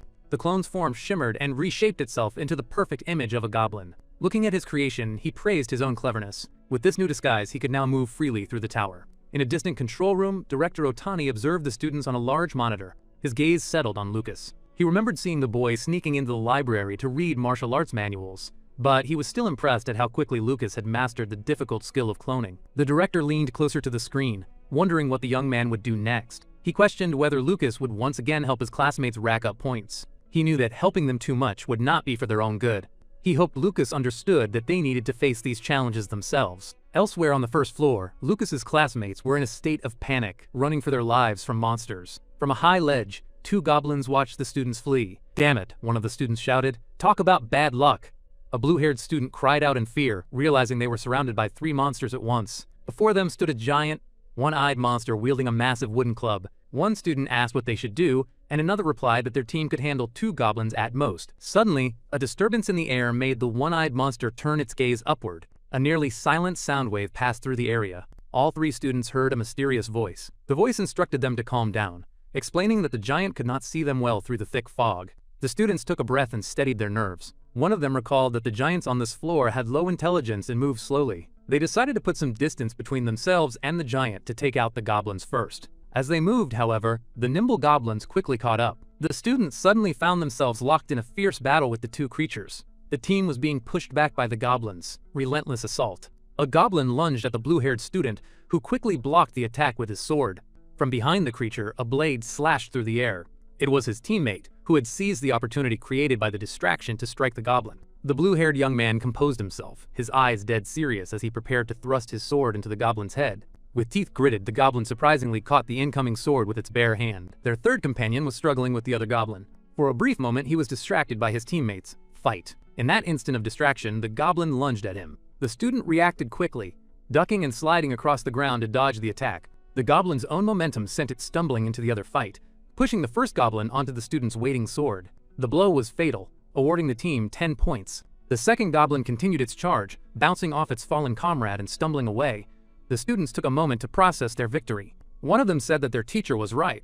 If the three of them worked together, they could clear the first floor. With their morale boosted, they declared they would gladly take the points for the remaining goblin too. Nearby, one of Lucas's goblin clones watched the scene unfold. He reflected that winning required more than just strength. Calm judgment and courage were also crucial. He smiled to himself and murmured, "Using clones to train my classmates doesn't count as cheating, right?" He hoped this trial would show everyone how fun fighting could truly be. From outside, Teacher Greg watched them, a smirk playing on his lips. He pointed out to the watching students that a martial arts team was now surrounded by 3 monsters. The magic department students began to laugh, talking about the team's terrible luck. They commented that even they would struggle against 3 monsters at once, and figured the martial arts weaklings would be knocked out and sent running back soon. Teacher Greg's smirk widened. He thought they were all idiots and will get knocked out and come running back soon enough. Seeing Teacher Sugarrot's unshakable confidence in his students only made him more irritated. Meanwhile, Teacher Sugarrot considered the situation. He knew that if his students could just remain calm, they still had a chance of winning even against 3 opponents. Suddenly, a fluctuation of energy pulsed from within the Allen Tower. The sudden shift immediately caught the attention of both Teacher Sugarrot and Teacher Greg. Inside the tower, the students had successfully driven a sword through one of the goblins. The defeated creature vanished into thin air. A change came over the 3 students. Their eyes began to glow a faint red as they locked onto the remaining goblins, their expressions turning them from the hunted into the hunters. One of the goblins started to inhale deeply, puffing out its chest. The action immediately put the stout student on alert. The monster then exhaled a thick fog in his direction. The student quickly warned his teammates that the goblin was trying to create a diversion to escape. Another student immediately jumped into action. He launched a, quote, piercing thrust, a powerful attack that sent the goblin flying backward. Seizing the chance, the purple-haired student closed in on the now off-balance goblin. He shoved his blade down with both hands, pinning the creature to the ground. The goblin shrieked and struggled, trying to resist and break free. Before it could do anything else, the stout student was already standing over it, his polearm raised for a final attack. He then unleashed an attack called Lightning Step, striking the goblin's abdomen with incredible force. The goblin dematerialized as a notification appeared. Defeated Goblin Scout.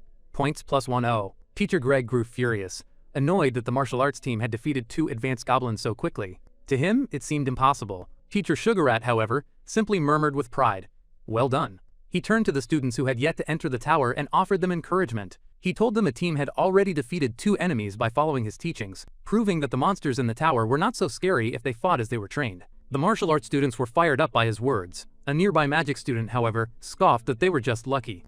A red-haired martial arts student teased back, reminding the magic student that just a moment ago, he was calling them unlucky.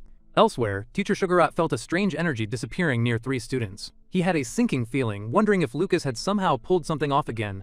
Deep inside the Allen Tower, Lucas let out a sudden sneeze. He wondered to himself if his sister, Julia, was gossiping about him again. An image of her appeared in his mind, her voice full of excitement as she cheered him on. "Big brother, you're amazing. You're definitely going to reach the top." Just then, he heard his name being called as 2 other students found him. It was his teammates, Alto and Decio. They were relieved to see he was okay and admitted they had been worried when he was separated from them for so long. Lucas explained that he had been teleported far away and asked about everyone else. Decio replied that besides their group, only 1 other team was left. They made their way to the gate to regroup with the others. Lucas observed that while everyone was clearly tired, no one had been seriously hurt. Soon after, the last remaining group also arrived. Once they were all gathered, Lucas told everyone to rest up before they moved on to the 2nd floor. Outside, a lot of time had passed. The magic department students were still underestimating their rivals, guessing that they had not lost a single person because they were fast runners. One of them bet that they were all scrambling in a panic, unaware the martial arts students had already cleared the floor. They turned to Teacher Greg and asked for an update on the martial arts department's status. Sweat beaded on Teacher Greg's cheek as he announced that they had all reached the second floor. The students were in shock, wondering how those weaklings could have possibly escaped every enemy on the first floor. Teacher Greg was filled with a quiet fury. Even first-year mage students often fail on this floor. If the martial arts department kept improving like this, he feared they would start taking valuable resources away from the mage classes. Upon reaching the second floor, a grotesque, long-tongued monster stood in their path. Tucked behind a tree, Lucas scanned the area. He quickly realized that a large number of creatures were wandering around. He remembered a key detail about the tower. From the second floor onward, teams were sent to random locations based on how well they performed. The stronger the team, the more difficult their trial would be. It was crucial to find the other classmates as soon as possible. With a brief moment of focus, he summoned 2 duplicates of himself, both taking the form of swift white foxes. He sent the 2 foxes speeding away in opposite directions to cover more ground. Just then, Alto and Decio came to find him. They approached and asked how things looked on his side. Lucas explained that there were many enemies, all moving in organized groups. Alto confirmed it was the same where they had been, noting that it would be hard to avoid combat completely. Lucas simply reminded them that the whole point of the Allen Tower trials was to gain fighting experience in the first place. Alto and Decio nodded in agreement. They knew running away the entire time would defeat the purpose of their training. Suddenly, a dark shape fell from the sky, landing exactly where Lucas had just been standing. "Lucas!" Alto and Decio shouted in alarm. With sharp reflexes, Lucas had already leaped backward to safety. He assured them he was fine, which made Alto remark that if it had been him, he would have been completely wiped out. Lucas turned his gaze toward the creature that had just ambushed them. 2 beastmen with fox-like features now stood before them, ready to attack. Without wasting a second, one of the beasts lunged straight for the group. Lucas reacted instantly, firing a golden beam of energy. It shot through the head of the second beast, which had been about to blow a horn to call for allies. At the same time, he raised his other hand and easily caught the sharp claws of the lunging attacker. He thought to himself how sly they were, using one as a distraction while the other called for reinforcements. A notification appeared. Defeated Raccoon Beastman Scout. Points +10. Lucas quickly warned the others that these enemies were just the first wave. If they didn't finish them off quickly, a much larger group would swarm their position. Decio began searching for his dagger, only to realize with a jolt that it was missing. A grim expression appeared on Lucas's face as he recalled grabbing it in a panic and accidentally throwing it away earlier. Just then, Lucas sensed another raccoon beastman approaching stealthily. "Alto!" he shouted urgently. "There's another one right at your feet!" In a flash of movement, the beast shot past Alto. It landed a short distance away, its eyes fixed on them. Alto remembered his teacher's warning that the enemies on the second floor were on a completely different level from those on the first. They were not only stronger but also smarter, capable of surprise attacks and even stealing their weapons. Still, a smirk formed on Alto's face. Even if they stole his weapon, they would regret it very soon. As if to prove his point, the beast suddenly cried out as its arm began to bleed from a hidden wound.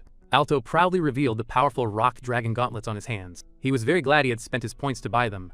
The monster let out an enraged roar. Alto charged at the beast, pulling his fist back. He declared that when it came to pure strength, no one could beat him. The beast, however, was nimble and leaped backward, dodging the powerful punch. Seeing his chance, Alto called out to his teammate.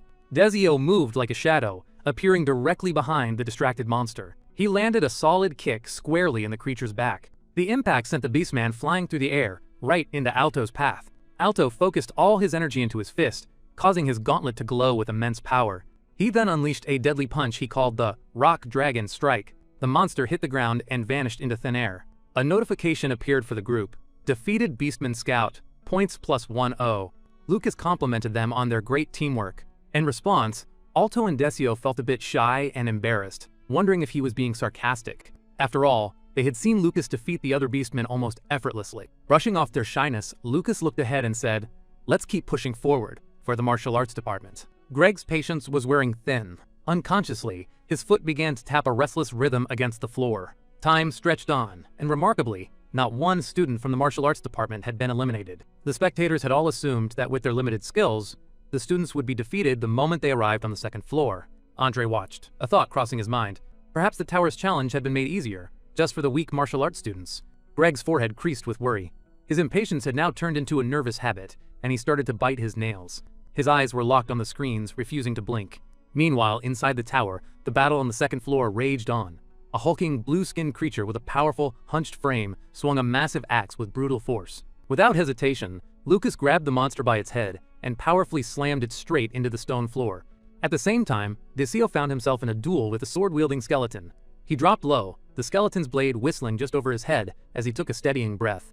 The sword crashed into the ground, sending sparks flying. Collins, who was right beside him, quickly stepped away to stay clear of the blow. For a brief moment, the skeletal warrior froze, confused by its missed attack. That single moment was all the opening needed. In a flash, the skeleton was hit with a flurry of strikes. Its bony frame cracked and splintered into pieces. But to their surprise, even as a pile of broken bones, its intact head and arms kept lashing out. Seeing the creature still fighting, Alto charged forward and delivered the final blow. He paused to ask how many monsters they had defeated. Collins replied that this was their third, adding with some surprise that he did not feel tired in the slightest. From a short distance away, Lucas silently used a special skill called Heroic Warcry, a supportive power passed down through his family. Instantly, a wave of new energy washed over the others. Alto felt his strength return, and Decio felt a fresh resolve to keep fighting. In another part of the tower, the team in Area B faced a different threat, a pack of 3 large wolves. One of the wolves was not alone. A rider was mounted on its back. The students braced themselves, getting ready for the coming fight. Just then, a glint of light flashed from the shadows behind them. The team surged forward at the exact moment an arrow flew past them, striking one of the approaching wolves. It was their archer, carefully hidden among the rocks and providing cover from a safe distance. Working together, they took down several of the Gale wolves, earning 10 points for each one. Meanwhile, the team in Area C had just defeated a much larger foe, earning 25 points for felling a one-eyed giant. And in Area D, another team took down a goblin scout for 10 points, followed by a tougher goblin vanguard for 15 more. A student named Slight let out a cheer of victory. He was amazed they had won, and a new feeling of hope grew inside him. At this rate, he thought, they might actually make it to the 3rd floor. Watching them from afar was a lone wolf, which was secretly a clone created by Lucas. Through its eyes, he saw the team defeat 2 Beastmen scouts, adding 15 points for each kill. Lucas remained focused, using his clone's vision to keep an eye on his classmates. Back outside the tower, the professors and spectators continued to watch the events unfold. Greg's irritation grew with each passing second. He watched in disbelief as all 12 martial arts students fought their way to the staircase that led to the 3rd floor. A murmur spread through the watching professors. They whispered to each other in amazement, finding it hard to believe these were only first-year students. They wondered what their instructor, Sugarat, had taught them, as no one had expected this. A knot of nervousness tightened in Greg's stomach, but he clung to the belief that they would ultimately fail. Inside, the strain of the long battle was starting to show. Some of the students were clearly nearing the end of their stamina. A cruel smile touched Greg's lips as he saw their exhaustion. He was certain they would be automatically removed from the tower at any moment. Despite their fatigue, the students pushed onward, beginning their climb up the long staircase. Every step was a struggle. Their bodies screamed with exhaustion, and Decio, one of the students, lost his footing and stumbled. Before he could fall, Lucas was there, catching him and holding him steady. Lucas looked at his friend with concern and quietly asked if he was all right. Decio insisted he was fine, but it was clear to everyone that he had nothing left to give. His hand was already beginning to flicker and turn transparent, a sign that his time was up. He told Lucas not to worry and urged him to continue without them. Lucas simply stood there, saying nothing. The other students echoed Decio's words. Their own bodies were starting to fade as well. They all encouraged Lucas to go on, telling him he was their hope to prove the strength of their department. Decio felt a sudden arm wrap around his shoulders for support, and he looked up in surprise. It was Alto. Though his own face was a mask of pure exhaustion, he spoke with determination, saying they had to at least reach the top of the stairs together. A small smile appeared on Lucas's face. He agreed, reminding them that they were a team and that all of them would cross the line into the 3rd floor together. Leaning on each other for support, the students found one last reserve of strength and made the final climb. At that very moment, a loud announcement echoed outside the tower. 12 students had just reached the 3rd floor. The ground beneath their feet was a sea of shimmering, molten rock. The 3rd floor was on a completely different level, and they felt its crushing presence immediately. A sudden chill ran down one student's spine. Something was coming. From the shadows, 3 enormous lizards crawled in their direction. Their faces were cruel and beastly, their skin a dark purple. But it was their eyes, glowing yellow and filled with raw killing intent, that froze the students in place. Without warning, one of the beasts lashed out, its long tongue shooting forward like a whip. It happened in a flash. A hand was sliced off and tumbled to the ground. With no time to recover, all 3 monsters rushed them at once. That brutal, coordinated assault was what finally broke them, forcing them out of the tower. Back outside, the students recounted the horror. The 3rd floor was just too much, they said. So chaotic they couldn't even tell how many enemies they had faced. Lucas watched them, making a mental note. The 3rd floor was the current ceiling for the martial arts department. To avoid standing out, he intentionally let his main body be eliminated with the others. But what no one knew was that his clone was still inside, continuing the challenge. His plan was simple. His clone would use Heroic Cry to support the 2nd martial arts group, giving them the boost they needed to also reach the 3rd floor. This way, the whole department's performance would improve, and he could blend in with the crowd. Or rather, he wouldn't stand out personally. The entire martial arts department, on the other hand, would look exceptional. The results left everyone speechless. Every last student from the martial arts department had made it to the 3rd floor, a feat usually reserved for the absolute best. This development put Greg in a very tight spot. His students now had to outperform them. He could not stand the thought of the magic class being shown up by the martial artist. Meanwhile, inside the tower, one of the magic students flinched as a monster lunged at him from the shadows. He reacted instantly, incinerating the creature until nothing but ash remained. Director Otani observed from the sidelines. Was the idea of losing to the martial artist really so upsetting? That student had just used a huge amount of mana, far more than necessary for a 1st floor monster. If they were this panicked now, he dreaded to think how they would manage on the tougher floors. Seeing them lose their cool so easily, he felt disappointed in this year's magic freshmen. The magic department students were dropping out one after another, eliminated with shocking speed. Less than half of them had managed to advance to the 2nd floor. Greg's hand shot out, grabbing a nearby professor by the shoulder. He complained loudly, insisting that something was off. He was convinced it was a setup, claiming the monsters were stronger and more numerous, but only when his students were inside. The professor tried to calm him down, but Linda stepped in, telling him it was wrong to deny what was happening right in front of the students. She looked him in the eye and asked if he was genuinely unaware that the tower was functioning normally, or if he was simply admitting that his own senses were failing him. Greg opened his mouth to argue but was cut short by her next move. She didn't even wait for an answer, simply turning and walking away to speak with Sugarat. Greg bit down on his lip, the sharp taste of blood filling his mouth as he suppressed his fury. He couldn't stand the sight of Sugarat or any of his martial arts students. Linda congratulated Sugarat, telling him it was impressive that his students had outperformed the magic class. She reminded him that she always knew he could achieve this if he just applied himself. Sugarat shook his head, giving credit to the students' hard work, not his own. He then pointed out that her own elite students were about to start, asking if she shouldn't be with them. She just smiled, saying she had nothing to worry about when it came to those kids. Her gaze shifted over to the waiting group of elite students. Her confidence was absolute, rooted in the fact that her class representative was leading the team. Julia boasted to her teammates about her brother, claiming he could clear the 4th floor if he really tried. The others silently disagreed, but they kept their thoughts to themselves. The instructor gave the signal, and it was time for Julia's group to enter the tower. Lucas called out, wishing her good luck. As an afterthought, he reminded her not to forget her candy. The instructor overheard and found the specific reminder a little odd. Julia popped the candy into her mouth, and the instructor's eyes widened. It wasn't candy at all, but a powerful magic pill for restoring mana. It was rare to find a martial artist who could craft such a high-level pill, which made them incredibly expensive. To use one for a simple school trial was an unbelievable luxury. Julia's expression soured as she chewed. He had tricked her again. Her mana reserves were already full. But Lucas had insisted she take something, just like all the other students preparing for the trial. With this, he was making sure that Julia would have no trouble earning a top score. Once inside, Julia didn't hesitate, unleashing a powerful spell. Her group was facing a towering cyclops, a snarling goblin, and one of the lizard creatures. Bolts of pure lightning rained down from the sky. The 3 monsters fell in an instant, defeated before they could even move. Iwa watched in awe. To call down lightning with such pinpoint accuracy, hitting only the monsters without harming a single blade of grass, showed an unbelievable level of control. Julia turned back to her, a confident smile on her face, and told her to stay close. Across the lava-covered floor, bird-like monsters fell from the sky, struck down by bolts of lightning. One of the large lizard creatures on the ground spotted a falling bird. It lunged, crashing into the bird. As they collided, a powerful jolt of electricity coursed through them both. Julia watched as the lizard monster collapsed, its body scorched and smoking. A small bird descended and landed gently on her staff.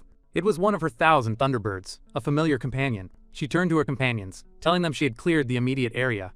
She urged Iwa and Derek to press forward. Derek admitted she had saved them. He explained that the lizard was resistant to flames, a challenge for a fire mage like him. Julia simply replied that they all had their strengths. Iwa scoffed at the display.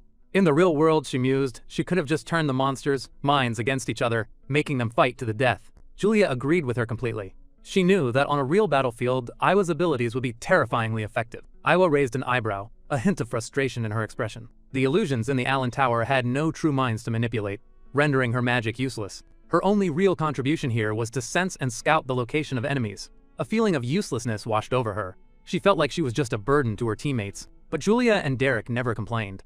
Instead, they always acknowledged her skills and valued her help. Her cheeks grew warm, a faint blush spreading across her face. She decided to let it go, allowing Julia to have the spotlight for now. Lost in thought, Julia continued walking ahead, completely unaware of Iwa's inner conflict. Iwa called out for her to wait, and Derek chimed in, telling her not to get so far ahead of them. None of them realized they were being carefully watched from the shadows. Suddenly, Iwa froze, her senses picking up on something unseen. Julia, not paying attention, walked right into Iwa's back. Rubbing her reddened nose, Julia asked why she had stopped so abruptly, wondering if an enemy was near. Iowa shook her head, dismissing it. She said it was nothing, that she must have been imagining things, but she knew it was more than that. She had felt a strange presence, something that was not an enemy but also not one of their classmates. Far outside the tower, a loud announcement echoed. 3 first-year students had successfully reached the 4th floor. Lucas's clone, hidden nearby, breathed a silent sigh of relief. He had almost been discovered by Iowa, a stark reminder of how sharp a mind Mage's senses truly were. A female professor remarked to Linda how incredible it was for freshmen to reach the 4th floor, praising Lena's teaching. Linda smiled and gave the credit to the students' own hard work. Lucas overheard them, and a satisfied smile touched his lips. To him, it was only natural. His sister was truly exceptional. The mana pill he had given her only boosted her energy reserves. Their progress up the tower was a true test of Julia's own skill and her teamwork with the others. His role, he felt, was simply to watch over his sister's growth from a distance, supporting her from the shadows. Back inside the tower, Julia and her team continued to press forward. Suddenly, Iowa's voice cut through the quiet. She warned them to be careful, having sensed 4 enemies approaching from their rear right. The creatures began to climb down from a towering bookshelf nearby. Among them was a beastly archer, capable of firing arrows charged with lightning. Julia spun around instantly, preparing for a fight. But before she could even cast a spell, the monsters were swallowed by a sudden blast of fire. Derek had already made his move. He knew Julia had used up a lot of her energy on the previous floor and wanted to give her a chance to rest. Just as the thought crossed his mind, Derek sensed another threat. He threw himself to the side just in time to avoid a crackling arrow of lightning. He recovered just as 3 more monsters lunged toward him. With a shout, he unleashed his burning fire, conjuring a swirling tornado of flames. The 3 creatures were immediately caught in the fiery vortex. In moments, their bodies were completely burned to ash. Derek felt a surge of pride, but the girls paid him no mind. Iowa urgently warned that a swarm of enemies was on its way. Julia quickly asked for a number. Iowa told them there were more than a dozen, and they were closing in fast. Without another word, the 3 of them broke into a desperate run. Iowa felt a sharp sense of danger from right behind her. A volley of arrows flew past, and she twisted out of the way just in time. But their escape was cut short as the large gate in front of them began to grind shut. They were trapped. From the horde, a massive pig-like monster with a single sharp horn on its head stepped forward. A large orc and its wolf companions snarled, baring their fangs at the group. More creatures emerged from the shadows, quickly surrounding them. Their only escape was the gate, but breaking through its metal bars felt like an impossible task. Iowa slammed her fist against one of the cold metal bars in frustration. She knew there was no other way out. The orc lunged forward, its claws swiping through the air, but Julia reacted instantly by throwing up a crackling barrier of lightning. As the wolf's claws struck the shield, electricity surged through its body. The beast yelped in pain as the powerful shock sent it tumbling to the ground. Iowa reasoned that intense fire could melt the gate. Hearing this, Julia decided they would hold off the monsters to give Derek the time he needed to work. The giant orc let out a thunderous roar, shaking the very air around them. In response to their master's call, several wolves charged forward as a pack. Julia braced herself, keeping the shimmering barrier steady as the orcs and wolves rushed them all at once. The creatures crashed against the shield in a single brutal impact. Julia's arms trembled with the effort of holding the barrier together. Iowa's sharp eyes caught a crucial detail. She shouted to Julia, identifying the 4th wolf on the left as the fastest but also the weakest of the bunch. Without hesitation, Julia shifted her focus, sending a targeted bolt of lightning at the weak point in their attack. As the wolf fell, Julia glanced over and noticed Iowa was doing something unusual, her hands moving in a strange, deliberate pattern. But in the heat of the moment, there was no time for Iowa to explain her actions. Instead, she called out new targets with an urgent voice, pointing out 3 on the left and 2 on the right. Julia understood immediately. Another wave of electricity shot from her hands, leaving the targeted monsters charred and smoking on the ground. All the while, Iowa kept her focus, continuing to channel her unique power. She knew that monsters from the lower floors would have been instantly destroyed by such an attack. The creatures on this 4th floor were on a completely different level of strength. Her calculations complete, she called out another instruction, telling Julia to take out the one on the right first. Julia trusted her judgment, and did as she was told. But her energy was draining fast. She gasped that she could only manage to hold the giant orc in place, nothing more. A bead of sweat trickled down Iowa's face. This was bad. They were in serious trouble. She urged Julia to find an opening, any opening, to take down the last wolf. A pang of guilt hit Iowa. She felt Julia had already pushed herself far beyond her limits, and felt responsible for putting her in this position. Julia gathered her remaining strength, and unleashed a final burst of lightning that struck down the wolf. The creature collapsed to the ground, finally still. The effort had taken its toll. Spiderweb cracks spread across Julia's weakening barrier. Panting, Julia managed a weak smile. They had defeated the smaller threats, and with the giant still held in place, they were safe for the moment. She looked at Iowa with a tired but proud grin. joking that she could now brag about protecting a classmate like a proper class representative. Iowa gently told her not to get ahead of herself, but Julia just laughed, her relief evident. Suddenly, a flicker of danger registered in Iowa's mind. She shoved Julia hard, just as the barrier shattered. A powerful blow landed where Julia had been standing, but Iowa took the full force of it. She couldn't believe it. Her senses had failed her. She had made a critical mistake and not detected the new wave of monsters until it was too late. Her body began to dissolve into particles of light. With what little strength she had left, she looked at Julia and urged her to run. Julia's eyes widened in horror as she watched Iowa get slammed into the hard ground. A heart-wrenching scream tore from her throat as tears streamed down her face. Derek unleashed a torrent of fire, incinerating the creature that had struck Iowa. He yelled to Julia that he could only open a small gap in the gate and that she had to go now. But she refused, shaking her head, insisting they fight on together. Derek shouted at her not to waste what little energy she had left. Just then, the giant orc broke free from its restraints and swung a massive fist at him. He wrapped himself in a blazing shield of fire just in time.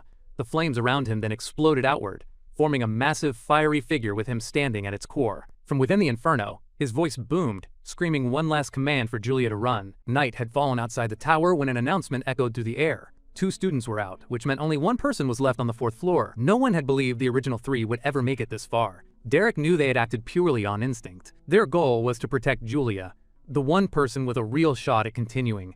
He was certain they had made the right choice. Iowa insisted she was only returning a favor. She knew that if they weren't in Allen Tower, a place that put her kind of magic at a great disadvantage, no one could have defeated her. She then walked past Julia, who was still sitting on the floor, trying to process what had happened.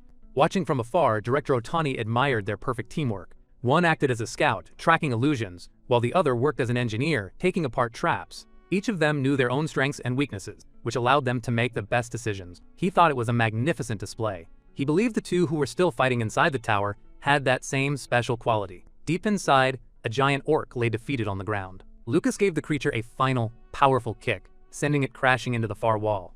It was over. He noticed a set of footprints on the ground and realized Julia had already passed through this area. Elsewhere, flashes of lightning lit up the battlefield. Julia struck down several enemies in a single burst of energy. She had to keep moving to reach the safe zone before she ran out of power. Monsters of all shapes and sizes blocked her path forward. A holographic pattern started to form on her cheek, a sign of her exhaustion. But she pushed the feeling aside, thinking of her friends. She let out a defiant scream, telling the monsters to get out of her way as she unleashed another wave of lightning. In a flash, they all fell. She refused to let the sacrifice made by Derek and Iowa be for nothing. Just then, she saw a flicker of movement at the edge of her sight. She froze, completely confused. Something had just flown by her, and suddenly, the crushing fatigue she felt began to fade. It was Lucas. He had used his hero's war cry, a skill that boosted her fighting spirit and would increase her power for the next 10 minutes. With that boost, he knew she could clear the floor. The tower would close once all the students were done, so if he wanted to explore the upper levels, he had to go now. In the blink of an eye, he found himself opening his eyes underwater. This was the 5th floor. He could tell just by the look of the entrance. He began to swim forward. A giant, glowing lanternfish drifted past, followed closely by a humanoid water creature. Lucas quickly hid himself. He wanted to avoid any fights he didn't need to be in and save his energy for the 6th floor. The water creature swam over to investigate his hiding place. It stopped short, finding nothing there. Instead, another creature just like it was standing in the spot. The creature stared, completely stunned. It was looking at a cleverly disguised clone. Realizing the monster wasn't very smart, the real Lucas slipped away and continued on his way to the 6th floor. 5 minutes later, he burst through the surface of the water, having casually knocked a huge red serpent aside on his way up. Meanwhile, Julia was being chased by a terrifying beetle monster. She ran with all her might. 10 minutes later, Lucas was still pushing onward, cutting through several more monsters that stood in his path. Julia soon ran into another problem, a large wolf monster. She frowned, gathering the very last of her energy. With a final, determined strike, she brought the beast down. 20 minutes later, she stood before the entrance to a tall, imposing tower. She took a single step inside before her body gave out, and she collapsed onto the floor. She had finally reached the tower's interior, a safe zone. At that very same moment, Lucas arrived at his own destination. A wave of relief washed over both of them, knowing they had made it. Lucas stood in front of a shimmering, swirling portal. He reached out a hand and touched it. Suddenly, he was floating in the middle of the cosmos, surrounded by stars. He couldn't believe his eyes. This was the 6th floor. Lucas found himself on a floating rock in a strange, empty place. There were no monsters, and the very idea of space seemed to be missing. The only thing in this void was a single stone monument that commanded his attention. Drawn to it, he reached out his hand. He felt a strange pull, as if the monument was drawing his battle aura into itself. His energy flowed into a symbol carved on the stone, an axe at the center, crossed by a sword and a spear. In response, the symbol erupted in a brilliant light. Watching from afar, Director Otani understood. The boy had reached the 6th floor and found the war god's legacy. But this great discovery came with a serious problem. The problem was Julia. His sister was fighting for her life against a massive lanternfish, and her strength was fading.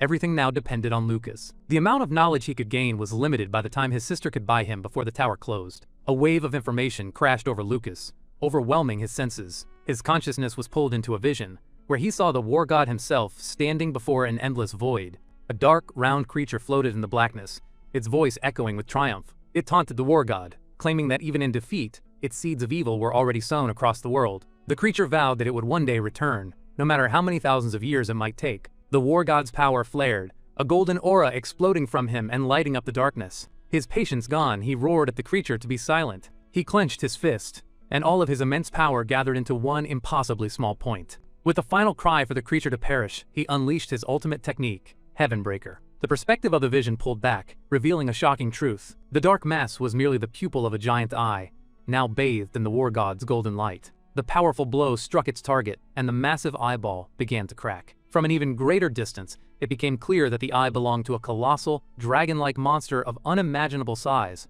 Despite the wound, the great beast grinned, promising its return would be soon. The vision ended, leaving Lucas breathless and shaken by what he had just witnessed. He realized he must have seen a battle from the war god's past. The evil creature's words about leaving its seeds behind echoed in his mind. His thoughts immediately jumped to the strange miner and the zombie monster he had fought earlier. This was something he had to look into. He needed to understand what was happening. He reached out and placed his hand on the stone monument once more. Without warning, a huge hand made of light appeared and lunged toward him. Sensing the danger, Lucas instantly dodged to the side, assuming it was an attack meant for him. But the hand was not aiming for him at all. It slammed directly into the stone monument. Where the hand had struck, the monument's surface was now blank. The information was gone. He finally understood. The attack was meant to destroy the monument and stop him from learning more. Even though he was unharmed, the force of the event pushed him out of the special floor. He guessed that Julia must have finally reached her limit. With the monument damaged, there was nothing left for him there anyway. His clone dissolved, merging back into his real body. Sugarrat saw him reappear and couldn't help but wonder what kind of trouble the boy had found this time. Lucas felt a distinct change within himself. He suspected that witnessing the war, God's ultimate technique had somehow altered his own power. The great gears of the tower began to turn, signaling its closure.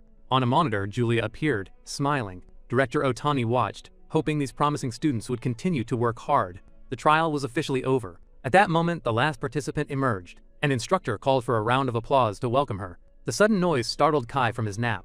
He woke up confused, shocked to find out that not only was the trial over, but Julia had set a new record for the entire academy. Julia walked out of the tower with a wide, triumphant smile as the instructor proudly announced her achievement. She had cleared the 5th floor. Director Otani stepped into the quiet space of the library. A figure was already inside, a cup of tea poured and waiting for him. Otani turned to face the person. It was the headmaster, his expression serious. Without any pleasantries, the headmaster got straight to the point, asking what had transpired during the Allen Tower trial.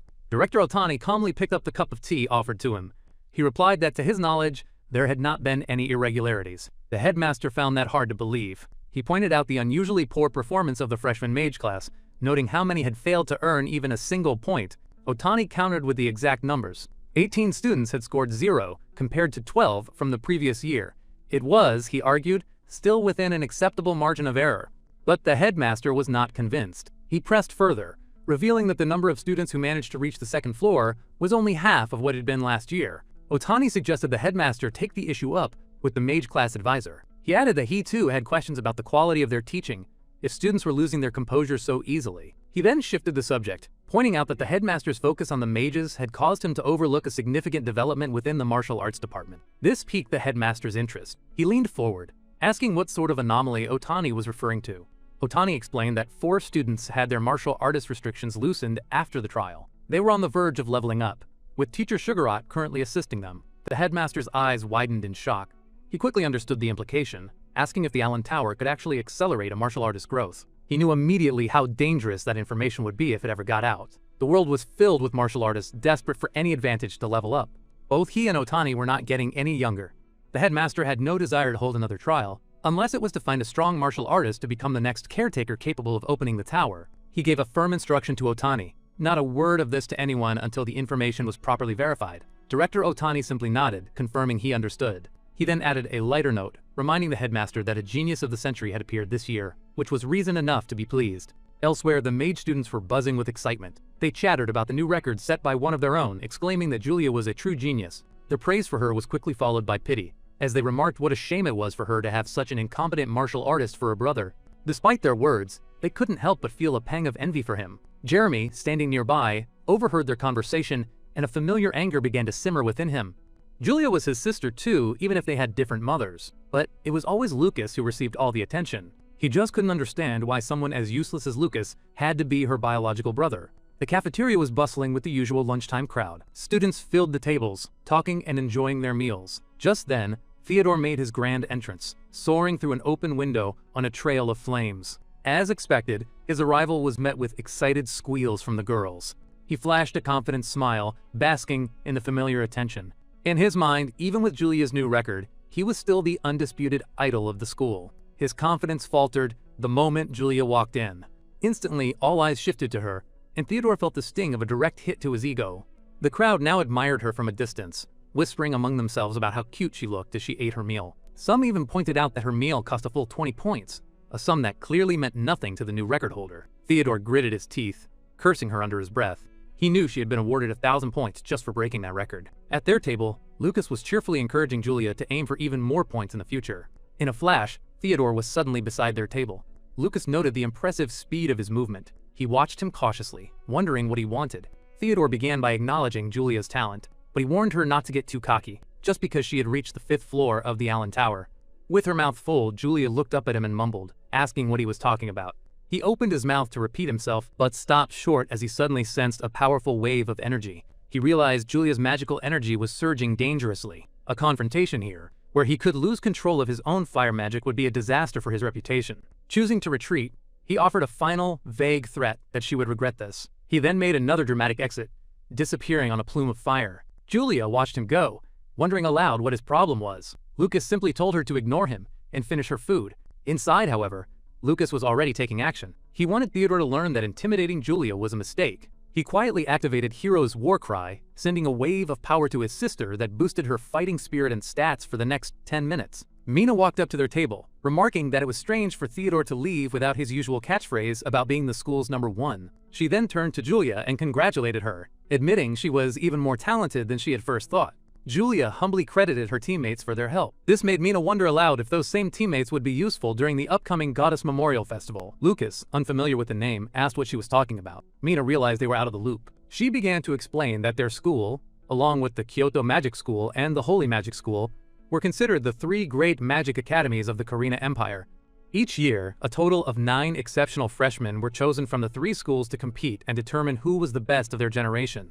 Mina finished by saying she was absolutely certain that Julia would be one of the chosen participants this year. Lucas found the idea of the festival interesting. He glanced at his sister, wondering if she felt the same excitement. In the elite girls' dormitory, the jarring sound of an alarm clock jolted someone awake. It was Julia, now waking up on her own.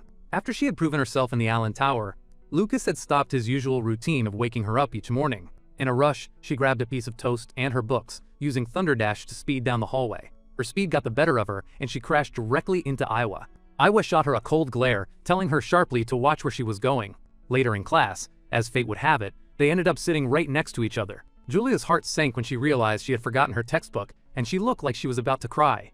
Iwa noticed her distress and, with a sigh, slid her own desk closer to Julia's. She pushed her book between them, telling Julia to stop making such a pathetic face and just share with her. Later that day in the library, Julia was on her tiptoes, struggling to reach a book on one of the higher shelves. Without a word, Iwa reached over and easily grabbed it for her. Julia started to thank her, but Iwa was already walking away. Back in the cafeteria, Lucas saw that Julia was lost in thought, her mind conjuring images of Iwa as both a helpful angel and a scowling devil. Lucas advised her that if she truly wanted to know how Iwa felt, she would have to figure it out for herself. During a later class, the headmaster demonstrated a piece of magic, forming delicate birds out of pure water. He explained that such fine mana control was a useful skill, even in daily life. The other students watched in awe.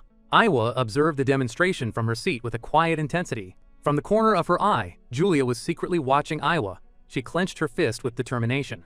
A moment later, she focused her own mana, creating a small bird that crackled with thunder. Proud of her creation, she held it out for Aiwa to see.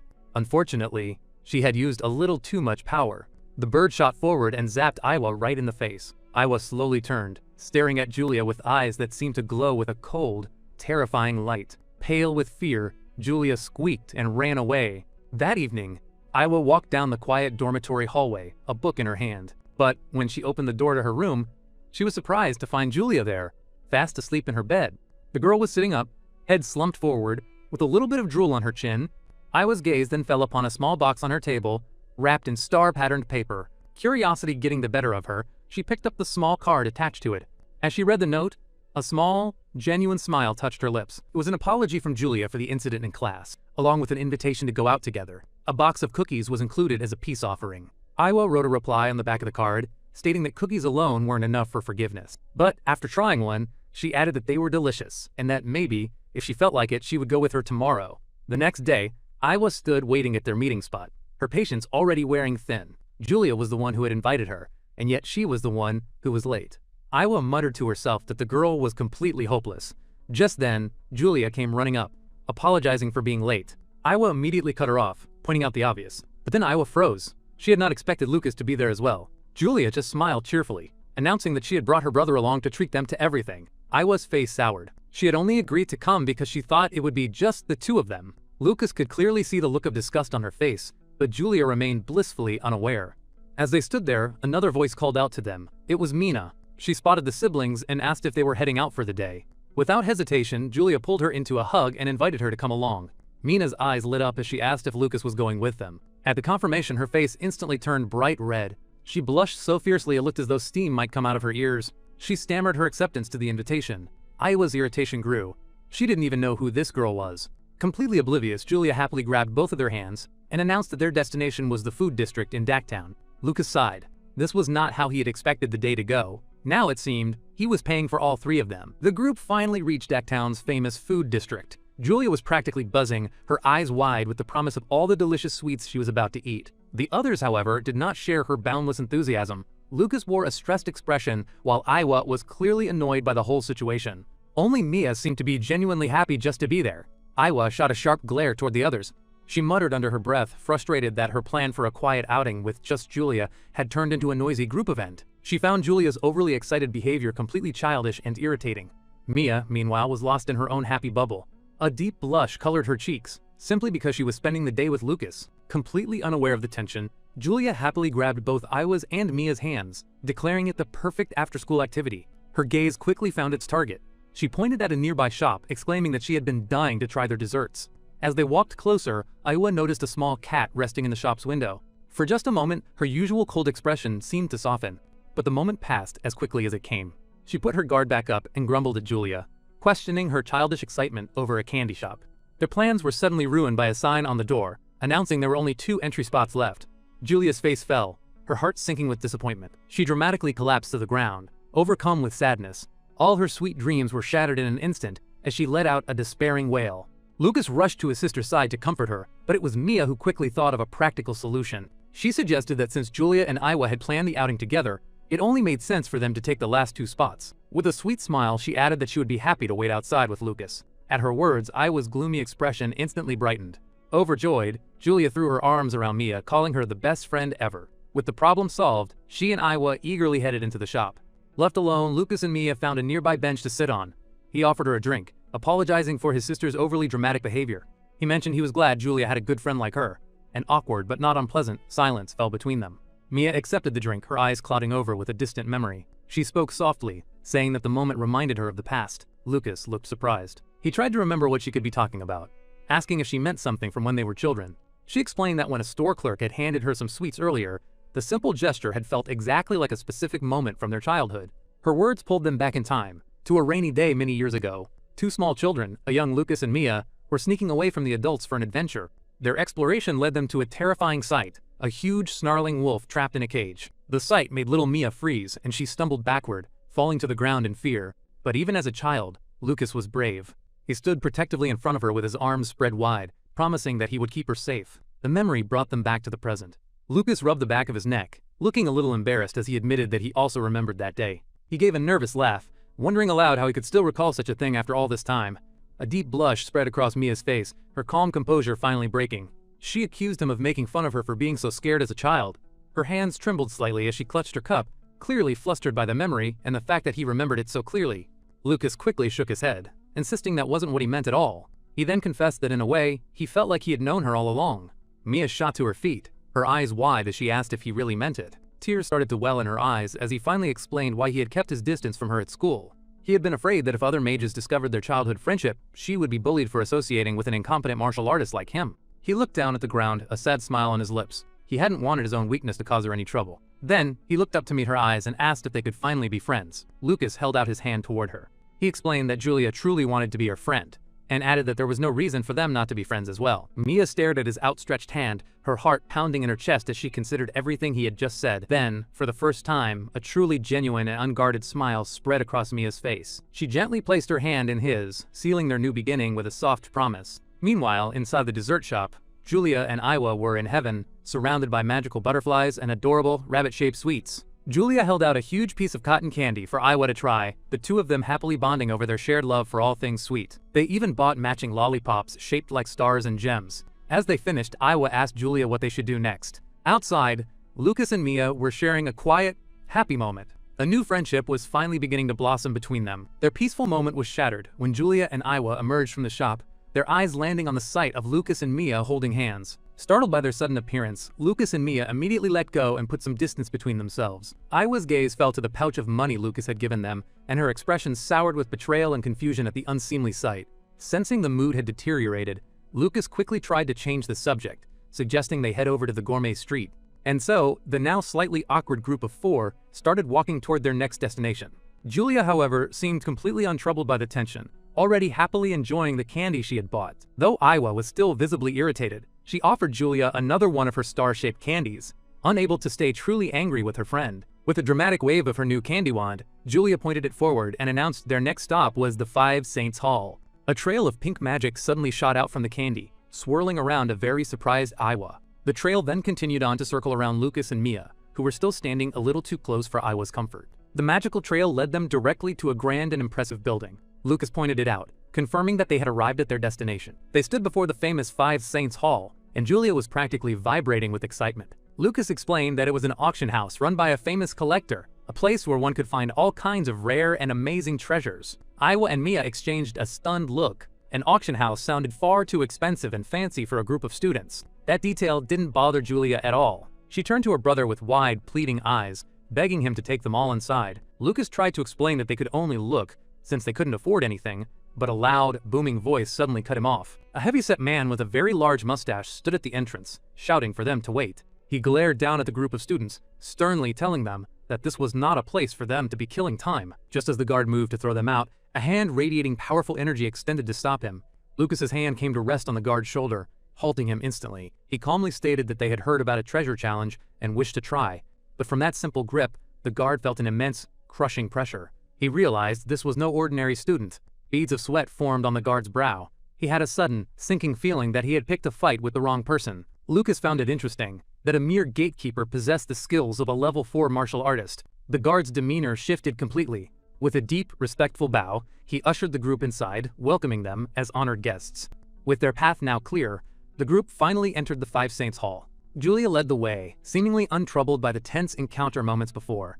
They looked around in awe, but the sight before them was not an auction house. It was something far more intimidating. They found themselves in a massive indoor arena. From a high perch, a figure dressed like a jester greeted them. A sadistic grin spread across the jester's face as he announced the rules of the game. To win the prize, he declared, they simply had to defeat the fierce beast. The fierce beast was a colossal, flaming lion, chained in the very center of the arena. The monster unleashed a terrifying roar, its eyes blazing with uncontrollable rage. Mia cautioned Lucas to be careful, pointing out how incredibly vicious the beast appeared. Paying them no mind, the jester activated a magic circle. With a crack of his whip, he sent a magical attack hurtling toward the lion's restraints. The magical chains shattered into pieces, and the furious monster was finally free. Its burning gaze locked onto Lucas and Julia, marking them as its first targets. The beast lunged, but Lucas moved in a flash, pushing his sister out of the path of danger. He stood his ground, using his own body to shield Julia from the attack. In an instant, Lucas found himself face to face with the monster's massive, gaping jaws. The jester watched from above, a confused expression on his face. This was not how he had planned for things to go. He screamed at the beast, ordering it to attack. The creature, however, was frozen in place, paralyzed by fear.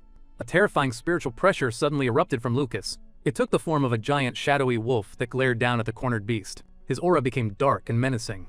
A single crimson eye glowed from within the shadows, striking terror into the heart of the jester's creature. Annoyed that his pawn was now useless, the jester decided to handle matters himself. He charged forward, lashing his whip at the giant lion and demanding to know why it refused to attack. It was a fatal miscalculation. The jester's eyes widened in pure terror as he realized his grave mistake. Irritated by the nuisance, the beast simply swatted him away as if he were a fly. The jester's body was sent flying across the arena floor, where he was knocked out in a single, decisive blow.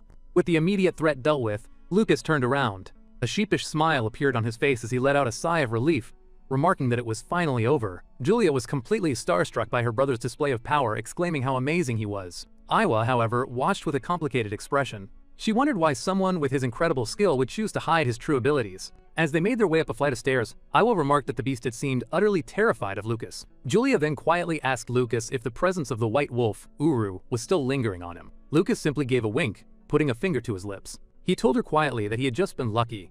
With the first trial cleared in a rather bizarre fashion, he led the group onward to the next checkpoint. They entered an even grander hall, this one filled with floating platforms and crackling magical energy.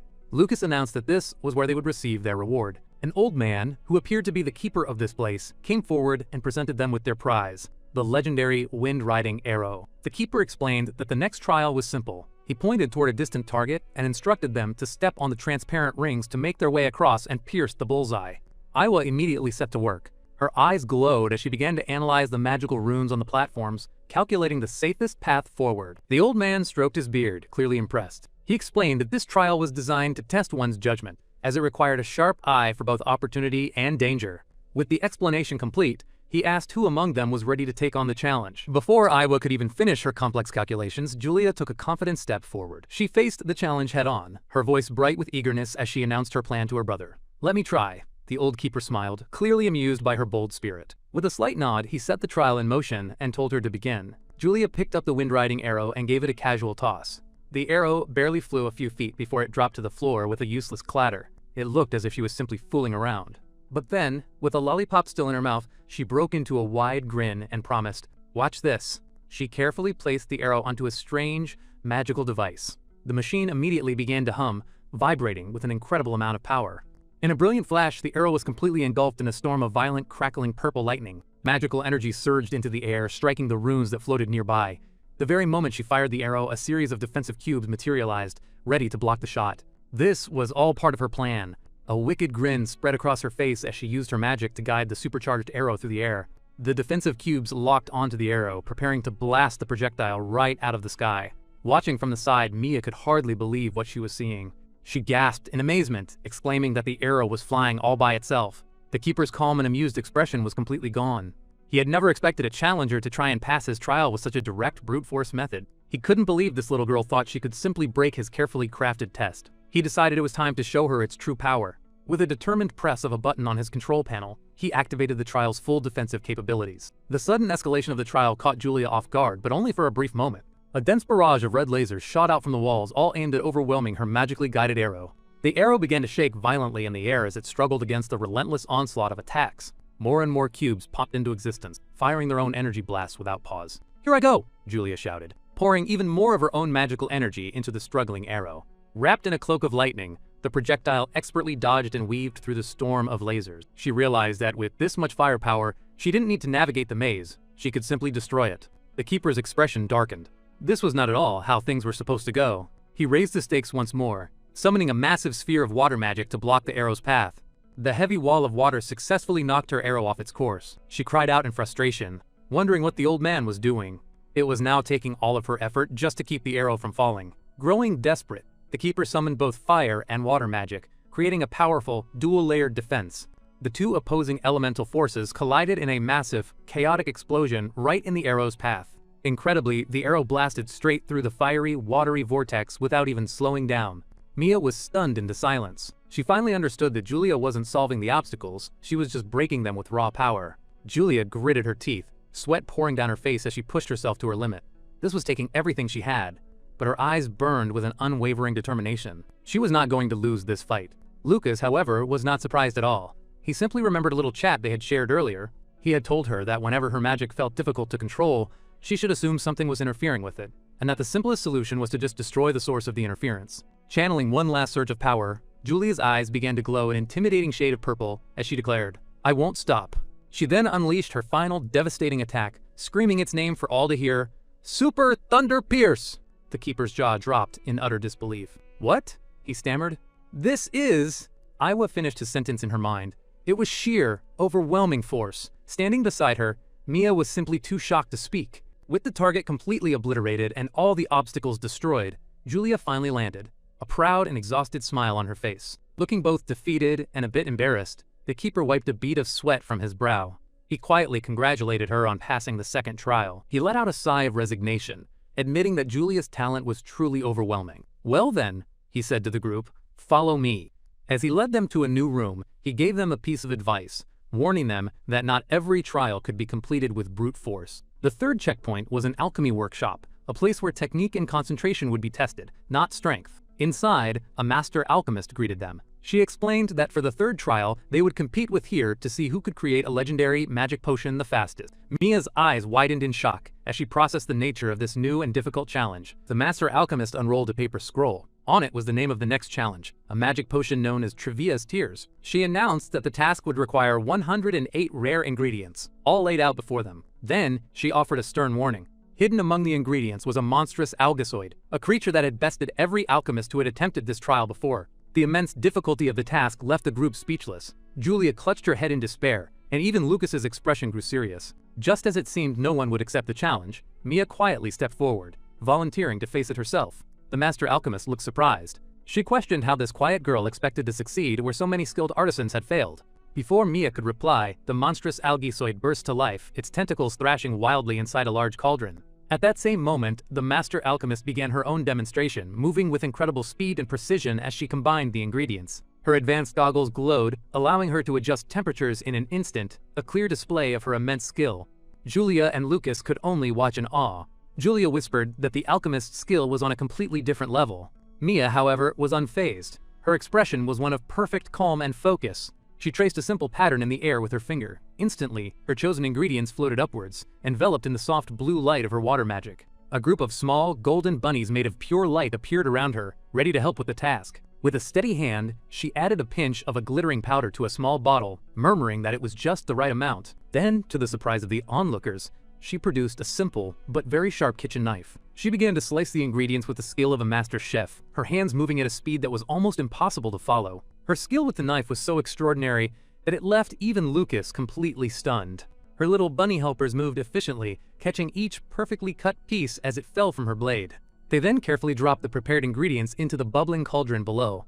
Mia leaned over the pot and took a quick sniff of the rising steam, noting its bitter aroma. She then took out a small pouch filled with what looked like dried herbs and gave it a gentle shake. With a graceful motion, she sprinkled the contents of the pouch into the mixture, her movements as elegant as a dance. Julia watched, amazed, whispering that Mia made it all seem effortless. Iwa agreed, calling her unusual methods brilliant. But Mia was not finished. She reached for a dangerous-looking ingredient that crackled with unstable energy. The master alchemist's eyes widened in alarm. That particular ingredient was far too powerful to be handled so carelessly. Mia calmly combined it with another component, causing a massive, swirling vortex of purple and golden energy to erupt from the cauldron. When the brilliant light subsided, a finished potion shimmered inside a vial, radiating with power. Mia held up her creation. With a proud smile, she announced that it was done. The master alchemist, still carefully measuring her own ingredients, looked up in complete shock. She could only stare in disbelief, stammering a single, confused word. Even from across the room, she could tell that Mia had crafted a genuine, flawless legendary potion. In an instant, she was standing before Mia, grabbing her by the shoulders. She demanded to know the name of Mia's master, certain that only a great alchemist could have taught her such skills. A flustered Mia quietly admitted that this was her first time ever making the potion. The alchemist was stunned into silence. Her first attempt? The rest of the group was just as shocked by her confession. Mia explained that she was new to making potions, since she normally spent her time just cooking regular food. In fact, she added, Creating the legendary potion felt no different to her than making a simple pot of soup. Comparing a legendary potion to soup seemed to turn the alchemist's entire world upside down. Julia whispered excitedly that this was what made Mia so incredible, adding that even her cookies were on another level. Iwa chimed in, praising Mia's natural talent. Moving closer, Iwa teased Mia, saying that whoever ended up marrying her would be a very lucky person. Mia's face turned bright red and she waved her hands in front of her, insisting she had only been trying her best. She shyly admitted that she had been very nervous. To calm down, she pretended she was cooking for someone important to her, gesturing towards Lucas. Lost in his own thoughts, Lucas considered how a good cook could boost the team's spirits. Lucas seemed completely lost, wondering who this important person could be, which prompted Mia to sigh and mutter about how dense he was. She immediately laughed, embarrassed to have said that out loud. With the trial now over, the master alchemist regained her composure, looking at Mia with a new sense of respect. She presented the finished potion to Mia, admitting that watching her had given her a new way of looking at her own work. The potion was a priceless prize, but Mia hesitated to accept something of such great value. Lucas stepped forward and encouraged her to take it. He told her she had earned it with her amazing display of skill. With a thankful smile, Mia finally accepted the legendary potion, expressing her gratitude to the alchemist. Their third victory was now secure. Lucas announced that it was time for them to move on to the next checkpoint. As the group left the workshop, a shadowy figure watched them from a distance, holding a set of strange, glowing cards. The mysterious figure smiled, thinking this group of challengers was proving to be very entertaining. With their third victory, Lucas and his team walked into the next checkpoint, a vast hall where tall pillars reached up to a ceiling painted like the night sky. A mysterious woman stepped out from the shadows to greet them. A sly smile played on her lips as she introduced herself as the master of the fourth trial. She announced that they would be playing a card game, one that was very popular among the upper class. The game used a special set of cards. Each card showed a different character: a king, an archbishop, a merchant, and a deadly assassin. The woman explained that the goal was to outsmart an opponent in a high-stakes game of bluffing and mind games. She called it King's Lie. The rules seemed simple. The powerful king, ranked 9, could beat the common people, ranked 2. The people, in turn, were stronger than the assassin. Each player drew a single card, and the one with the higher number won. There was a catch, however. The assassin, the lowest card, was the only one that could defeat the king, the highest card. She added that players could use magic to change their card's number, but the bigger the change from its real value, the more magic it would cost. If a player's bluff was called out, the true value of their original card would be used to decide the winner. With a quick flick of her wrist, she sent the A card spinning toward the team. "Let's choose our first player, shall we?" she asked. Lucas reached out and caught the card. The woman then added one last rule about what happened if a fake card's number was the same as an opponent's real card. In that case, the forged card would automatically lose. In other words, the trial was a test of their ability to see through deception and to lie convincingly themselves. Lucas admitted to his friends that this kind of game was not his strong suit. Julia looked dizzy from trying to understand all the rules, and Mia seemed just as confused. But Iwa stepped forward, a determined look in her eyes. She thought it sounded fun, explaining that this kind of challenge was exactly what her family, the Mirandas, excelled at. She took her seat at the table, across from the woman. "I'll be your opponent," Iwa declared, ready to play for her team. She then asked if eye magic was allowed, pointing out that their host seemed to be using some magic of her own. The woman smiled, impressed by Iwa's sharp eye. She confirmed that eye magic was permitted. Then, with expert hands, she began to shuffle the deck, the cards flowing between her fingers like water. In one swift, smooth motion, she dealt the cards, sending them gliding across the polished surface of the table. The game had begun. Both players held their hands over the deck, their eyes locked on each other in a silent battle of wills. In a flash, they both drew their first cards, and the duel was underway.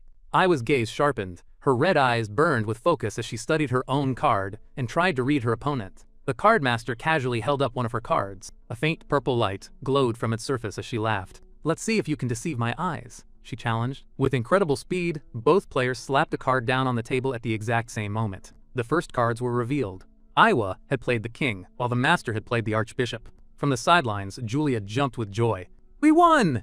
she shouted, knowing Iwa's king had a higher number than the master's card. Iwa, however, remained calm, her face a mask of concentration as she analyzed the move. She wondered what her opponent was truly planning. Suddenly, a strange hexagonal pattern appeared in her glowing red eyes. She was activating one of her skills. Her gaze locked onto the archbishop card. "That card is a fake!" she shouted, her ability confirming her suspicion. With unwavering confidence, she slammed her hand down on the master's card. She looked the master directly in the eye, a silent challenge showing she would not be intimidated. For just a moment, the card master looked surprised, clearly taken aback by Iwa's bold move. Iwa's touch shattered the illusion. The archbishop shimmered and changed, revealing the assassin card beneath. Her teammates watched in shock. The cardmaster snapped her fingers, looking unbothered. My, she said. I'm impressed you saw through my disguise. She grinned wickedly, holding up the assassin card. Unfortunately for you, she added, you still lose. But Iwa was not fazed in the slightest. A cunning smile began to form on her lips. She noted how impressive it was that the master had used a second layer of disguise on the card. She then declared that the assassin was also a fake. The master's eyes widened in genuine shock, her confident expression finally cracking. Iwa explained that the master wasn't the only one who could hide the traces of her magic. She had a feeling her opponent would try a trick like this. That was why, from the very beginning, she had kept her eyes on the master's hands to make sure she drew one specific card. With a flick of her wrist, Iwa flipped her own card over. Her real card was not the king she had played, but the assassin. Lucas, Mia, and Julia erupted in cheers. They could feel that the battle had just turned in their favor. Iwa calmly repeated the rule the master herself had stated. If a forged card and a real card have the same number, the forged one loses. The master stared at her card in disbelief. Iwa explained her opponent's clever strategy. First, she had disguised her card as the archbishop to test the waters. If Iwa had revealed a king, the master planned to win with a double bluff, revealing the assassin. But Iwa concluded that tactic only worked on people who were less perceptive. The woman slumped back in her chair, defeated. On the table lay the proof of Iwa's victory. Her real assassin had triumphed over the master's real king. Iwa let out a long sigh of relief, the tension finally draining from her body. Then, with a playful smirk, she echoed the master's earlier taunt. Is that all you have? Inside, however, she knew it had been a close call. Her mental strength had been pushed to its absolute limit. The cardmaster looked stunned for a moment before a soft, genuine laugh escaped her. She told Iwa that with such talent at her age, she would surely become someone remembered by history. Iwa stood tall, a triumphant figure, while her teammates celebrated the hard-won victory behind her. The master smiled warmly, admitting it had been a long time since she had such an exciting game. She then grew serious, telling Iwa that she and her friends were bound by fate. A great disaster was coming to the continent, she prophesied, and they would be the ones to save the world. Iwa asked what she meant, but the master simply urged them forward. Please, proceed to the next and final checkpoint. She warned them that the master of the hall oversaw the last trial, and his strength was on a completely different level. As they walked away, Lucas thought about the woman's words. It sounded like a typical prophecy about the end of the world, but he had a feeling she wasn't joking. The group moved toward the exit, preparing for whatever came next. Julia, however, was practically bouncing with excitement at the idea of saving the world. Their brief moment of celebration was shattered when a huge, cannonball-like object smashed through the wall right in their path. Julia screamed in terror. "Is it a trap?" Mia shouted. Lucas, however, remained calm. He peered through the dust and saw a figure.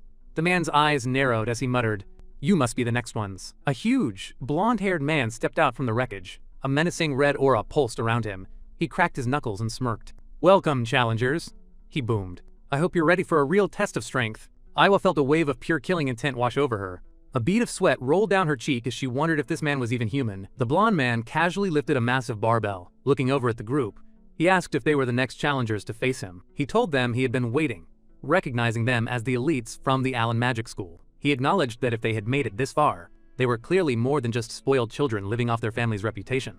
An overwhelming pressure radiated from the man, causing Iwa to break out in a cold sweat. She could feel that he was on a completely different level from anyone she had ever met.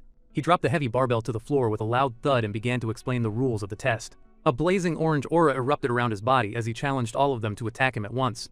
He made the condition for passing clear. All they had to do was land a single clean hit on him. His eyes burned with a wild energy as he laid out the alternative. If they failed to hit him, it would be his turn to attack. They would have to block his blow, and then they would trade attacks until one of them could no longer stand. Mia and Iwa stood frozen, terrified by the very thought of trying to block a punch from his powerful arms. The man added a final warning, stating that he would not hold back. If they did not want to die, they should leave now. But Lucas stepped forward with a confident smile. He asked to face the man alone. He thought to himself that this man's aura was even stronger than his teacher Sugar Rat's. He was the real deal. Julia begged her brother to forfeit, saying they should just go home and forget about the treasure. Iwa, however, stepped up, insisting she would fight with Lucas.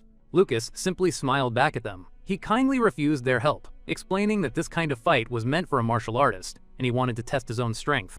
The blonde man grinned, saying that if it was a fight between men, he wouldn't need to hold back. He asked Lucas if he was ready for more than just a broken bone or two. A mechanical bird suddenly flew down and began to yell at the man. It called him Barzan and told him to put on the magic gloves, reminding him he still hadn't paid for the barrier repairs from last time. The man, Barzan, sighed at the bird's nagging and picked up one of the gloves. He tossed the other glove to Lucas and insisted he wear it too. He explained that the gloves created a protective barrier so that their fight wouldn't destroy anything or anyone around them. Lucas slipped the glove onto his hand. His expression hardened as he prepared himself. He was ready. In an instant, a see-through blue barrier appeared around them, sealing them inside an arena. The final trial was about to begin.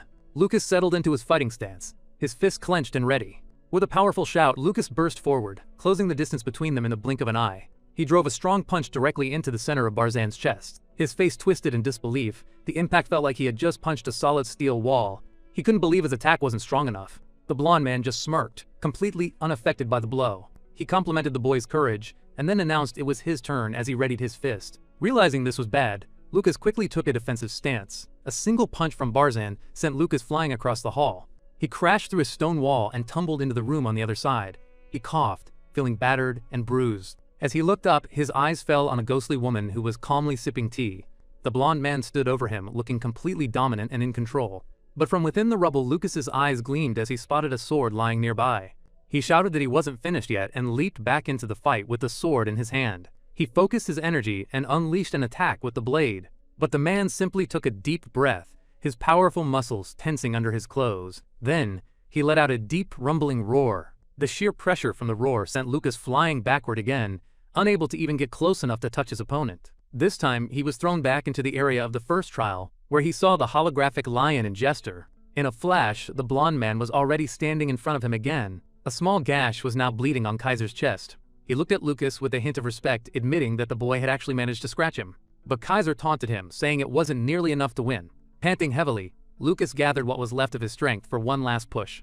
He vowed to himself that he would take this chance no matter what, activating his phantom steps to create an opening. He darted forward and snatched the whip from the holographic jester's hand. With renewed focus, he dashed toward his opponent. He lashed out with the whip, expertly wrapping it around the man's arm. He believed he had finally caught him. The man looked at Lucas's incoming fiery punch and grunted, unimpressed. He thought the boy was naive. He flexed his immense muscles, and the whip instantly shattered into pieces around his arm. Lucas could only watch in shock, as his best strategy was effortlessly destroyed. Again, Lucas was sent flying through the air.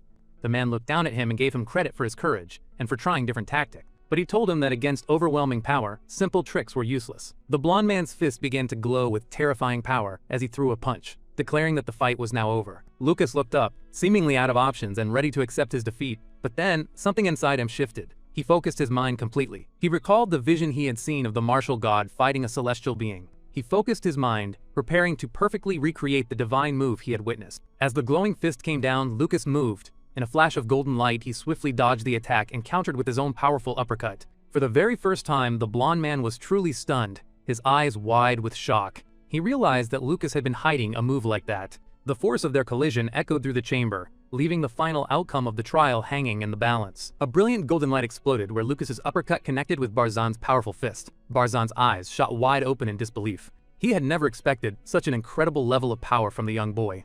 The raw force of their impact was so immense that it shattered the magical barrier that it contained their fight. The divine energy Lucas channeled was too much for his glove to handle, and it tore apart into shreds. Watching from the side, Julia cried out her brother's name in a moment of pure terror. Completely exhausted, Lucas wiped a trickle of blood from his mouth. Barzan, still dazed from the blow, asked him if he was perhaps a disciple of Otani. Lucas shook his head, panting heavily as he weakly replied that he was not. Barzan then asked why he had held back, noting that if he had used his full strength, he could have broken a few of his ribs. A tired but satisfied smile appeared on Lucas's face. He explained that it was his first time using the attack, and he couldn't get the treasure if he accidentally killed his opponent. Barzan was left completely speechless. He was stunned by the boy's immense power and untapped potential. A quiet chuckle escaped his lips, which soon grew into a loud, hearty laugh. He admitted his defeat with a wide grin, happily declaring that he had been beaten. The moment the fight ended, Lucas's legs gave out from under him. Mia rushed to his side with a valuable potion, but he refused it, saying he couldn't waste something so precious.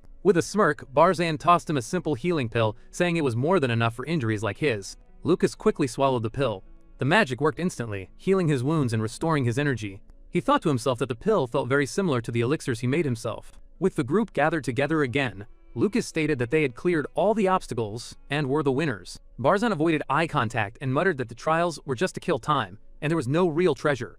The mechanical bird suddenly flew in, squawking at Barzan to give them the treasure. It added that he would only let it go to waste. Barzan sighed and agreed, saying he wasn't that stingy. With the trial officially over, Barzan presented them with their prize, offering it to Lucas. Lucas looked down at the sparkling object in his hand, confused. He asked what kind of ornament it was. Ignoring Lucas, Barzan took the prize and pushed it into Julia's hands instead. He told her to pour some of her magic into the crystal rabbit. The moment Julia channeled her magic into it, the crystal rabbit began to glow with a beautiful pink aura. A bright light flashed from its deep ruby-red eyes. It then floated into the air right in front of her. Julia's face lit up with absolute delight as she exclaimed that it was moving. Lucas, however, was not impressed. He let out a tired sigh and asked if the little toy rabbit was really the reward for all the life-threatening trials they had endured. Barzan placed a heavy hand on Lucas's shoulder, assuring him that it was not a toy and would be of great use to him when he grew older.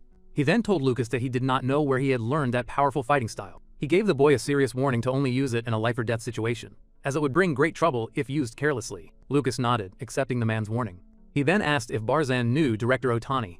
Barzan replied that they had fought together on a battlefield long ago, and then told the group they should get going before it grew dark. And so, the party left the guild, having successfully passed the difficult trial. Awa, however, seemed a bit nervous about the prize, telling Julia to be sure to hold on to it carefully. Julia was absolutely thrilled with her new magical pet, while Lucas simply looked relieved that the whole ordeal was finally over. But as they walked, Julia suddenly stopped in her tracks. She had heard a voice in the distance. She turned back toward the sound, thinking a fight was happening nearby. Mia warned her not to go that way, as it led to the shady black market, but Julia insisted she was only going to take a quick peek. As she looked around a corner, Julia let out a small gasp and quickly ducked behind a bystander, trying to see what was happening in the crowd ahead. She had spotted her half-brother Jeremy, surrounded by a group of dangerous-looking men. He was yelling at them to give him his money back for a fake item they had sold him. Before he could say another word, one of the thugs brutally stomped on his hand. The leader of the thugs loomed over him with a sneer. He claimed it was a genuine ancient spell, and that Jeremy shouldn't blame him for his own lack of talent. The man turned to leave and told his men they were going, but Jeremy refused to back down and kept calling them liars. He desperately tried to retaliate with magic, screaming that every book they had sold him was a fake. A magical vine shot from Jeremy's hand directly at the thug. The thug effortlessly swatted the weak spell aside. He then unleashed a blast of dark energy that sent Jeremy flying through the air. The leader prepared another attack, mocking the boy for trying to learn forbidden arts with such pathetic magic. He then gave the order to his men to get them. His men moved forward, their eyes glowing with a malicious red light. Suddenly, a massive bolt of purple lightning crashed down from the sky, separating the thugs from their victim. Jeremy immediately recognized the magic. It belonged to Julia and Lucas. He thought to himself how pathetic he must look, being seen like this by them of all people. Julia wasn't just helping out of kindness. She was simply doing what her mother had told her to do. With a smug little thought, she praised herself for being such a good girl. Just at that moment, the city guards finally arrived on the scene. The guard captain eyed the situation with a stern look and demanded to know what was going on. The thug leader immediately played the victim, telling the chief they were the ones who had been attacked. The thug discreetly slipped the captain a pouch full of coins, claiming that the kids were nothing but troublemaking shoplifters. The captain accepted the money and chose to ignore the truth. Annoyed, he complained about students causing trouble again and ordered his men to take them all away. Iwa stepped forward and proudly declared that she was from the Miranda family. The chief cut her off, saying he didn't care what family she was from, because in this part of town, he was the law. Just as Lucas was about to step in and take matters into his own hands, a powerful voice suddenly boomed across the square, commanding everyone to stop at once. The chief and everyone else standing there immediately turned toward the sound. Lucas's mother and Iwa's father had appeared, and their powerful presence silenced the entire street. Iwa's father then stared down the chief, asking if he truly had the guts to arrest a child of the Miranda family. The defeated thug collapsed to his knees, his bravado gone, now pleading for his life. Lord Miranda gazed down at the groveling man before ordering the patrol guards to take all the criminals away. He added with a stern voice that the patrol squad itself would also need a thorough cleansing. The thug's pleas for mercy grew more desperate, his voice cracking with fear. But the patrol chief silenced him with a harsh command, his own face pale with dread. Shifting his attention from the pathetic scene, Lord Miranda's cold eyes found his daughter. Iwa took a step forward, addressing him simply as father. She questioned why.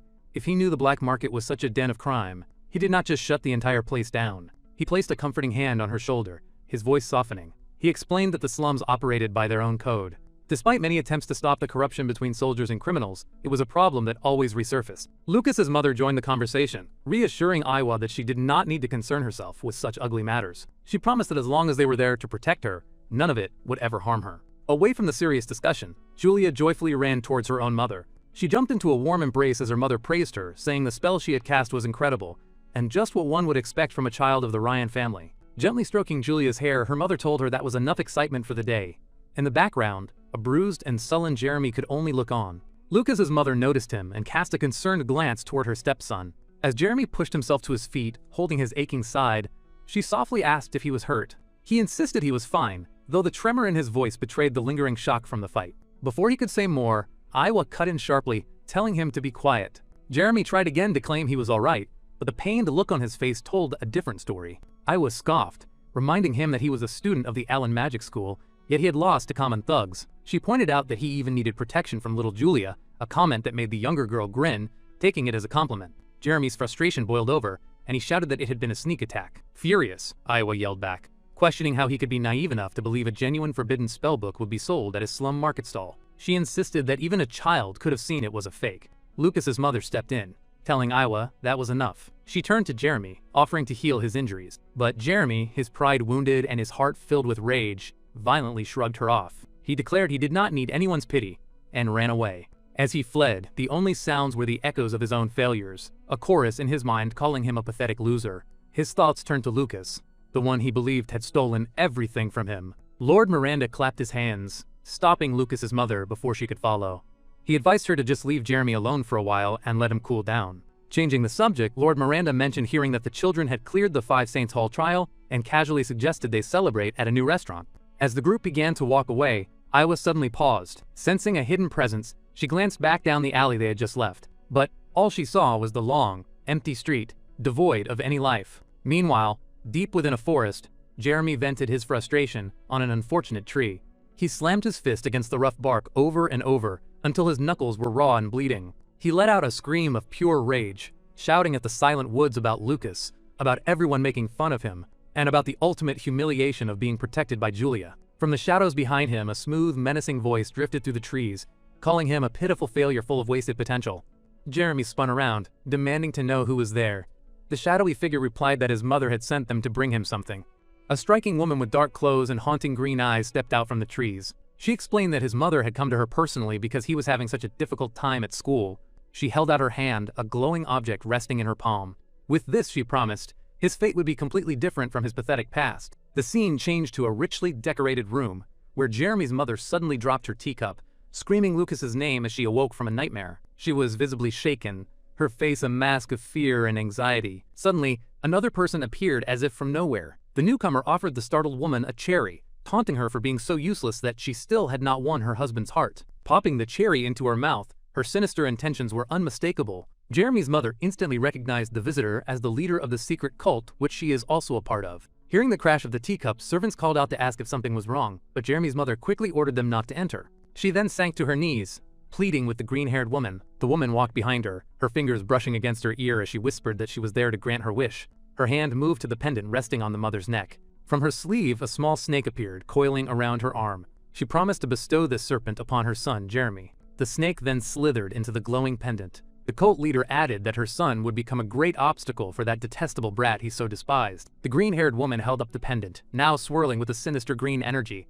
She promised that once he wore it, no one would ever look down on him again. Back in the forest, the snake-themed necklace was now in Jeremy's hands. He stared at the pendant, completely mesmerized, as a single, powerful thought echoed in his mind. The possibility of finally defeating Lucas. Elsewhere, in a room lit only by candles, the thug leader from the alley met with a shadowy figure. He apologized for the wait and presented a package, explaining that it had been very difficult to obtain.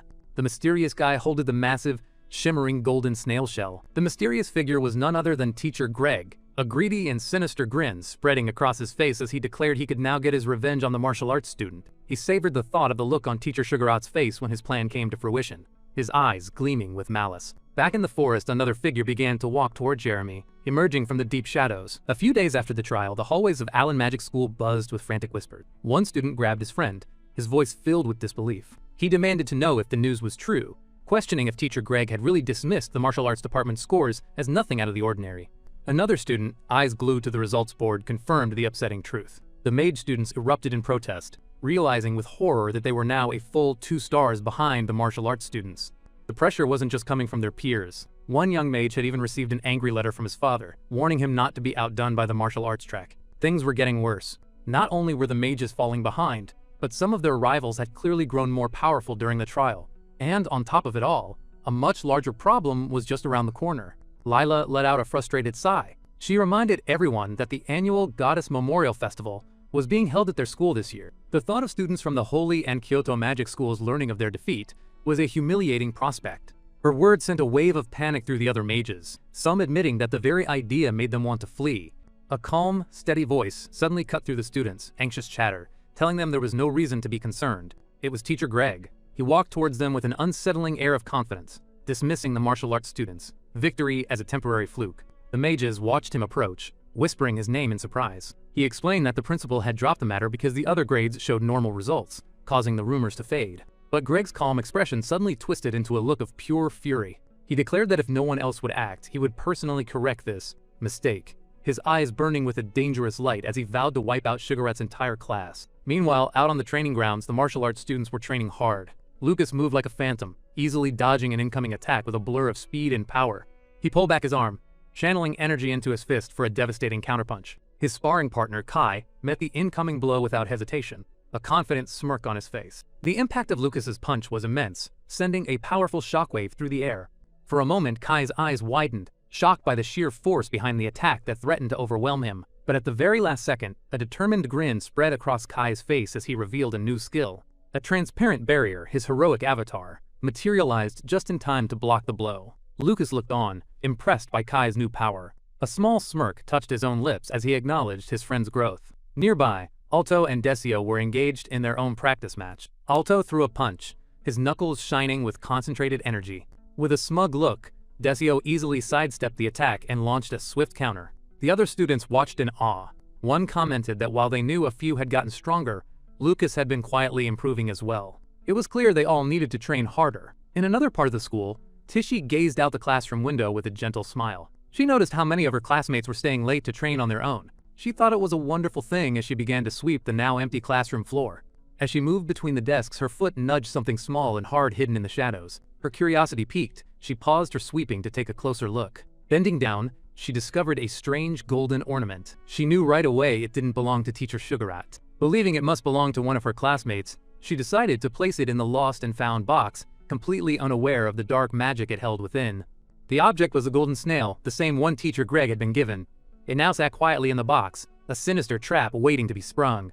The day of the long-awaited Goddess Memorial Festival finally arrived, filling the air with fluttering doves. The entire campus of Allen Magic School was alive with the sound of celebration and excitement. Large crowds gathered everywhere, their cheers echoing as the festivities officially began.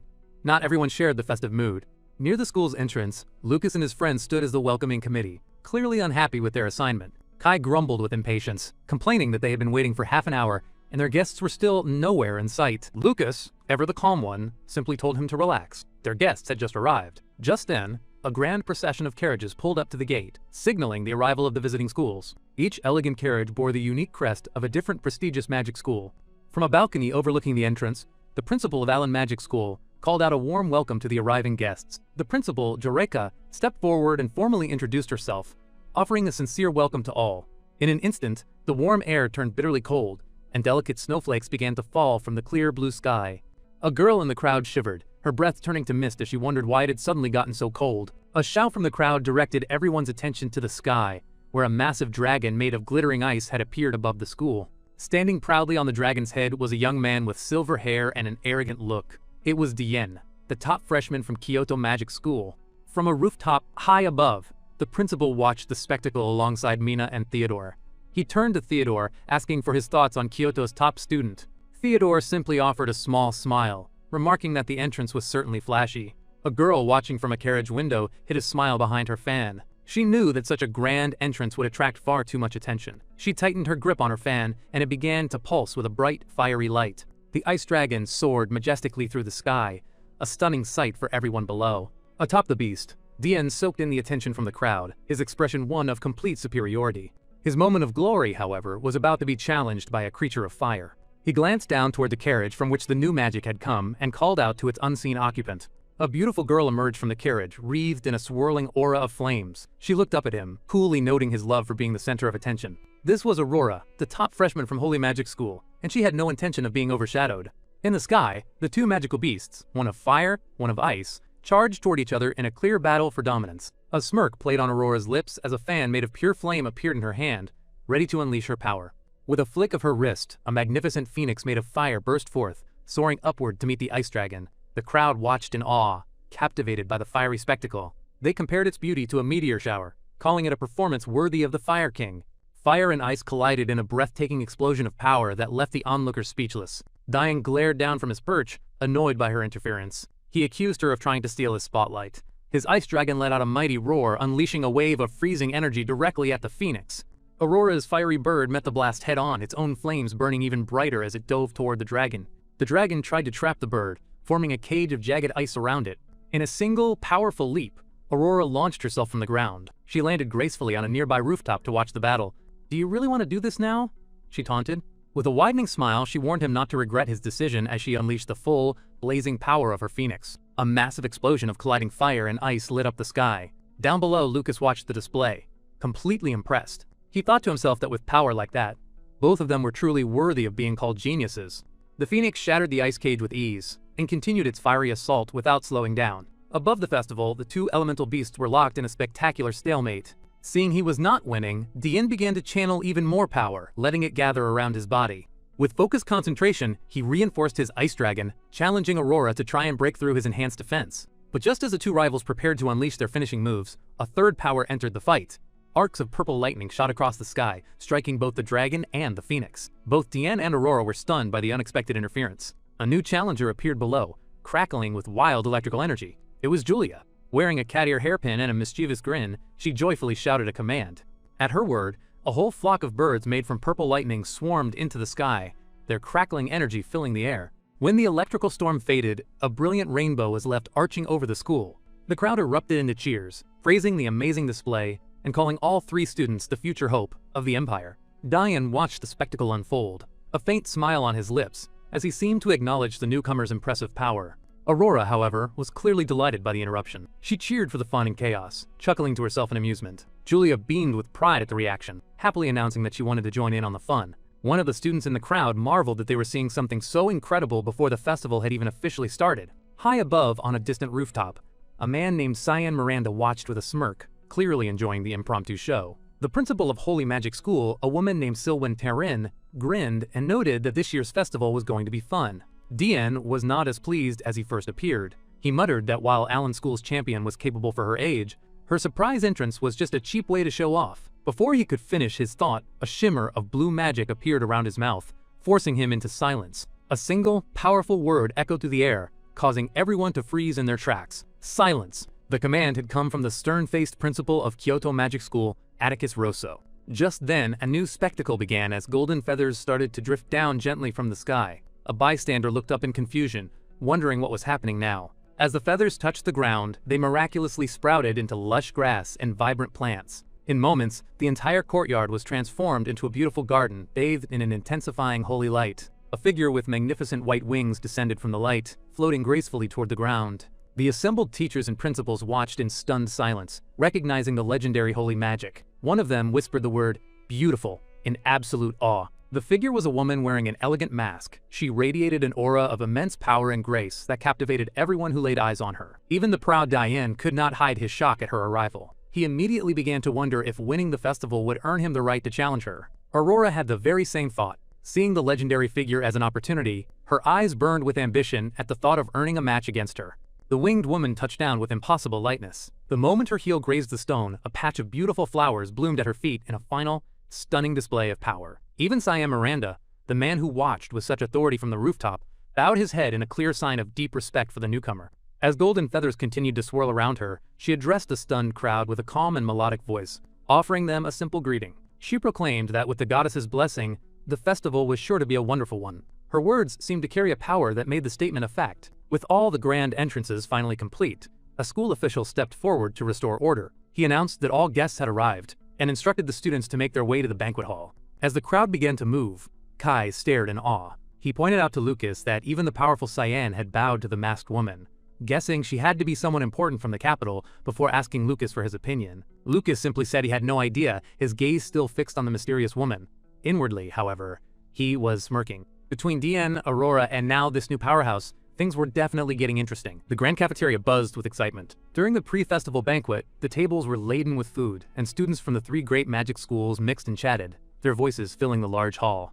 Amid the cheerful crowd, Dian stood alone. A cold, unapproachable air surrounded him, a silent warning that kept everyone from getting too close. Two students watched him from a distance, whispering about his cold personality. They found it strange that even students from his own school, Kyoto, kept their distance. One of them pointed out how different he was from Holy's top student, who was known for her friendliness. As if on cue, Aurora made her way over to a pair of first-year students from Allen. She greeted the two boys with a warm smile, confirming they were from Allen Magic School. Without wasting any time, she told them she wanted to become friends with Julia. Aurora asked them if they knew what kinds of things Julia enjoyed. Her direct question and charming presence left the two younger students looking flustered. The moment of confusion passed quickly for the boys. Their face grew serious, and they gave a short, simple answer, claiming they did not know. Aurora tried to keep the conversation going, suggesting they could talk about something else, but the boys cut her off bluntly, excused himself, and turned his back on her. As she watched them leave, a hint of annoyance crossed her face. The boy's sudden change in behavior was odd, almost as if someone else was controlling him. She narrowed her eyes for a moment before shrugging it off with a quiet sigh. Not far away, Lucas was sharing a piece of cake with Julia. Aurora's gaze drifted toward them, a determined thought crossing her mind about finding out everything she could about the girl. The two boys who had just spoken to Aurora walked right past another of their schoolmates, Iwa Miranda. For a fleeting instant, a sinister red light forming a star-like pattern glowed in Iwa's eyes. It turned out Aurora's suspicion had been correct. Iwa had used her mental magic to influence the boys. As she passed them, they were left with a lingering sense of confusion, unsure of what had just happened. From the head table, Silwyn Taryn, the principal of Holy Magic School, watched with a smirk. She recognized Iwa as Miranda's daughter and was impressed by her skilled use of mental magic. She took a slow sip from her glass, thinking that such a rare talent was being wasted on something as simple as preventing gossip. Nearby, Principal Jureka of Allen School let out a tired sigh. He had hoped the party would be a chance for the students to relax, but it seemed the competition had already begun. Kyoto's principal, Atticus Rosso, scoffed. He declared with complete confidence that his school was sure to win again this year, leaving the others to fight over second place. Silwyn slammed her hand on the table in protest, reminding him how close Holy had come to victory last year. Atticus simply smiled, making her wonder if the gap between their schools had narrowed. But Atticus corrected her, stating that there had been a clear difference in power. He added that when it came to the desire to win, no one could match Diane. At the mention of last year, Jureka lowered his head, the memory of Alan's last-place finish still fresh. Silwyn tried to steer the conversation to a new topic. She brought up rumors of trouble in the Magical Beast mountain range, and asked where the final rounds would be held this year. The final stage of the festival was always set in a remote forest. This allowed the students to use their full power, with strong magic circles in place to keep dangerous wild beasts out of the area. Jureka assured her that the problem had been handled. His staff and the Imperial Army had secured the location, so the finals would proceed in the illusory forest as planned.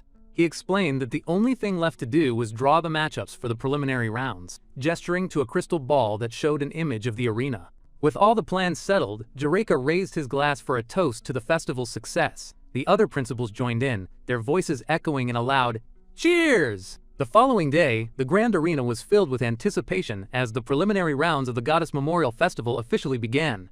The announcer's voice boomed across the stadium, explaining that while most schools had 10 participants, Kyoto had been granted an 11th spot as the reigning champion. In the stands, the long wait was getting to some of the students. One girl let out a big yawn, but Tishi quickly scolded her, reminding everyone that this was a rare chance to study the other schools' abilities. Alto, Disio, and Kai were all struggling to keep their eyes open, resorting to pinching each other in a line. Lucas, caught in the middle of it, complained and told them to pinch themselves instead. Just then, the announcer's voice cut through the tired murmurs, revealing the first fighter, Dian Aslan, from Kyoto Magic School. A hush fell over the crowd as the confident ice mage walked into the arena. His cold presence alone seemed to lower the temperature around him. His opponent was then announced, Derek Ignis from Allen Magic School. Up in the stands, Kai groaned at Derek's bad luck having to face the top student in the very first match. Lucas, however, remained calm, pointing out that Derek's fire magic gave him a natural advantage against an ice user. On the ground, Derek immediately summoned his magic, conjuring a huge beast made entirely of roaring flames. Even as the powerful attack formed, Derek could not shake a bad feeling. He knew it would not be so simple to defeat Diane. The great fire beast charged forward, a raging inferno of heat and light hurtling directly toward the ice mage. Dian watched the attack approach with a look of complete boredom. He knew that elemental advantages meant nothing when faced with an overwhelming difference in power. With a simple, almost lazy flick of his wrist, Dian raised a towering wall of solid ice directly in the beast's path. The moment the fire beast slammed into the wall, its flames were snuffed out, disappearing into a cloud of steam. The attack was completely stopped, leaving Derek exposed and vulnerable. Derek could only stare in shock. He could not believe his most powerful fire spell had been put out so easily. An intense, freezing energy began to gather around Dian's fist, and his blue eyes glowed with a terrifying light. He then launched his counterattack, sending a storm of razor-sharp ice shards speeding toward his defenseless opponent. Derek had no time to defend himself. The ice shards slammed into him, throwing him to the ground a swift and brutal defeat. The announcer declared Dien the winner. The Ice Mage looked down at the fallen Derek with disdain, muttering about how disappointed he was in the skill of Alan's top students. The entire stadium was silent with shock. Students whispered among themselves, unable to believe the match was over so quickly. Dien had not even needed to move from his spot. Lucas watched the outcome with a grim expression. He realized that Dien's power was so immense that even Julia might not stand a chance against him. Once the match was officially over, Julia and Iowa hurried into the arena to help the injured Derek. Derek's face was filled with shame as he admitted he had not even managed to make his opponent use his full strength. He felt pathetic. Before they could say more, the announcer's voice called for the second match, pitting Aurora Phoenix from Holy against Iowa Miranda from Allen. Derek looked up, alarmed. He could not believe another of his teammates had to face a top student so early in the competition. Iowa, however, was full of confidence. With a determined smile, she declared that things would be different this time, and she would redeem herself. As Aurora's name was called, her many fans in the stands erupted in cheers, shouting words of encouragement and support. Aurora stepped into the arena with a confident air, blowing a kiss to her adoring fans. She thanked them for their support and promised another graceful victory. She gave the crowd a playful wink, telling them to cheer loudly for her. A powerful aura of fire then erupted around her, and a wave of shimmering heat washed over the entire arena. Across the field, Iowa watched and narrowed her eyes, impressed by the incredible amount of magic power she was sensing. This, she thought, was an opponent worthy of her skills and a chance to prove her strength. The announcer's voice boomed once more, signaling the start of the second match. Iowa taunted Aurora, telling her to stop acting cute and make the first move. Taking her own advice, Aurora wasted no time and flicked her fan with a sharp motion. A wave of fire shot from the fan, speeding toward Iowa and exploding right where she stood. Hiding a smirk behind her fan, Aurora commented on how rude it was of her opponent not to dodge. Her eyes lit up with amusement, however, when she saw that Iowa was completely unharmed by the blast. A glowing red magic circle surrounded Iowa, who had blocked the attack. Aurora quickly understood what she was seeing. Iowa had created a defensive barrier using her mental power. Aurora found this new development interesting. She decided to play along for a while, thinking it might be a fun way to pass the time. She then summoned a massive ball of pure flame and sent it flying toward Iowa with incredible speed. Iowa did not flinch. She stood her ground, looking completely calm as the terrifying fireball came right for her. The attack hit its mark, engulfing Iowa in a huge explosion of fire and thick smoke. Aurora floated gently on a pillar of fire, looking down at the smoke below. She called out, noting that Iowa seemed too focused on defense to launch any attacks of her own. Believing the fight was nearly over, she prepared to deliver a final, powerful blow, crying out the name of her spell, Phoenix. Her ultimate attack slammed down, shattering Iowa's protective shield and sending her flying backward through the air. Iowa let out a scream as she was seemingly consumed by the overwhelming flames. Aurora landed gracefully back on the arena floor, fanning herself as if the fight had been no effort at all. She remarked on how quickly it had ended. But then, a voice called out from within the smoke, declaring that it was Aurora, not Iowa, who was truly finished. In an instant, the world around Aurora changed. She found herself trapped in a strange, pink-colored space. It was Iowa's illusionary domain. The girl she had been fighting was merely a decoy. The real Iowa had been setting up this mental trap the entire time. Trapped inside the illusion, Aurora was hit by one magical attack after another. She looked around in genuine shock, unable to understand how she had been so completely caught in the trap. An illusion of Iowa appeared before her, taunting her and telling her there was no escape. A giant, shadowy figure formed in the air above Aurora, ready to crush her. The massive, shadowy hands descended slowly, preparing to deliver the final blow that would break Aurora's will and end the match. But just before the hands could close around her, the look of panic on Aurora's face vanished, replaced by a confident smirk. She then released a powerful burst of her own fire magic, shattering the illusionary world from the inside out. Iowa stared in complete disbelief. She could not understand how Aurora had broken free from her illusion. The magical backlash from her broken spell was immense, and it sent the real Iowa flying backward across the ground. Watching from the stands, Lucas felt that something about the fight did not add up. His mind raced to figure it out. He replayed the match in his head. At the start, it seemed like Aurora had been affected by Iowa's magic, causing her to miss all of her attacks. He realized that Iowa's entire plan had been built on trickery and misdirection. Iowa had likely created an illusion that made it seem like she was losing, all to make Aurora lower her guard. The goal was to lure Aurora into using her most powerful attack, which would create an opening for Iowa to trap her mind completely. Then, the final piece of the puzzle clicked into place for Lucas. Aurora had never been fooled. She was just pretending. Back in the arena, Aurora taunted the fallen Iowa, explaining that she had only been playing along with her little game. She added that the rumors about Aiwa being arrogant were clearly true. She admitted that she might have fallen for the trick if she had not already witnessed Aiwa's magic at the banquet. Aiwa's eyes widened in shock at the revelation. Before Aiwa could respond, the announcer officially ended the fight, declaring Aurora Phoenix the winner of the second match. As Derek and Julia helped Aiwa off the field, Julia wondered aloud how Aurora had managed to break the illusion, suggesting she might also be a mental magic user. Aiwa gritted her teeth and dismissed the idea as impossible. She reminded Julia that a mage could only receive a blessing, and thus their magic, from a single god. For 1,000 years, it had been a fundamental rule of their world that no one could receive blessings from more than one god, which meant no one could use two different types of magic. She glanced back at Aurora, who was celebrating her victory. Aiwa was certain that the girl from Holy was hiding a secret. Aiwa looked on with a concerned expression, warning Julia to be very careful when dealing with Aurora. From his seat, Lucas was lost in his own thoughts. He knew that training in martial arts built up a natural resistance to mental magic, which was how he had blocked Aiwa's attack on Julia. A new, surprising idea began to form in his mind. Perhaps Aurora was also a martial artist. After 2 quick and decisive losses, the mood among the Allen students was bleak. Alto was on the verge of tears, while Decio wondered if there was any hope left for their school. Kai just sighed, resigned to another year in last place. Tishi tried his best to lift their spirits, reminding them that it was still early, and their own top student had yet to fight. His words had little effect. Lucas looked around at his schoolmates and noticed a strange lack of energy among them. Far more than just disappointment would cause. One student complained loudly that some martial artists had been talking down to them, killing their morale. He found it disgraceful that everyone looked half asleep during the first day of the festival. Hidden from the students' view, their teacher Greg watched with a sinister grin. Everything was going according to his plan. The cursed magic item he had found was working perfectly, slowly draining the students of their strength. Soon, he thought, they would all die. Picking up right where we left off, the first day of the Goddess Memorial Festival preliminaries is in full swing at the Grand Coliseum. In the stands, Lucas and Kai watch the proceedings. With the matches for Kyoto and Holy's top students already over, it's finally time for Allen Magic School to show what they've got.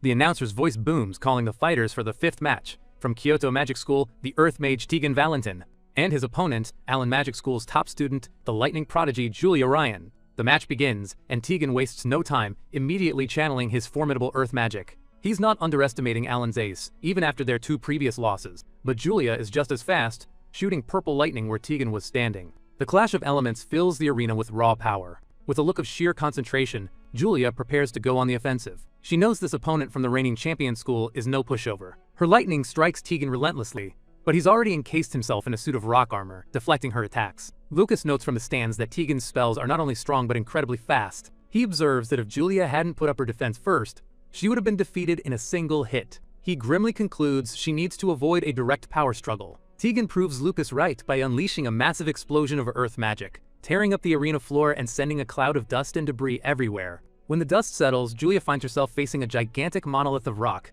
summoned in an instant by the powerful earth mage. But she's not intimidated. With a flash, she gathers a swirling vortex of purple lightning in her hand, ready to blast through any obstacle in her path. Her powerful lightning bolt collides with the rock formation, shattering it into 1,000 pieces. It's a testament to her incredible offensive power. Her eyes, alight with purple energy, are fixed on her opponent. She knows this is just the beginning of a tough fight. She surveys the damage her attack caused. The arena is already scarred from their initial exchange, but Tegan is nowhere to be seen. Suddenly, Julia is caught off guard. A flash of golden light erupts from below her, and she realizes she's walked right into a trap. It's a petrification spell. Tegan's magic surges up from the ground, aiming to lock her down completely. Her hand begins to turn to stone, the spell's effect spreading rapidly. Her movements become sluggish, and her escape route is cut off. The petrification creeps up her body, threatening to immobilize her entirely. She struggles against the binding magic, but it's too strong. Seeing his chance, Tegan unleashes his next attack. He's not giving her a single moment to recover, aiming to end the match with a decisive blow. He's confident that he has this in the bag. He believes Allen's top student is strong, but lacks real combat experience. This is his chance to prove it. The very ground beneath Julia begins to fracture and rise, manipulated by Tegan's overwhelming power. There's nowhere for her to run. A colossal pillar made of solid rock erupts from the arena floor, poised to crush her where she stands. Looking up in shock, Julia can only watch as the stone prison forms around her. Her petrified legs keep her rooted to the spot. The massive pillar slams down with terrifying force, engulfing her completely. The impact shakes the entire Colosseum. The force of the blow sends her beloved pink staff flying from her grasp, clattering uselessly on the stone floor. She's completely trapped, pinned beneath the weight of Tegan's earth magic. To the spectators, it looks like the match is over. The Allen students in the stands watch in horror, convinced they're about to suffer their 3rd consecutive loss. Tegan's eyes gleam, certain of his victory. He's completely sealed her movements. There's no way she can cast a spell now, or so he thinks. But one of the spectators shouts, pointing towards the arena floor. Something isn't right, because underneath the massive stone hand, a sinister, confident smile spreads across Julia's face. She's not scared, she's excited. Ready or not, here I come, she taunts. You hid well, huh? Then I'll start looking. She was playing a game of her own all along. A blindingly bright sphere of purple lightning erupts from within the stone prison. The sheer magical pressure is immense, shocking everyone. Tegan stares in disbelief. How is this possible? In her petrified and immobilized state, she shouldn't be able to cast any magic at all. Tegan launches more pointed pillars of rock toward her. With a terrifying glint in her eye, she unleashes the full force of her stored power. This is her ultimate attack. The lightning flower collides with Tegan's rock construct, tearing it apart from the inside out. Earth magic is no match for this level of concentrated lightning. The purple energy rips through Tegan's defenses, shattering his rock armor and leaving him completely exposed. He can only scream in agony as the raw power of the lightning courses through him. The sheer force of the spell is unbelievable. Floating gracefully above the wreckage, Julia looks down at her defeated opponent. The entire arena floor has become a massive crater. With a cheerful smile, she reveals her master plan. Truth is, I've been stockpiling magic since before you hid, she says, adding she's not good at hide and seek. Lucas pieces it all together. Julia predicted Tegan would try to immobilize her, so she purposely didn't dodge. She let herself be caught to create the perfect opportunity for a one-shot kill counterattack. Lying in the dirt, Tegan can only smile weakly. I've lost. Completely. He was utterly outplayed. The announcer's voice declares the winner of the 5th match. Allen Magic School's Julia Ryan. The crowd erupts into cheers. Julia waves to her fans, a bright and happy smile on her face. Her victory has finally broken Allen's losing streak and ignited a spark of hope for her school. Allen Academy students are overcome with emotion. Finally, a win. There's still hope for them in this festival. The other students begin to debate about the top students' power levels. In terms of elemental advantage, Aurora's fire beats Diane's ice, and Diane's ice beats Julia's lightning, theoretically making Julia the weakest of the 3. But one student rightly points out that Diane already demolished a fire mage, proving that an overwhelming difference in power can render elemental matchups meaningless. As the students chatter, Lucas stares ahead, lost in thought. He knows that while Julia's strategy was brilliant, she's still a long way from being able to challenge the likes of Diane or Aurora on pure power alone. As Julia and her friends leave the arena, a paper airplane comes fluttering down from the stands and lands perfectly in her hand. She unfolds it, her expression turning from cheerful to confused. It's a note, but who could it be from? Later that night, long after the day's matches have concluded, Iwa is fast asleep in her bed, completely unaware of Julia's secret plans. Julia sneaks out to a secluded, moonlit forest. A figure is waiting for her in the shadows. It's Lucas. She runs up to him, a little out of breath. She initially thinks he called her out to praise her for her impressive win, even fantasizing about how awesome she was. She playfully winks at him, but his expression stops her cold. Lucas is dead serious. Julia, he begins, his tone heavy. Do you want to win the next final match? In the quiet of the forest, Julia stands before Lucas, his question hanging in the air. Without a moment's hesitation, she places a hand over her heart and answers with unwavering resolve. Yeah, I want to win. A small smile touches Lucas's lips as he pats her head affectionately. Good, that's my sister. But his next words are like a bucket of ice water. But if you fought those 2 top students right now, your chances of winning would be 0. He bluntly lays out the facts. Both the fiery Aurora and the ice-cold Diane vastly outclass her in both raw magic level and, more importantly, real battle experience. Especially Diane, whose resistance to magic is abnormally high. That's a level of strength, Lucas explains, that can only be forged in the heat of countless life-or-death battles. Julia's confidence wavers. But if you're saying all that, it means you do know a way to win, right? She asks, a desperate hope in her eyes. With a look of fierce determination, she stares him down. That's fine. If it means winning, I'll endure any pain, she declares, ready to do whatever it takes. A sly, almost wicked grin spreads across Lucas's face. This was the answer he was waiting for. You said it, he murmurs. With a snap of his fingers, the atmosphere in the forest shifts. Then, let's begin hell training. Before Julia can even react, she's sent flying by a massive white blur. It's Lucas's familiar, the giant wolf Uru, and it's not holding back. The training is more like a one-sided beatdown. Julia is tossed around like a ragdoll, letting out comical squeals of pain as Uru uses her as a chew toy. She suddenly freezes, her eyes wide with shock. The temperature around her is plummeting at an alarming rate. Massive pillars of ice erupt from the ground, trapping her in a frozen cage. This isn't just Uru's power. This is Lucas. He explains his methods are a bit unconventional, like a lion kicking its cub off a cliff to force it to grow stronger. He's going to push her to her absolute limit. Sitting atop his majestic wolf, Lucas declares that he won't be holding back. It's time for the real training to begin. Julia stares in absolute shock. Big brother, how can you use magic? She cries out, completely baffled by this new development. He calmly summons a wave of razor-sharp ice shards, sending them hurtling towards her. This trial is just beginning. Julia desperately dodges the barrage of ice, the sheer speed and power of the attacks forcing her onto the back foot. She looks completely overwhelmed, the relentless assault giving her no time to even think about a counterattack. Lucas explains the source of his power. By forming a subordination contract with a high-rank magical beast like Uru, he can freely borrow its abilities. Uru is a level 6 beast capable of controlling both fire and ice. The beast pill in its core is the source of this incredible ice power. By touching Uru and combining its ice magic with his own martial arts skills, Lucas can multiply his combat power many times over. His fist glows with an intense, freezing aura, a perfect fusion of martial skill and elemental magic. He unleashes a massive wave of ice shaped like a roaring wolf's head. The attack is on a completely different level from anything Julia has faced before. The ice wolf slams into the ground, creating a tidal wave of frost and ice that threatens to engulf her. Even Uru seems concerned, telling his master not to go too hard on her. But Lucas calmly replies, "Don't worry, I am holding back." He tells a shivering Julia to hurry up and learn how to break the ice and build her resistance, otherwise she'll freeze to death. This is tough love at its most extreme. But his harsh words have the opposite effect. Julia's fear turns to rage. "Don't underestimate me, everyone calls me a genius, you know," she yells, channeling her own magic. "I'll show you what I can really do today." She unleashes a massive blast of lightning, shattering the ice constructs with a triumphant cry. "How's that? Pretty amazing, right?" Her victory is short-lived. Before she can even catch her breath, the ground beneath her vanishes, replaced by towering walls of ice. Lucas has trapped her in a gigantic, intricate ice maze. Lucas's voice echoes from outside. "I'm starting the next attack. If you don't get out fast, you'll die." Inside the maze, Julia is not alone. Uru blocks her path, cutting off any easy escape. She's cornered, and the walls are closing in. What follows is a chaotic and comical training montage. Julia frantically zaps everything in sight, trying to blast her way out of the frozen labyrinth. Uru bears the brunt of her panicked attacks, getting zapped repeatedly until its fur stands on end.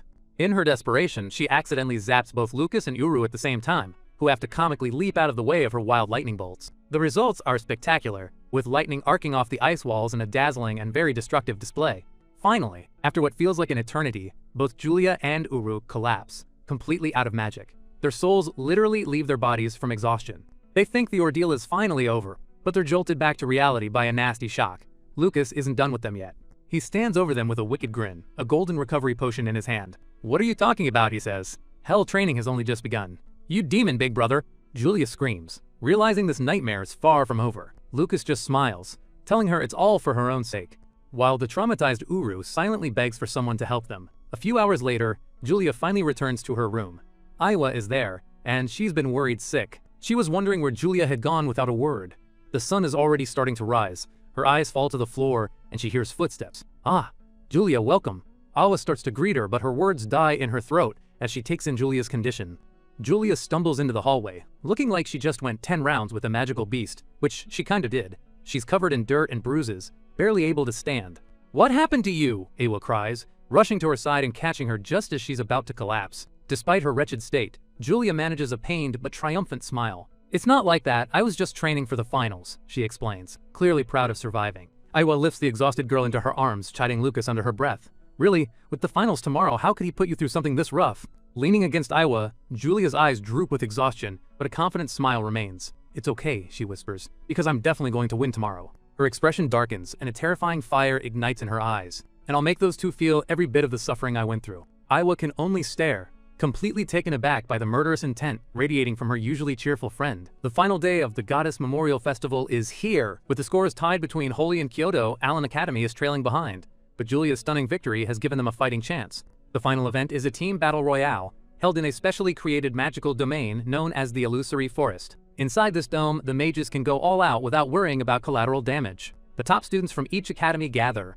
Representing Allen is Julia, and facing them are the two monsters who've dominated the festival so far, the fiery Aurora and the ice-cold Dien. The Allen Academy principal stands on a massive magic circle, addressing the champions. He instructs them to make their final preparations and enter the arena. But Dien, ever confident, scoffs at the idea of preparing. With a bored expression, he declares, "I don't need to prepare.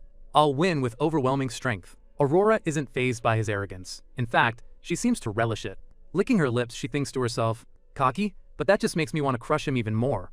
Meanwhile, Julia lets out a massive yawn, looking like she'd rather be in bed. It seems the all-night training session has taken its toll. Seeing this from the stands, Lucas's friends immediately start writing her off. "Why does Julia look like she's the only one still sleepy?" one asks. Another chimes in, "She can't win anyway, so she should just forfeit." But Lucas isn't having any of their negativity. With a swift bonk to the head for each of them, he shuts down their defeatist talk. He knows something they don't. His mind drifts back to the night before. After that grueling hell training, even he and Uru needed half a day to recover in medicinal baths.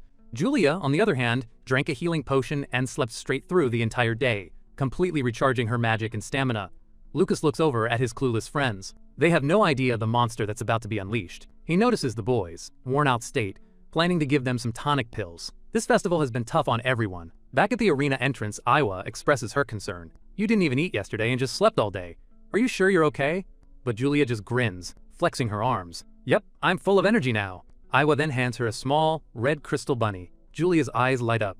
Ah, my bunny, thanks. I left it in the dorm so I wouldn't lose it during mountain training. Iwa freezes. Wait, mountain training? The excuse Julia used to sneak out for her hell training with Lucas suddenly clicks into place. Before she can ask any more questions, a bright light signals the start of the match. The Allen students in the crowd go wild, cheering for their ace. Allen's gonna win! They shout, their hopes riding on Julia. Lucas watches with a confident smile, thinking to himself that the tonic pills he gave Julia work wonders, even with a single dose. Iwa looks on with a worried expression, her thoughts turning to Lucas. Lucas, what exactly did you do to Julia? She gives her friend one last piece of advice. Be careful, okay? Even if you don't win, that doesn't change the fact that you're exceptional. But Julia just flashes a bright, determined smile. I will! I'm definitely going to win, so don't worry. Julia from Allen Academy, wearing white and gold uniforms, stand ready for the fight of her life. She steps onto the glowing teleportation circle, disappearing in a flash of golden light. Julia materializes deep within the illusory forest, the system having teleported all the representatives to random spots. She immediately recalls her brother's strategy. Big brother said I should hide at first and conserve my strength. With a plan in mind, she decides to lay low for now, blending into the dense woods. Suddenly, the sharp sound of a slicing blade echoes through the trees. The fiery prodigy, Aurora, lands with deadly grace, her eyes scanning the forest. Her gaze is sharp and focused, already hunting for her first opponent. Peeking from behind a tree, Julia gasps in shock. Oh, did they already find me? In the stands, the students buzz with excitement. One cheers. Oh, are Aurora and Julia going to fight right away? The female student beside her adds, but Julia ducked behind a tree immediately. I hope Aurora doesn't find her. Lucas, however, just watches the scene unfold with a calm, knowing smile. This is all going according to his plan. Down in the forest, Aurora senses a presence. She slowly approaches Julia's hiding spot. She stops, leaning against the very tree Julia is hiding behind. Weird, she murmurs. I'm sure I heard someone over here just now. Before she can investigate further, a massive explosion of ice magic erupts in the distance, shaking the entire forest. Aurora turns her head, her attention drawn to the colossal ice structure piercing the sky. A smirk spreads across her face. So he was over there, she says, recognizing the magic signature. Only Dien would announce his location that boldly. With her target locked, she pulls out her signature red fan, and with a powerful leap, she takes to the air, heading straight for the clash of titans. Back in her hiding spot, Julia catches her breath, but she doesn't stay put, channeling purple lightning into her body, camouflaging. The lightning dissipating, she pants, looking in the direction of the fight. The sheer scale of the magic is breathtaking. The spectators are floored by her new technique. How can a lightning mage do something like that? They exclaim, completely shocked by this. Lucas can't contain his pride, bursting into laughter. This was the fruit of his brutal training. We flash back to that very training. Julia is on the ground, completely spent. I'm done, I want to disappear, she groans as Lucas looms over her, telling her to get up. Lucas recalls how the training was so intense, she accidentally learned a spell that suppresses her presence, just to try and hide from him. But it was no use. He could always find her and drag her back for more. Meanwhile, the battle everyone was waiting for begins. Atop a frozen canopy, Dien and Aurora finally face off. Lucas watches from the stands, a calculating look in his eyes. First, Dien versus Aurora, just as planned, he thinks. Once their fight is settled, it'll be Julia's turn. Dien, cool and collected, stands over an ornate tree made entirely of ice. It's a breathtaking display of power. But it's immediately answered by a volley of fiery projectiles from Aurora, who isn't about to be outdone. The two elements collide in a spectacular explosion, filling the air with steam and magical energy. When the smoke clears, Dien is completely unscathed, looking almost bored. Oh, it's just one of you, he says dismissively. Aurora, holding her ornate fan, smirks back. So Allen's top student is shy, huh? He taunts, assuming Julia is too scared to show herself. Dien decides to end things quickly. Ice crystals coalesce around him, forming a suit of sleek armor and sharp blades. I wanted to take you both down at once, but oh well, he sighs. His icy ring glows with power as he focuses his magic, the air around him crackling with frost. Aurora's confidence doesn't waver for a second. Flames erupt around her as she declares, I'll be the one to break your undefeated streak. Her fan ignites, becoming a conduit for her immense fire magic. With a powerful swing, she unleashes her ultimate attack, Phoenix Burning Tail. A massive wave of fire in the shape of a phoenix tail hurtles towards Diane. Diane meets the inferno head-on, freezing the fire and charging forward with his own chilling aura. The two prodigies clash in a stunning display of close-quarters combat, a whirlwind of fire and ice, skill and raw power. The resulting explosion is immense, a cataclysmic battle between the two strongest elements, shaking the illusory forest to its core. The spectators can hardly believe their eyes. Just how much were those two holding back in the prelims? One of the Allen students observes Diane's fighting style. Diane doesn't seem to have any openings at all, but the way he fights up close is kind of martial artist-like. An instructor explains Diane's unique path. He chose to be a mage for its higher growth potential, but he never stopped training his body, combining magic and martial arts to become stronger. Lucas nods in approval. Seeking strength without being picky about methods, that's the right mindset. Kai turns to his friend. Lucas, who do you think will win, Diane or Aurora? Lucas calmly replies, based on pure strength, probably Diane. But just then, Aiwa appears behind them. Not necessarily, she interjects, startling them. She calmly explains, Aurora is most likely still holding back a trump card. But before she can elaborate further, someone in the crowd shouts, look, it's already decided. A massive shard of ice hangs in the air. Diane stands victorious, though a small patch of frost on his cheek proves even he didn't escape unscathed. Kai mocks Aiwa. Even the famous Miranda can be wrong with her predictions. Julia has arrived on the scene. Diane greets her coldly. You're late, the match was pretty impressive a moment ago. She stares at the silver-haired mage, who stands atop a platform of ice, the battlefield littered with the remnants of his fight with Aurora. With a gulp, she asks the question on everyone's mind. Did you really defeat Aurora? Diane's response is pure confidence. My ice magic is the strongest in the world. There's no way anyone but me is winning this festival. Sorry, but I'll end this now. He takes a deep breath, and a plume of frosty air escapes his lips, the temperature plummeting as he prepares to strike. But Julia is ready. After her training with Lucas, her reaction time is on a whole new level. She instantly summons a powerful thunder shield. Diane unleashes his attack, and it's on a scale she's never seen before. He summons a colossal frost dragon made entirely of ice. The dragon roars and smashes through the trees, its sheer size and power absolutely overwhelming. Julia reacts in a flash, channeling lightning through her body to enhance her speed. Narrowly dodging the dragon's devastating assault, Diane leaps above with a massive ice shard in his hands and watches her from above, clearly unimpressed. He raises his hand, and a tidal wave of jagged ice surges towards her, threatening to swallow her whole. But again, Julia's lightning-fast movements save her. She zips across the battlefield, leaving a purple trail in her wake. Her lightning crackles, colliding with the ice shards, creating a dazzling and dangerous storm of elements. As she dodges, a confident smirk appears on her face. A stunning realization dawns on her. Compared to Big Brother during training, Diane's movements look slow. Diane scoffs at her evasive maneuvers. All she's doing is running away, how pathetic. He raises his hand, gathering an immense amount of magical energy, ready to end her desperate flight. Julia knows she can't just dodge forever. A massive, complex magic circle spreads out beneath her. She leaps back to get out of the range of the magic circle, but Diane is one step ahead. He has activated multiple magic circles around her. The very ground beneath her erupts with his magic. Towering pillars of solid ice shoot up from the earth, trapping her. She looks around in horror as the pillars form a massive structure around her, an icy prison with no escape.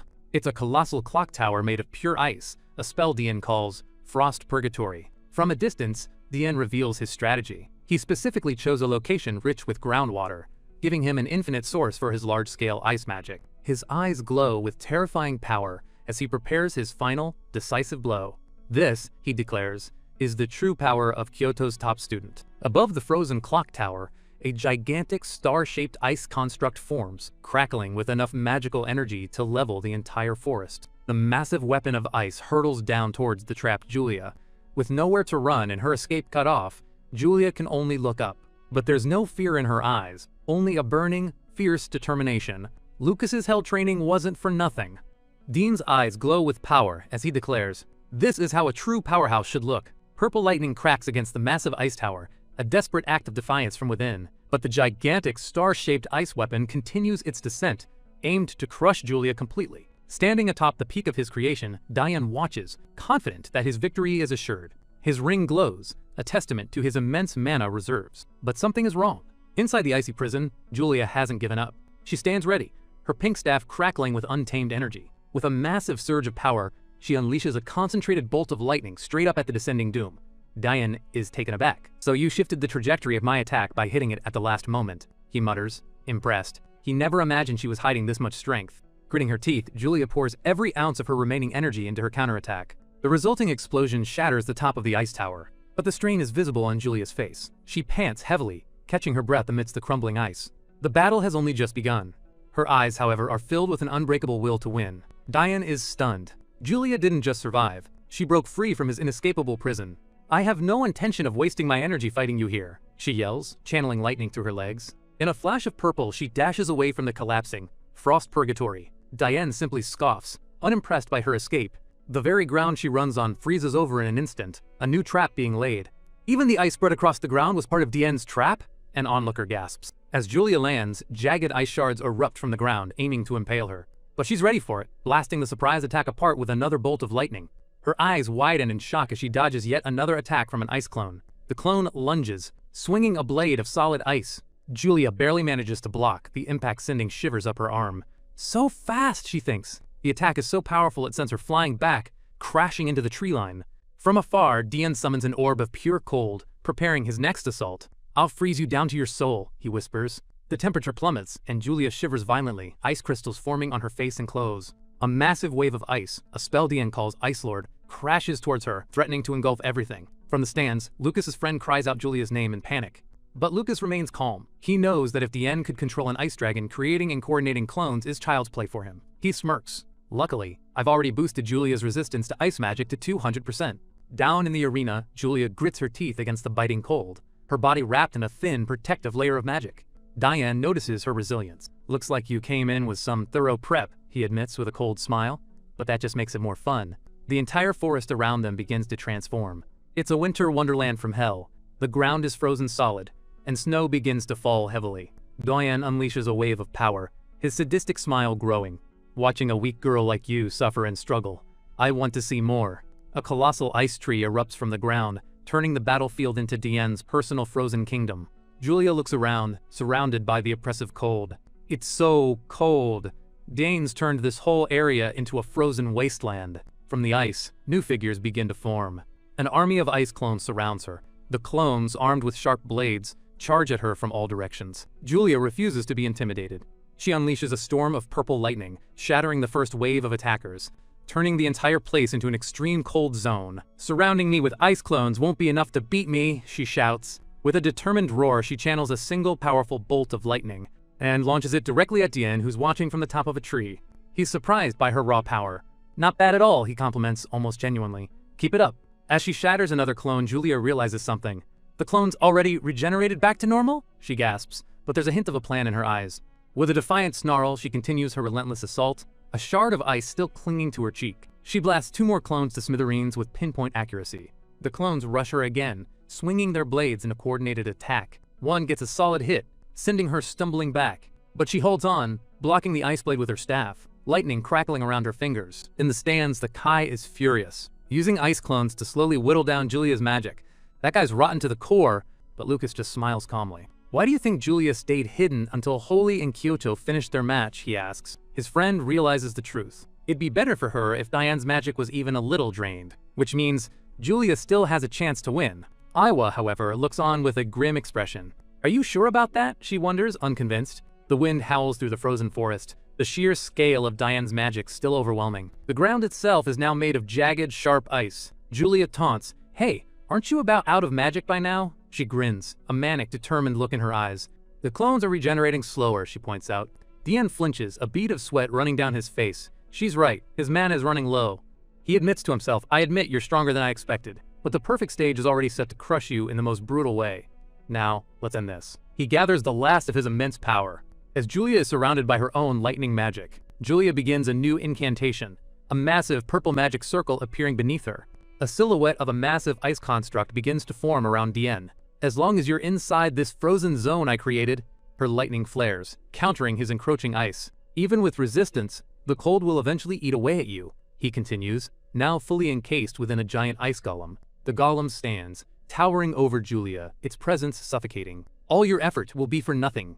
Dean's face, visible within the golem's chest, twists into a cruel sneer. "I can't wait to see the look of despair on your face." The golem swings its massive ice sword, a blow that could shatter mountains. But Julia is faster, dodging the attack with her lightning-enhanced speed. She analyzes her opponent. His movements are slower, and he's not laying down any more freezing traps. He's clearly running low on magic, yet he's still forcing himself to maintain this extreme cold field. A wild, confident grin spreads across her face. "Pretty confident, aren't you?"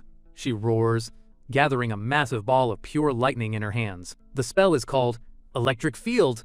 A dome of pure, chaotic purple lightning erupts from Julia, engulfing the entire frozen wasteland. Dien, inside his golem, is shocked as the lightning surges around him. "It's pointless," he grits out. "Ice can block lightning."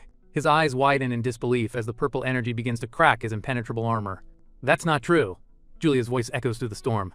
"Lightning only fails to pierce ice when the lightning isn't strong enough." Her power intensifies, her eyes glowing with ferocious energy. If the lightning is truly powerful, even ice can't stop it. The electric field constricts, concentrating all its power directly on the golem. The purple cage of lightning traps Dien, his ice armor shattering under the immense pressure.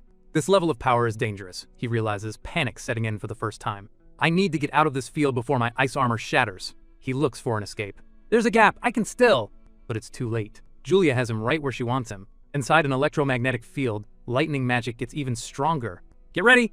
She screams, her face a mask of fierce determination. She unleashes the full, unrestrained power of her spell. Dien can only scream as his body is racked with 1,000,000 volts of pure magical energy. The spectators watch on the monitor, horrified and amazed by the raw power on display. Is lightning magic really at a disadvantage against ice?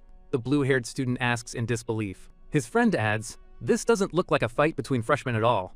Another student turns to his friend. "Jeremy, you said Julia drops lightning on you all the time, right?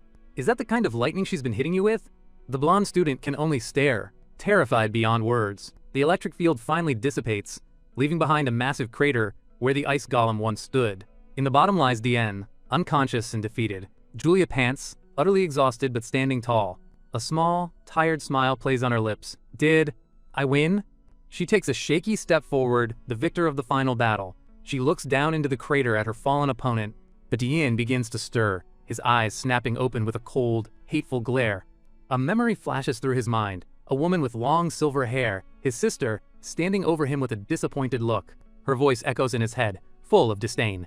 "Sis, I'm sorry, I might not be able to win." Already admitting defeat? "You really are useless," she scoffs. Then, a horrifying demonic visage with glowing red eyes fills his vision, its voice a venomous whisper. "Win, even if you die.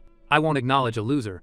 Back in the present, steam rises from Dien's body as he lies on the ground, his uniform singed and his body smoking. Julia's eyes widen in alarm. "Any injury you take here shows up on your real body. To take my full power lightning head on and not go down." His strength is terrifying. Suddenly ice encases Julia's feet, restraining her. She's shocked to see that Dien still has strength left. He rises to his feet, a dark, sinister aura swirling around him like shadowy tendrils. "Heh, surprised?" His eyes, now a bloodthirsty red, fixate on Julia. "I've built up resistance to lightning too, you know. I'm not so fragile that a little lightning can take me out." Julia takes a step back, her lightning shield flickering as Dien's new, menacing power presses in on her. Suddenly, Dien appears right from her behind, his speed unnatural, his eyes glowing with malice. He swings an ice sword at her neck, his face contorted with rage. But Julia is also as fast. She quickly uses her lightning magic to push back, making some distance between them. Dien declares, "The next one will end it. Next time. I'll finish you with my strongest spell." His eyes burning red, a horrifying power radiating from his body as he prepares for one final, desperate attack. Julia grits her teeth, purple lightning crackling around her staff. "What is with this guy?" she thinks, seeing the crazed look in Dien's eyes. She can't believe it. He's clearly already burned through all his magic, yet he's still charging me head on. Not willing to back down, Julia unleashes a powerful blast of her own lightning magic. Dien takes the full force of the attack, lightning surging across his body. But he doesn't even flinch, his red eyes burning with a terrifying new power. He closes the distance in an instant, swinging a newly formed blade of solid ice right at Julia. Dien summons a massive wall of jagged ice, blocking a counterattack from Julia. The sheer force of his enhanced ice magic pushes Julia back, her own magical barrier cracking under the strain. She struggles to her feet, realizing with dread, on top of that, the cold he's putting out is even stronger than before. How am I supposed to beat him? Dien stands over her, his red eyes glowing with malice, a truly demonic aura radiating from him as he prepares to strike again. But Julia's spirit isn't broken. Battered and bruised, she stares him down. "No, No matter how fierce his will is, it's clear Dian's near his limit. From the stands, Lucas watches the fight with a calm, analytical gaze. Big Brother has never misjudged an enemy's strength, she thinks to herself. Remembering Lucas's training, Julia's resolve hardens. So, I can't let myself be overwhelmed. With a fierce roar, she pours her power into one final attack. A massive, intricate magic circle materializes beneath her. I'm gonna win no matter what! Dian quickly closes distance, launching a jab at the side of Julia. Julia quickly taps her staff to the Dian's cheek in that moment. A purple glowing lightning marks appears on the Dian's cheek. This is a condensed strike with all my lightning, she announces, gathering a swirling sphere of raw energy. It's about 10 times stronger than anything I've used so far. Julia steadies herself, ice crystals still clinging to her face. She looks at her frozen opponent and declares, "You really are incredibly strong, but this time, I'm the one who's going to win." Dian, frozen nearly solid, can only watch in disbelief as Julia prepares to unleash her ultimate attack. The world erupts in a blinding flash of purple, as the supercharged lightning bolt slams into Dian, his ice defenses shattering like glass. Dian lets out an agonizing scream as millions of volts course through him, his berserker rage no match for this overwhelming power. He collapses to his knees, his body charred and smoking, the last of his ice magic fading away into nothing. The battle is won. Julia exhales, a wave of relief washing over her. A faint healing aura glows around her as she smiles, tears welling in her eyes. Finally, it's over. She looks over at her defeated opponent, thankful for the grueling training she endured with Lucas. Without it, she never would have lasted this long. But just as she's about to claim victory, Dian's body is suddenly engulfed in a burst of brilliant orange flames. From the tree line, a hand holds a flaming book. He finally went down. What a ridiculously stubborn guy. A new voice comments. The newcomer steps into the clearing, revealing herself to be the pink-haired fire mage, Aurora, a smug, victorious smirk on her face. Back in the stands, Iowa looks on with a grim expression. I knew it. She survived. Iowa continues. Didn't Aurora lose earlier? Even Dian got fooled? But Julia doesn't seem shaken at all. Utterly exhausted from her battle with Dian, Julia looks up, her body trembling. Where'd you pop out from? She pants. Aurora stands on a branch high above, looking down on Julia with a mocking smile. What's wrong? Are you so happy you can't even speak? A cold sweat runs down Julia's back. This is exactly what Lucas had warned her about. This was the worst-case scenario. Aurora floats down, landing gracefully before Julia. Honestly, you're so cold, she says tauntingly. Aren't you curious how I tricked Dian and hid myself? Julia eyes her warily. I am curious, but are you really going to tell me everything without holding back? Aurora SMIKS, bringing her fan to her face. Without holding back? Huh. She brings a hand to the bow at her chest. Hey, that's not what without holding back is supposed to mean, Julia shouts, completely flustered. Aurora just laughs. Foo-foo, you're adorable when you're shy. She then reveals a large, red gem pendant. Roral's promise.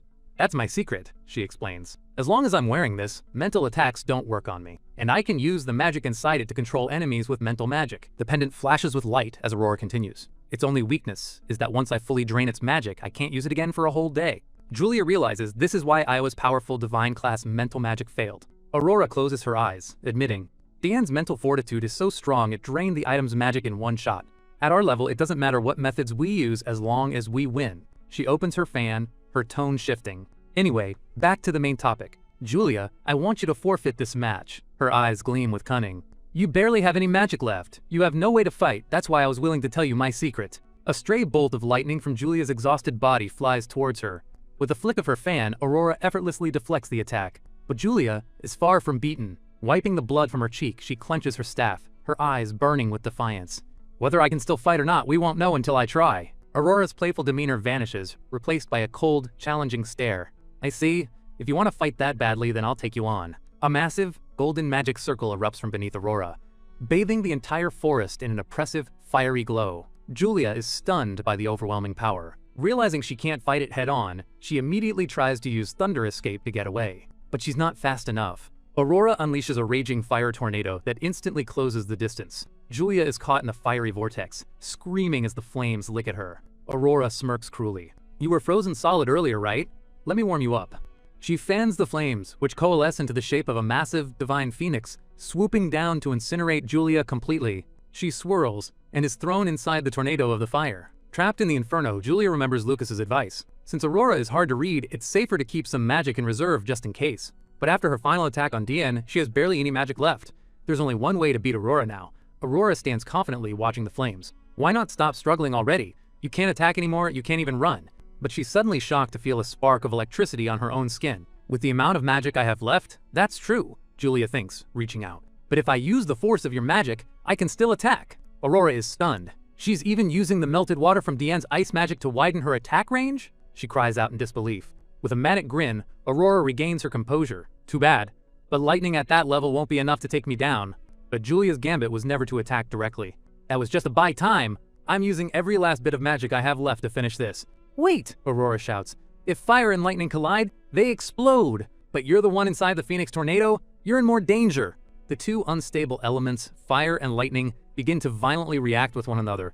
A blinding flash consumes the battlefield as the dense, magical energies detonate in a catastrophic explosion. Julia is thrown to the ground, rolling before coming to stop, and her rabbit falls to the ground. Julia's consciousness fades as her staff slips from her grasp. The smoke clears to reveal a heavily damaged battlefield. Aurora stands, panting and bruised. That was close, she mutters. Honestly, throwing your life away in an attack like that, you're insane. She's clearly taken damage, with burns and cuts marking her face, but she's still standing. With a final, furious flick of her fan, she declares, "This is over," and sends a finishing wave of fire at the fallen Julia. From the stands, Lucas and Bois and fires his friends can only watch in horror, screaming Julia's name. Helpless and defeated, Julia is about to be blown away by the attack. Am I really going to lose here? After I worked this hard?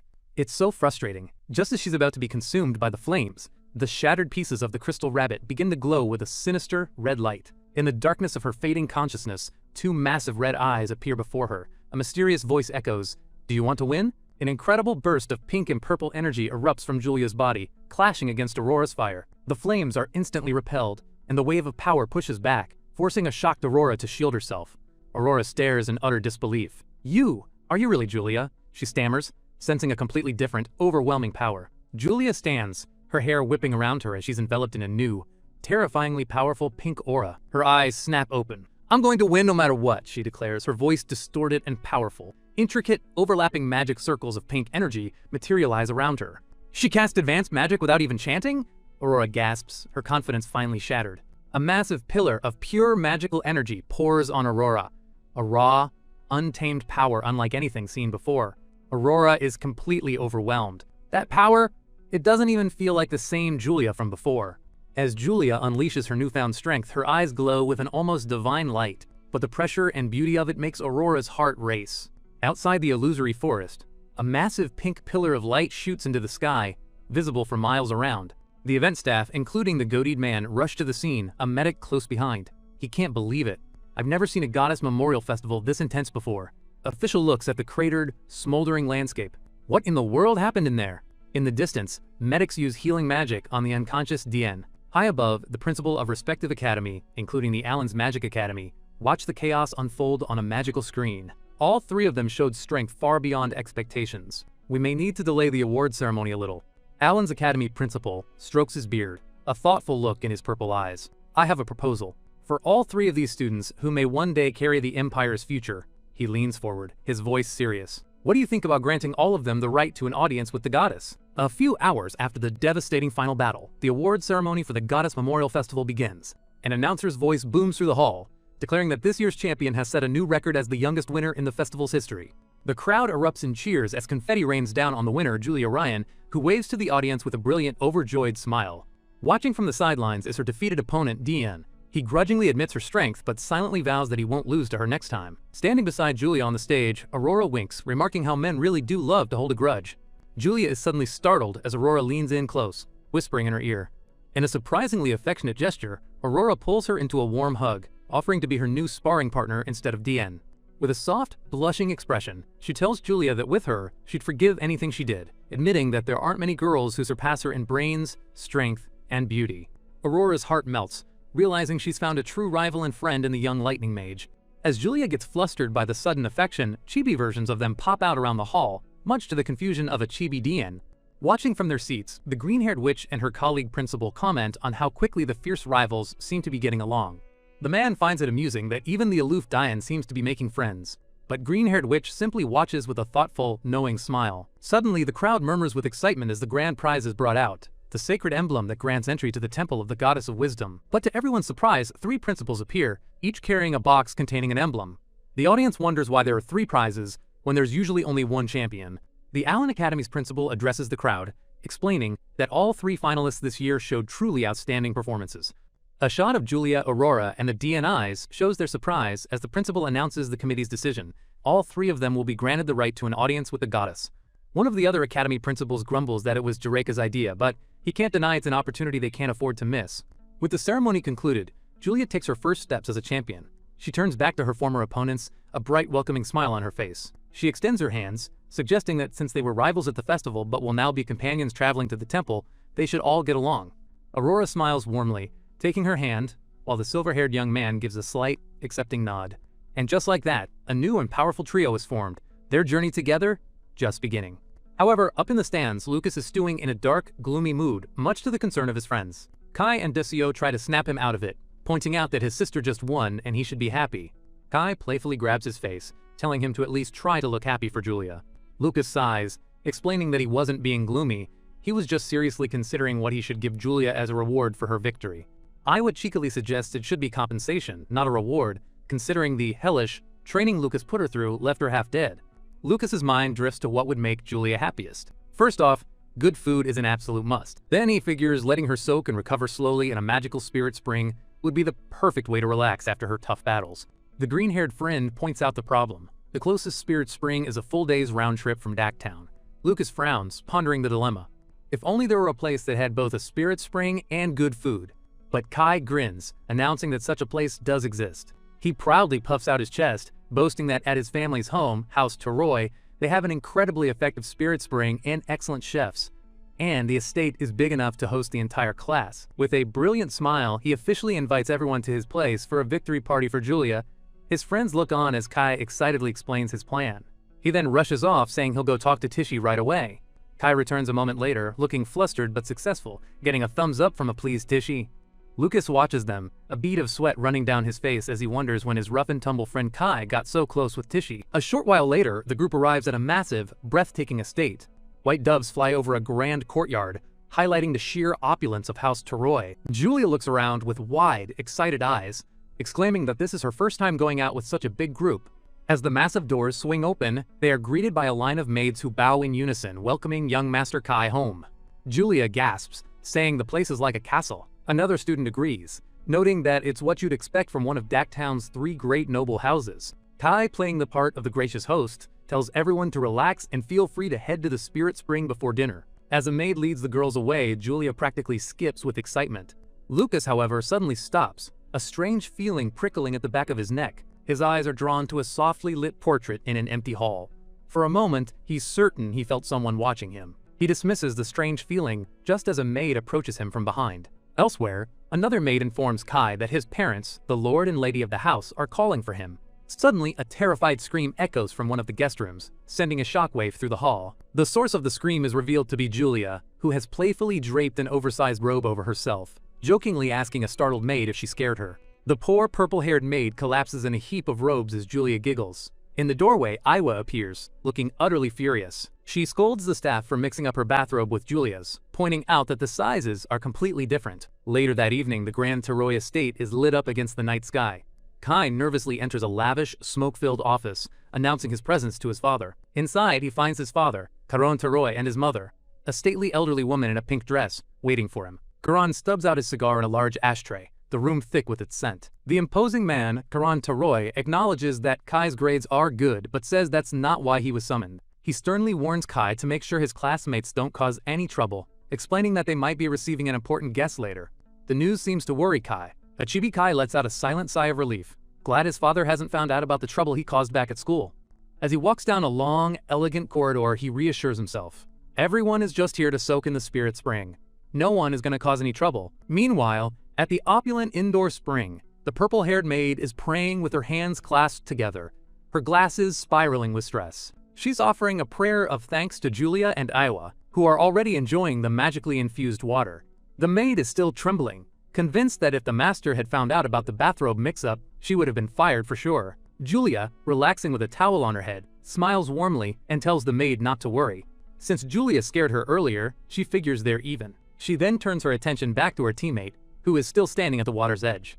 Julia playfully calls out to Iwa, asking why she isn't getting in the spring. Iwa, clutching her towel, explains that she'll get in once the maid leaves the room, admitting she doesn't like having anyone she doesn't fully trust nearby when she's bathing. Her explanation is cut short by a voice calling out to Julia and Iwa, 3 of their classmates arrive, wrapped in towels, and ready to join them. Mina, Mia, and Tishi. With a happy shout, Julia reaches for her friends. Just then, Iwa splashes into the water. She swims over to where Julia is floating peacefully. Iwa sighs, opening one eye. She internally grumbles, wondering if her classmates rushed in just to grab the spot next to Julia. A couple of chibified friends sneak past Iwa, clearly eager to get closer to Julia.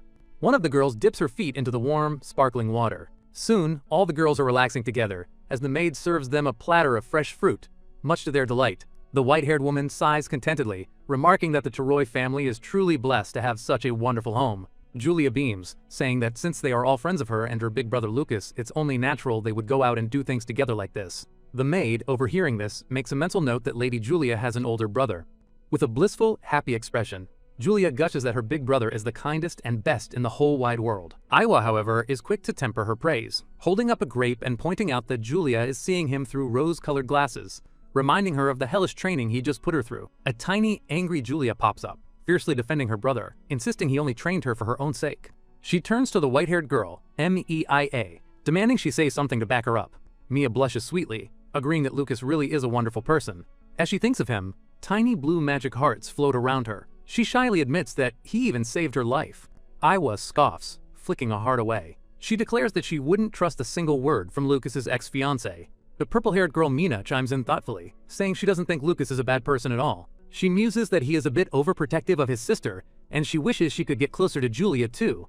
Iwa's expression darkens. She snaps that with creepy bugs like her buzzing around, it's no wonder Lucas is even more overprotective. The two women glare daggers at each other, while Julia floats between them, completely oblivious to the sudden tension. Mina suddenly challenges the woman, asking who she's calling a creepy bug and if she wants to start something. The purple-haired maid, glasses glint as she stares down. Tishi gets out of the spring. Watching her out, maid steps forward, offering to help the lady change. Tishi politely declines the maid's offer to help her change. Back in the main hall, she's wiping her face with a towel. Just then, a chibi Kai appears, calling out to her. Tishi approaches him with a bright smile, saying she feels completely refreshed after her soak in the spring. She then leans in incredibly close, her eyes sparkling with intensity, and asks if he can take her to where he usually trains, causing Kai to blush beet red. A flustered chibi Kai stammers out in agreement. His heart pounds as he wonders if this means Tishi wants to know more about him. As he leads the way, a pink, charming aura surrounds him, while Tishi follows closely behind, her fists wreathed in flames, eager to catch up to her powerful classmates.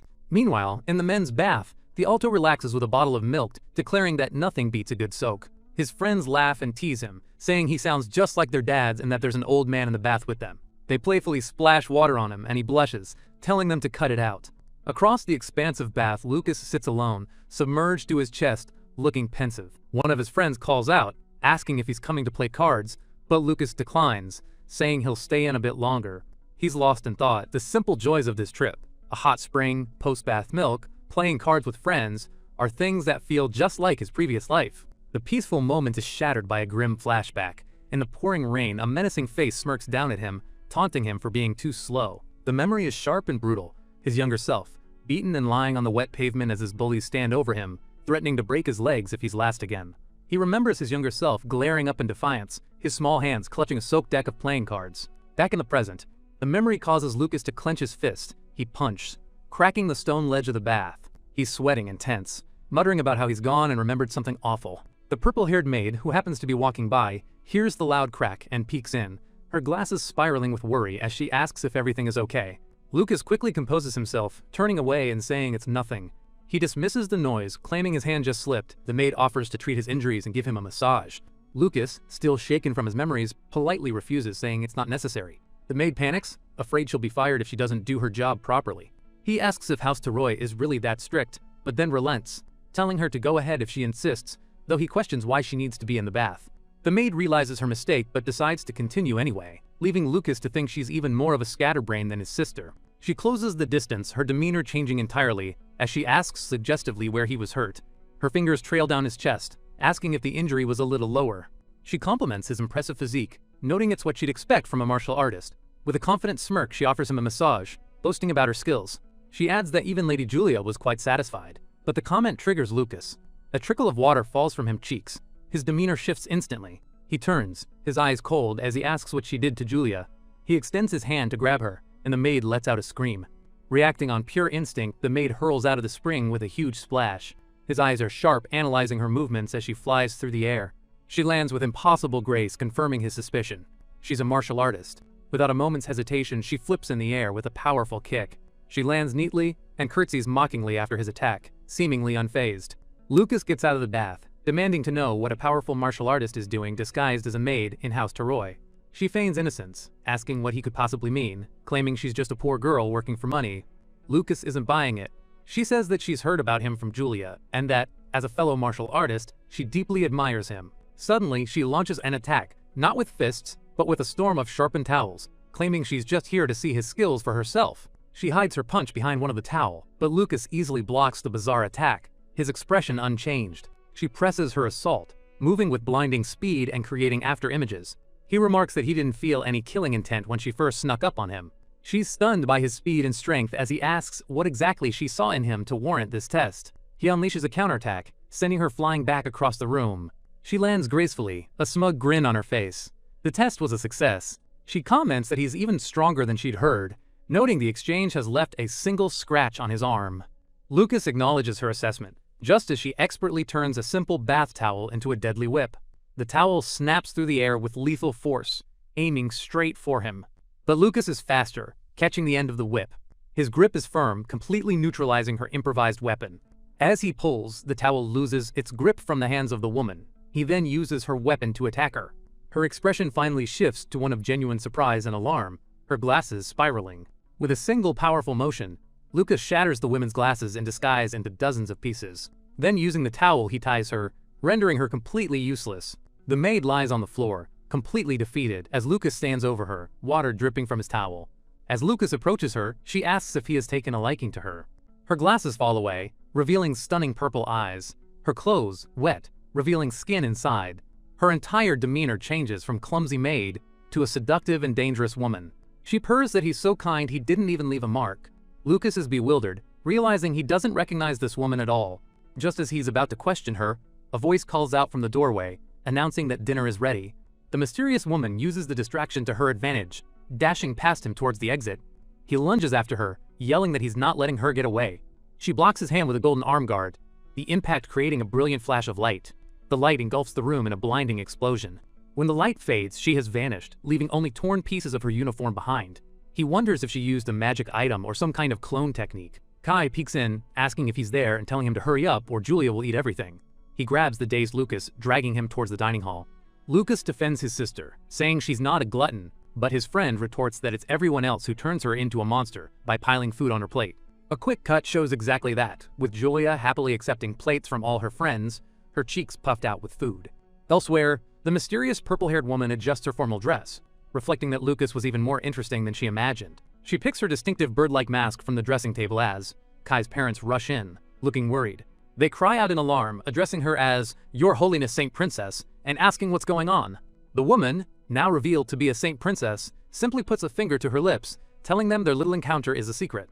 A few days later, the city is in a festive mood, a grand parade and celebration filling the streets. In the crowd, Lucas and his friends watch the parade, though some of them look a bit worse for wear after the party. One of his friends complains about the noise, but another reminds him that it can't be helped, as today is the day the three champions depart for the temple. On a grand float, Julia, Aurora, and the Dian wave to the adoring crowd. Alan's academy principal steps forward onto a balcony, calling for quiet. He begins a speech, his voice resonating through the square. He recounts the origin of the festival, telling of a revelation from the merciful goddess of wisdom, who promised to bestow blessings upon young sages who proved their worth. Over the years, many talented students from the three great magic schools have earned the right to stand before the goddess. And this year, he announces, it is Julia, Aurora, and Dian who will set out for the temple. He then delivers a grave warning. The road to the temple is fraught with danger, teeming with monstrous shadowy creatures. The trio listens seriously. In previous years, a teacher was always assigned as an escort to ensure their safety. But after careful consideration, the committee has decided that this year, the three will go alone.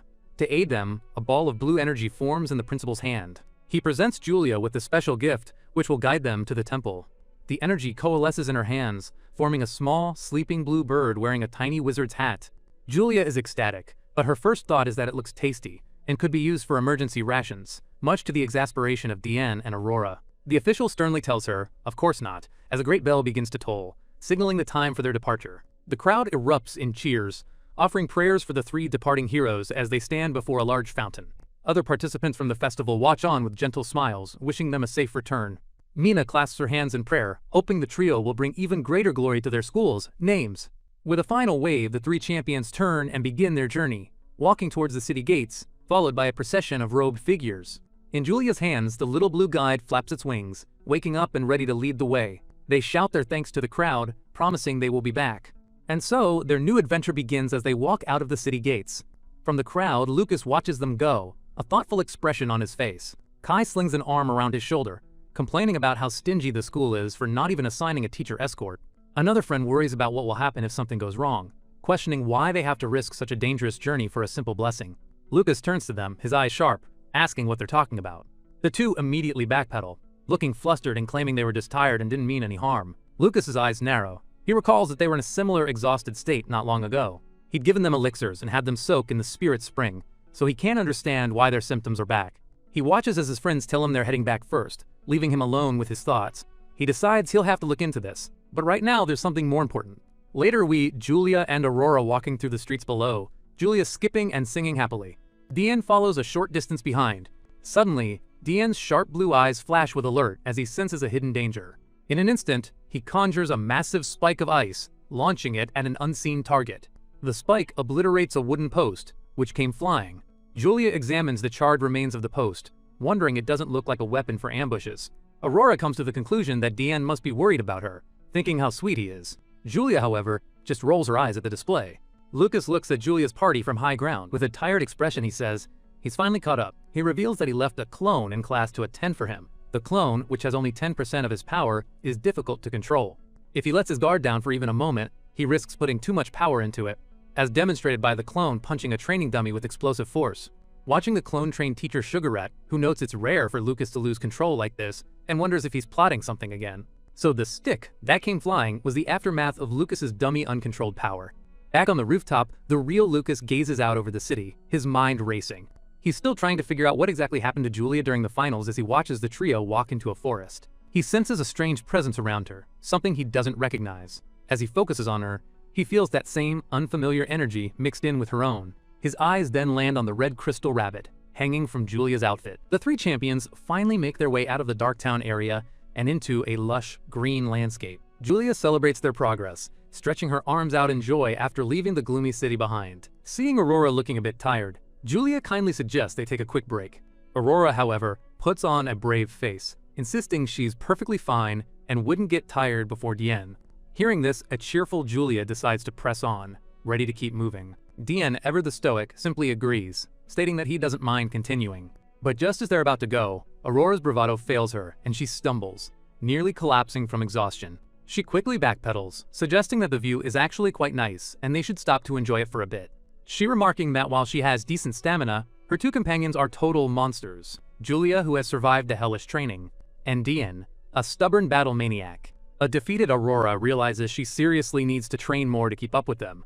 Just then, their little blue guide, Pichan, flaps its wings and lets out a chirp. Unbeknownst to them, Lucas is watching from a distance, noting how close the three have become. Suddenly, his expression changes as he senses an approaching presence. Two shady figures emerge from the woods. A blonde is scolding his large, masked brute companion.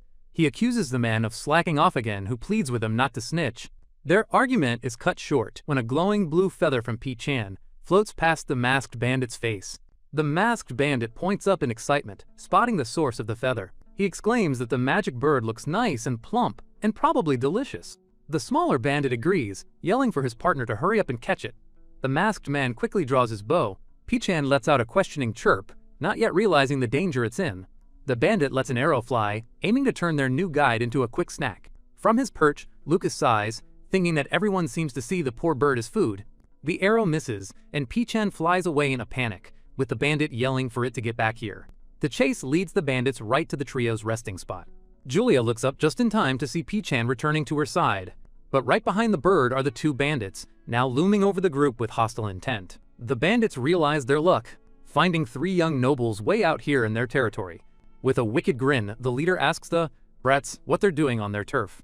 Before they can make a move, they're suddenly engulfed in a blast of purple lightning. Julia stands over their smoking bodies, staff in hand, declaring that bandits are the one thing she absolutely can't stand. Julia grunts that she's not a brat. Aurora gently pats the furious Julia. Having dealt with the grunts, the trio proceeds to completely annihilate the entire bandit hideout. Dian freezes one of the leaders solid in a massive block of ice, while Julia's lightning leaves another one twitching on the ground. With the bandits taken care of, they find a large treasure chest. Aurora wonders what kind of amazing treasure the bandits could have stashed away, but upon opening it, Julia finds only a handful of gold and silver coins. Aurora is dumbfounded, lifting the empty chest and asking what they're supposed to do with such pocket change. Aurora simply states that the amount doesn't matter. This was righteous work. But with their heroic deed done, Julia's stomach starts to rumble, and she shyly admits she's getting hungry. Seeing an opportunity, Aurora's eyes light up with hearts, determined to be the one to raise her affection score with Julia. She eagerly tells Julia she'll find something tasty for her in no time. The two girls dash off into the woods to forage for food, leaving a bewildered Dian behind. A short while later, Aurora returns, proudly presenting an armful of bright red apples. Not to be outdone, Dian appears, announcing that he's got a ton of food as well, holding a gigantic fish encased in ice. With a cold breath, he begins to expertly prepare the fish. His eyes narrow with intense concentration as he unleashes his magic. In a flash of light, he forms razor-sharp blades of ice and begins to slice the fish with incredible precision. The result is a platter of perfectly cut, glistening sashimi that looks absolutely delicious. Aurora is completely stunned, never expecting that Dian's cooking skills would be so insane. The girls waste no time digging in, stuffing their faces with the fresh fish and cooked meat. After the feast, Julia lies on the grass in a state of pure bliss, exclaiming it was an amazing meal. She thanks Dian, telling him he's as good a cook as her brother, to which he just gives a slight HMPH. As night falls, the three relax around a campfire, enjoying the peaceful atmosphere. Aurora, ever attentive, asks Julia if she'd like some fruit for dessert. Julia immediately perks up, excitedly saying she wants some. As Aurora presents a strange green-striped fruit, Dian, with his eyes closed, warns her that she probably shouldn't eat that. Aurora gets defensive, angrily asking if he's accusing her of poisoning the fruit. To prove her point, she declares she'll taste test it for Julia and takes a huge bite. Instantly, her entire body starts to feel tingly, and she collapses. Julia rushes to her side in a panic, asking if she's okay. From the campfire, Dian calmly explains that there's plenty of normal fruit around, but she just had to go and pick a paralysis melon. A paralyzed and twitching Aurora can only scream Dian's name in frustration. After recovering from Aurora's paralysis melon incident, the trio continues their journey, walking past the massive skeletal remains of fallen beasts. Julia happily reports that, according to their little guide, Pi-chan, they're only a few days away from the Temple of the Goddess of Wisdom. Aurora, however, isn't as thrilled. Looking at their battle record, she complains that they've only fought low-tier beasts and bandits, with hardly any loot to show for it. But Julia, our resident foodie, couldn't be happier. She's completely satisfied, thinking that every single beast they've hunted so far has been absolutely delicious. Seeing her simple joy, Aurora and Dian can only sigh, figuring it's all good as long as Julia is happy. Suddenly, Pi-chan darts off ahead, catching Julia by surprise. The little guide has sensed something. The ground begins to tremble, and the whole group turns serious. Julia realizes a strong enemy is approaching fast, and she was right. A whole pack of ferocious hill bears, with glowing red eyes, bursts from the forest, surrounding them in an instant. Without a moment's hesitation, the massive lead bear roars and lunges forward, its deadly claws swiping at the trio. But our champions are more than ready.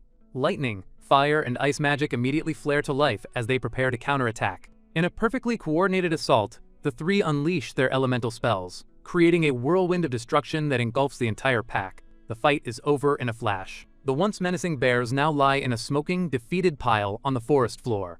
Dean scoffs, calling the beast pathetically weak, and Aurora agrees that she shouldn't have gotten her hopes up. Julia, however, feels that something isn't right.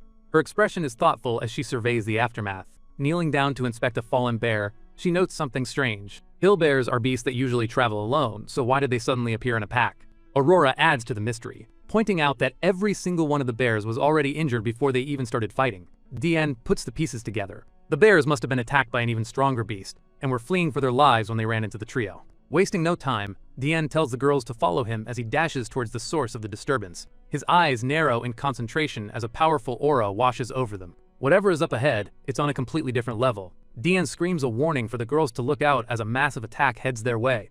An enormous whirlwind of pure energy tears through the forest, ripping trees from the ground and turning the landscape into a disaster zone. Perched atop a cliff, the attacker is revealed, a massive winged tiger with glowing red eyes and razor-sharp claws. The winged tiger lets out a mighty roar as it dives from the cliff, its claws crackling with power, ready to shred the 3 students to pieces. Watching from the sidelines, Lucas identifies the monster as a formidable level 5 winged tiger and readies himself to step in and help. But he's too late. Dian proves he's no pushover, meeting the beast's flaming claw with his own ice-enchanted blade in a massive explosion of steam. Before the beast can recover, Julia casts her spell, ensnaring the tiger's head in a crackling prison of purple lightning. Her thunder shackles bind the beast, holding it in place for their next coordinated strike. A wicked smile spreads across Aurora's face as she prepares her own attack, declaring it's time to unleash the flames of hell. With a single elegant motion of her fan, she summons a massive torrent of fire that erupts from the ground. The winged tiger roars in agony, now trapped between Julia's lightning and Aurora's inferno. The beast makes a desperate attack, launching a wind tornado from its mouth. Seeing his opening, Dian declares the tiger isn't getting away. He channels his magic, forming deadly, razor-sharp claws of ice on his fingertips. He launches the icicles with one hand tied behind his back. Dian's attack completely freezes the winged tiger solid, trapping it in a massive tomb of jagged ice. With the monster completely immobilized, a winking Julia steps up, staff in hand, declaring she'll land the finishing blow. From his hiding spot, Lucas watches in awe as a gigantic bolt of purple lightning strikes down from the heavens, finishing the beast for good. He can't help but smile, remarking on their impeccable teamwork. He muses that the 3 of them switched between offense and defense in perfect sync, taking down a level 5 beast without giving it a single opening. He even admits that against this trio, he'd have a hard time himself. With another tough enemy defeated, the chibi versions of the trio celebrate. Of course, Julia's first thought is to butcher the tiger and eat it. A few hours later, the group is relaxing around a crackling campfire, enjoying a well-earned meal of roasted winged tiger meat. Aurora gives Julia credit for the victory, saying her sharp observation about the bears is what saved them from being ambushed. But a blushing Julia humbly replies that it was all thanks to her big brother. She just remembered a lesson he had taught her. Aurora notes how much Julia seems to adore her brother, a fact she's never been shy about. Julia gushes about how super strong and kind he is, saying she only got this strong because of him. She then points to the cute accessory in her hair. Holding up the red, crystal bunny, she proudly explains that her brother fought an old man just to get it for her. Aurora's eyes widen in realization. She remembers seeing the bunny glow right before Julia transformed into an adult and wiped the floor with her during the finals. She wonders if the accessory is what levels up Julia's body and power. She looks on with a hint of envy, telling Julia she's jealous she has such a gentle and caring big brother. This prompts Julia to ask if Aurora is an only child. Aurora smirks, explaining that nobles almost always have tons of kids. In fact, she reveals she has 10 brothers and 10 sisters, but her smile fades, replaced by a cold, menacing look. With a grimace, she declares that every last one of them is her enemy. The mood darkens as Aurora begins to tell her story, starting from her birth into a count's family in the southern part of the empire. Her father, a powerful fire mage, inherited the family title and lands. Riding that momentum, he took over 10 wives and had dozens of children, all in the pursuit of a powerful heir. In a world where mages stood above all else, Aurora's mother was an outlier. She was a commoner and a martial artist, chosen by the count solely for her beauty. Because of this, she was seen as an oddity among the noble ladies of House Phoenix, an object of scorn and ridicule. The other wives would mock her openly, sneering that a child born from a mere martial artist could never possess magical talent and was destined to remain at the bottom. Since her mother was a commoner with no title or money, both she and young Aurora were constantly looked down upon by the other wives. Even worse, they were relentlessly bullied by Aurora's numerous half-siblings, their lives a constant struggle for survival within their own home. The cold, opulent mansion was more of a prison than a home for the young girl. But in the quiet of their small room, her mother would hold her, comforting her and telling her to endure just a little longer. With a fire in her eyes, she would promise Aurora that someday she would turn her whole life around. Then the day of the Divine Blessing ceremony arrived, a day that decides the fate of every noble child. In this ritual, the greater the offering presented to the gods, the stronger the blessing the child receives. One after another, Aurora's siblings stepped forward with lavish offerings prepared by their powerful families, receiving impressive blessings like level 4 water magic and level 3 wind magic, securing their high status within the family. But Aurora stood alone, with nothing to offer the gods. To make matters worse, her mother had mysteriously vanished 3 days before the ceremony, leaving Aurora completely alone and terrified. She was sure the gods would abandon her, and she would be forced to live the rest of her life as the laughingstock of House Phoenix. Finally, the priest called her forward, announcing her name to the silent, judgmental crowd. With trembling legs, a young Aurora walked towards the altar, her heart heavy with despair. Suddenly, the massive doors of the hall were thrown open with a thunderous crash, silencing the entire room. A powerful, fiery aura swept through the hall, shocking all the nobles in attendance. It was her mother. She was covered in blood and gravely injured, but her steps were firm as she walked towards her daughter. A horrified Aurora cried out for her mother, tears streaming down her face at the gruesome sight. Leaving a bloody trail on the red carpet, her mother approached, clutching a glowing object in her hand. She offered Aurora a pained but loving smile. The offering she brought was the heart of a Calamity-class fire dragon. This was her mother's gift. A mere martial artist and ordinary adventurer had challenged a legendary dragon, all for her daughter's future. She urged Aurora to take the offering and receive a glorious blessing from the gods. As Aurora tearfully accepted the dragon's heart, her mother's strength finally gave out. With her task complete, she collapsed to the floor, her life fading away. As Aurora held the offering, an unbelievable surge of magic erupted from her small body. A massive pillar of fire shot towards the heavens, its raw power shaking the very foundations of the building. Her half-siblings and the other wives cowered in fear, completely overwhelmed by the display. The priest stared in utter disbelief, a bead of sweat running down his face. He stammered that this was an incredible, level 7 fire element blessing. Aurora's father was ecstatic, roaring with laughter, and proclaiming that his house had finally produced a level 7 genius. In that single, fiery instant as she was bathed in the blessing's golden light, her entire world flipped. Her father's demeanor changed in a flash. He rushed to her side, declaring her the pride and joy of the family, and bestowed upon her the treasured heirloom of House Phoenix, Roral's promise. Wealth, status, and honor, things she had only dreamed of, were suddenly hers for the taking. But this newfound glory meant nothing to her. She ran to her mother's side, excitedly telling her that she had done it. She had received a level 7 blessing. The priest and the other nobles watched on, their expressions a mix of awe and pity, but a weeping Aurora cried that she didn't want heirlooms or magic. All she wanted, all she begged for, was for her mother to open her eyes. With the last of her strength, her mother caressed her cheek, calling her a silly girl. She reminded Aurora of her promise to turn her life around, explaining that this was the last thing she could do for her as her mother. With a final, determined gaze, she told her daughter to live strong, and with that, her hand fell limp, her life finally extinguished. A single tear, burning with grief and rage, rolled down Aurora's cheek as something inside her shattered. An uncontrollable inferno born of sorrow and immense power erupted from her, engulfing the hall. Aurora now understands the sheer weight of resolve her mother carried when she told her to endure. At the very end, her mother's face was at peace, filled with a great and boundless love for her daughter. In that moment, Aurora knew without a doubt that her mother was the strongest and most beautiful woman in the world. From that day forward, something in Aurora changed forever. Her eyes grew cold and her heart hardened. She began her quest, chasing after women who were as strong and as beautiful as her mother. Aurora's tragic tale brings Julia to a flood of tears. She sobs that Aurora's mother was truly an incredible woman. But Aurora is unmoved. She coldly tells Julia to stop crying, as she doesn't need anyone's pity. With a defiant smirk, she explains that true respect isn't for those with wealth or status, but for women like her mother, who possessed both strength and beauty. From the sidelines, Leon finally breaks his silence with a dismissive scoff. He challenges her viewpoint, questioning whether that kind of self-sacrificing strength is truly something to be admired. With a sharp gaze, he accuses her of putting her mother on an unreachable pedestal. Aurora glares back, chiding him for the nasty habit of eavesdropping. She mockingly asks if her story hurt the delicate ears of a high-born noble boy.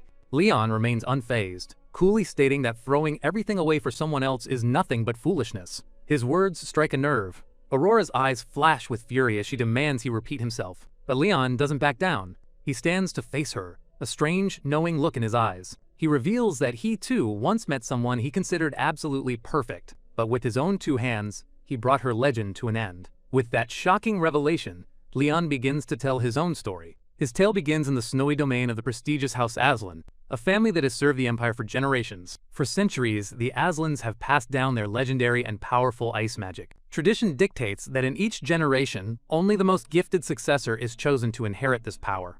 The previous successor was a woman of immense talent and influence. She was Sheena Aslan, his distant cousin, the youngest and strongest captain of the Imperial Guard in history. She was also his master. Leon explains that normally, a successor wouldn't be chosen for decades, but his master chose him much earlier than expected, when he was too young and naive to understand why. An excited young Leon declared that being trained by the great Lady Sheena was the highest honor, but she simply scoffed at his enthusiasm. Confused by her cold reaction, he innocently asked if he had said something to offend her. Sheena's response was sharp and immediate. He was to address her only as Master. Then came her first, shocking command. From that day forward, he was forbidden from using magic. His world turned upside down. A mage from the great House Aslan, forbidden from using the very magic that defined his bloodline?